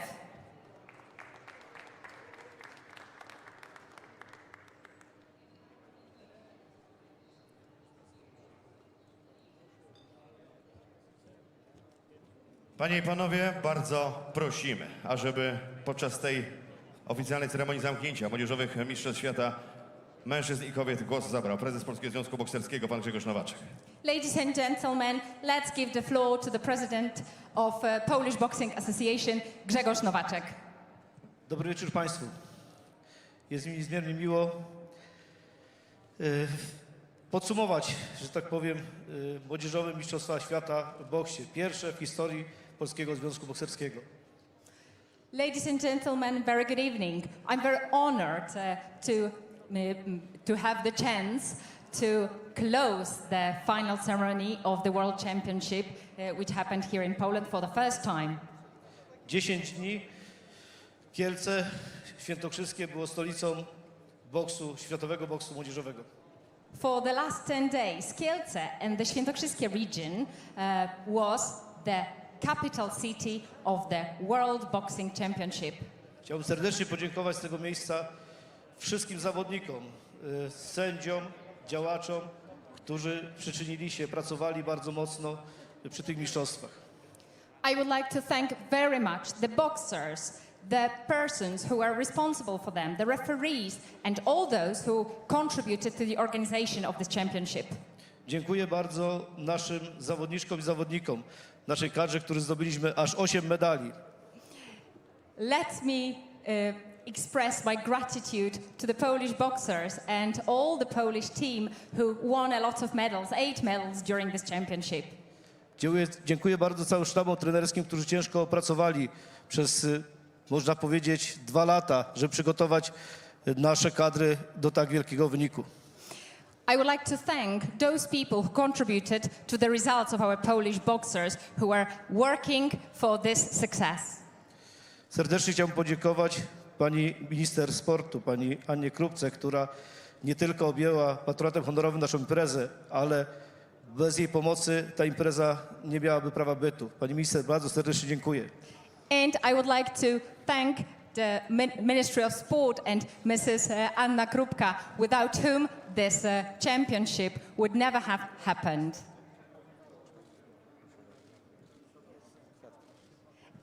And the statue. I wielkie podziękowania dla prezesa Światowej Federacji Boksu Olimpijskiego, pana Umara Kremlewa, który od samego początku zaufał Polskiemu Związkowi Bokserskiemu i przydzielił nam tak wspaniałą imprezę. And let me express my gratitude to Umar Kremlev, the president of the International Boxing Association, who confided in us. And thanks to this confidence, we are organizing and hosting this championship. Myślę, panie prezydencie, że stanęliśmy na wysokości zadania i w przyszłości dostaniemy równie piękną imprezę. I hope it wasn't our last time, and in the future we are going to host more events of this kind. Panie prezydencie, dla pana złoty medal mistrzostw, młodzieżowych mistrzostw świata. Mr. President, here is the gold medal for you for the AIBA Youth Men's and Women's World Boxing Championships. Dziękuję bardzo. Thank you very much. Panie i panowie, a teraz bardzo proszę pani minister Anna Krupka. Ladies and gentlemen, let's give the floor to the Secretary of State, Mrs. Anna Krupka. Szanowni Państwo, to wielkie święto pięściarstwa dobiega końca. Wielkie święto pięściarstwa, które mogliśmy gościć tutaj w Kielcach, na ziemi świętokrzyskiej. To pierwsza historyczna impreza tej rangi w historii polskiego boksu. Cieszę się, że starania Polskiego Związku Bokserskiego zostały zakończone sukcesem. Polska, pomimo pandemii, nie boi się wyzwań, nie boi się organizacji tak ważnych imprez rangi światowej. To jest bardzo ważne, szczególnie teraz, kiedy wiele krajów odwołuje tego rodzaju imprezy i nie ma tak naprawdę okazji do rywalizacji. Tutaj w Kielcach w sportowej rywalizacji, w sportowej walce zmierzyło się 400 zawodniczek i zawodników z 51 krajów, w tym mocna polska reprezentacja, 10 zawodniczek i 10 zawodników. I chciałam z tego miejsca serdecznie pogratulować wszystkim medalistom młodzieżowych Mistrzostw Świata w boksie w Kielcach, w tym szczególnie oczywiście tym reprezentującym moją ojczyznę, reprezentującym Polskę. 8 medali. Tyle zdobyła polska reprezentacja. Gratuluję Jakubowi Straszewskiemu zdobycia srebrnego medalu, tytułu młodzieżowego wicemistrza świata w boksie, a także naszym pięściarkom Barbarze Marcinkowskiej, Natalii Kuczewskiej. Dziękuję 5 brązowym medalistkom i również serdeczne gratulacje i wielkie brawa. Gratulacje Karolina Ampulska, Martyna Jancelewicz, Wiktoria Tereszczak, Oliwia Toborek, Daria Parada. Serdeczne gratulacje. Już dzisiaj możemy powiedzieć, że bez wątpienia jesteście naszymi przyszłymi nadziejami olimpijskimi. Ja tutaj podczas otwarcia tych młodzieżowych Mistrzostw Świata w boksie mówiłam, że mam nadzieję, że nasi reprezentanci nawiążą do historycznych sukcesów polskiego pięściarstwa. I dzisiaj widzimy, że tak się dzieje. Jeszcze raz bardzo serdecznie dziękuję. Gratuluję wszystkim zwycięzcom. Dziękuję za rywalizację w duchu fair play i dziękuję wszystkim, którzy przyczynili się do organizacji tych jakże ważnych mistrzostw, przede wszystkim Polskiemu Związkowi Bokserskiemu, bo dziś możemy powiedzieć, że ta wielka operacja logistyczna została przeprowadzona naprawdę na wysokim, profesjonalnym poziomie z zachowaniem wszelkich standardów bezpieczeństwa epidemiologicznego. Te podziękowania i gratulacje składam na ręce pana prezesa Polskiego Związku Bokserskiego Grzegorza Nowaczka. Bardzo dziękuję, panie prezesie. Serdecznie gratulacje. Dziękuję państwu. Ladies and gentlemen, I'm very honored to be here today during this championship, and I'm very proud that they were organized here on the Świętokrzyskie region, in the Świętokrzyskie region in Kielce. And I'm very proud that although the situation all around the world is like that, we are suffering from the coronavirus and a lot of countries are cancelling or postponing the championships, we here in Poland managed. I'm very proud of the Polish Boxing Association who thanks to whose efforts, we are hosting the World Championship here in Kielce. And I'm very proud of the boxers from Poland 8 medals. 8 medals during the championship, it is a lot. So I congratulate all of them. I congratulate Jakub Straszewski, who today got the silver medal, but I would like to congratulate also the ones who were fighting yesterday.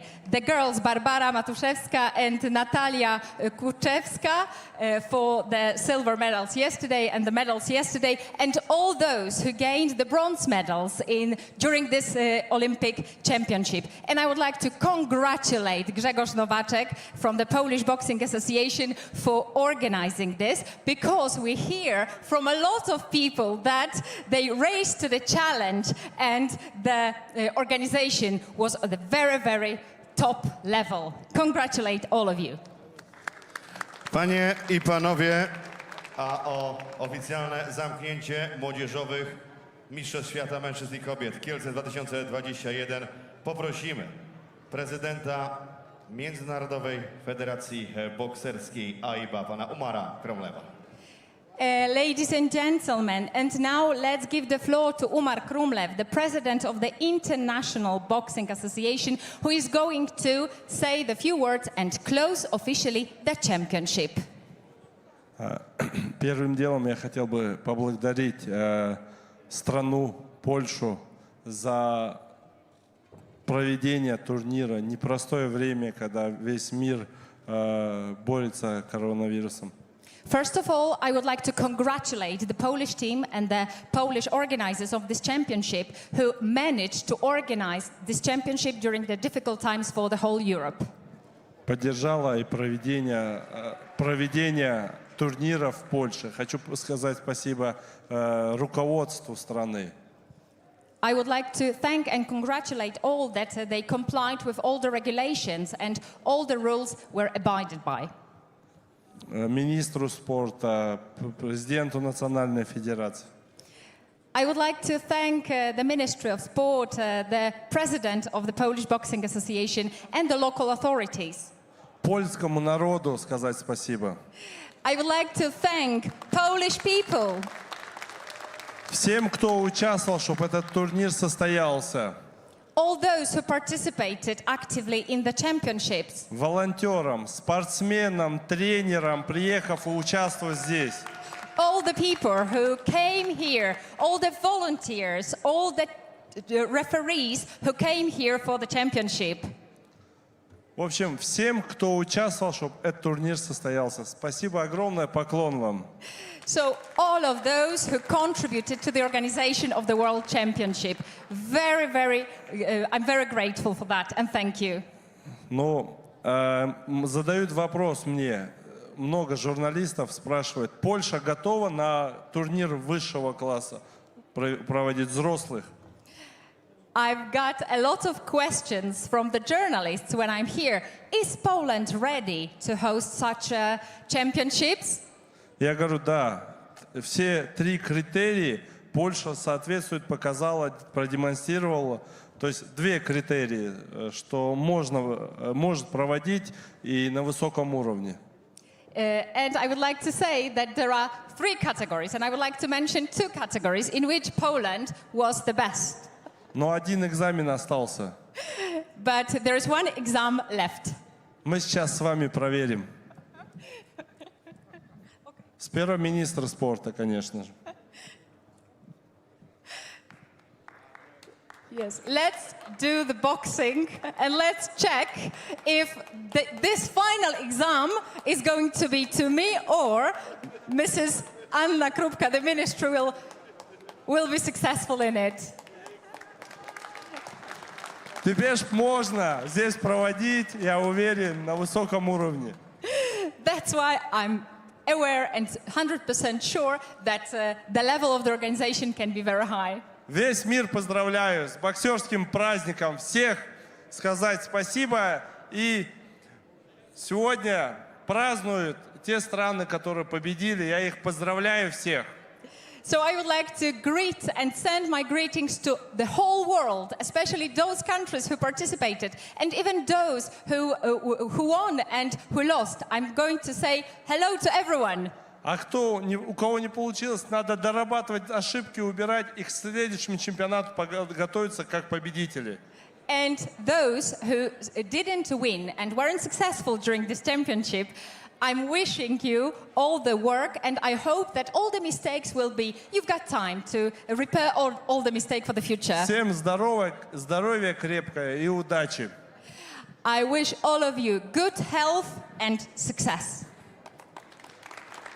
A zatem, panie i panowie, skoro prezydent Marek Ramlew zakończył już Młodzieżowe Mistrzostwa Świata Kobiet i Mężczyzn Kielce 2021, nam nie pozostaje nic innego, jak życzyć Polskiemu Związkowi Bokserskiemu, Polsce kolejnych tak wielkich, wspaniałych imprez. The president of the International Boxing Association closed officially our youth men's and women's world boxing championships. So I would like to wish all of you the future success, and I'm very proud of that. Panie i panowie, było nam bardzo miło móc poprowadzić dla państwa te kilkanaście dni z boksem na światowym poziomie, tutaj na ziemi świętokrzyskiej. Kłaniamy się bardzo nisko. Marek Matela. And Kama Kępczyńska-Kaleta. Thank you very much.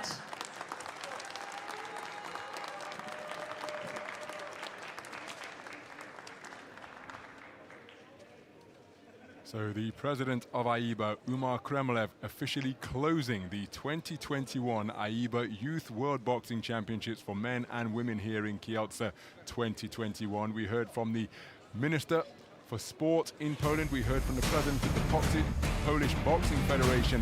We're going to leave you with images of what has been a sensational championship. Too many highlights to mention, but Andy, what has been your overall impressions before we come off to the final time? I just think of how well organised and well run everything has been. In very, very difficult circumstances. A lot of countries did come, over 50 in total, over 400 fighters, and the whole thing has been absolutely seamless. It's been an utter pleasure from beginning to end. Well, certainly, I echo that sentiment entirely. We have been hosted wonderfully here over the past 10 days of competition, the past 11 days overall. The 2021 AIBA Youth World Boxing Championship for men and women. Make a note of the names you've witnessed here over the course of the preceding days, because we are undoubtedly going to see them again. So it just remains for me, Ronald McIntosh, on behalf of Andy Clark and the rest of the team here, to say thank you for staying with us, and stay across the news, notes and information on AIBA.com and the YouTube channel as well. Bye for now.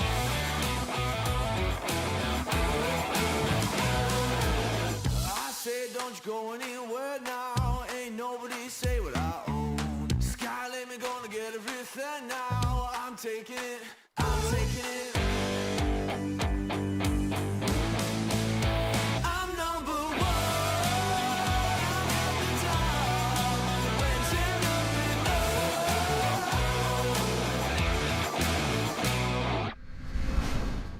When AIBA Youth Men and Women World Championships, Kielce, Poland, April 2021.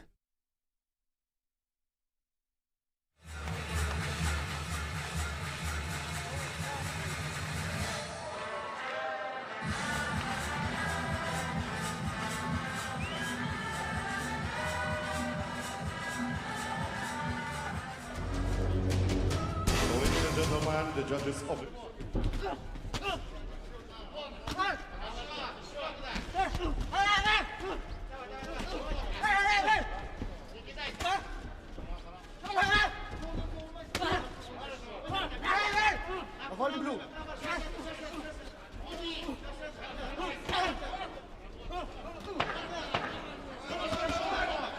corner, Sanzar Tashkenbay, Kazakhstan.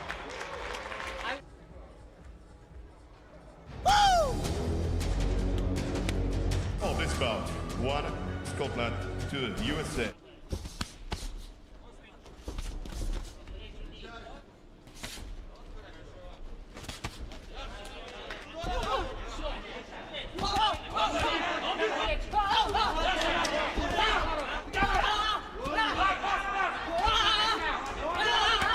Saksot Muzarvarov, Uzbekistan.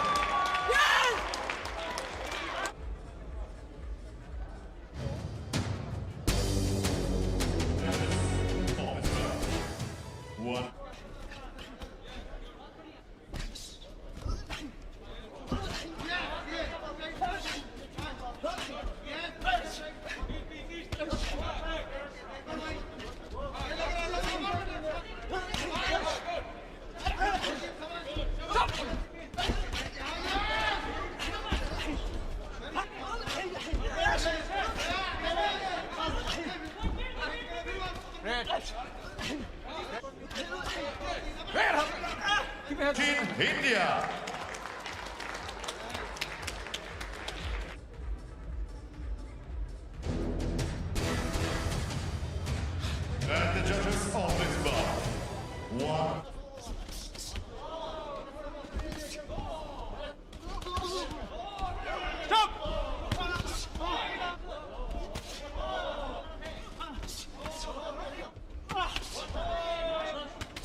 judges of this bout.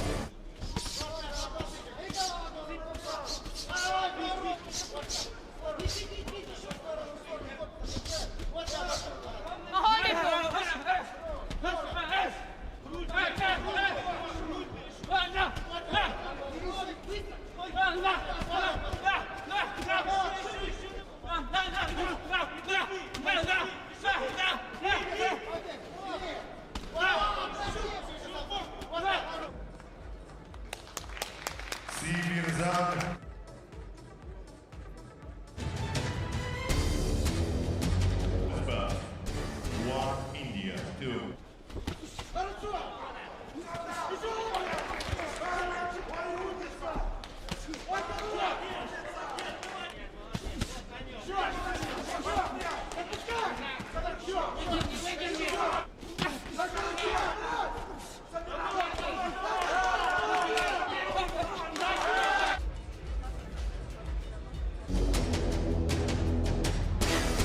And the judges on this bout.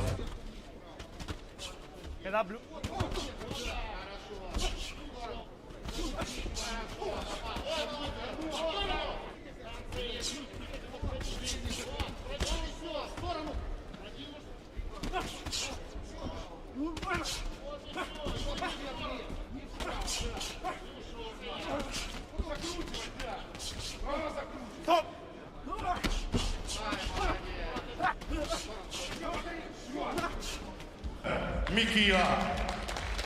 Mikhail Huso, Russia.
Blue corner, Jorge Luis, Simon Lobaya.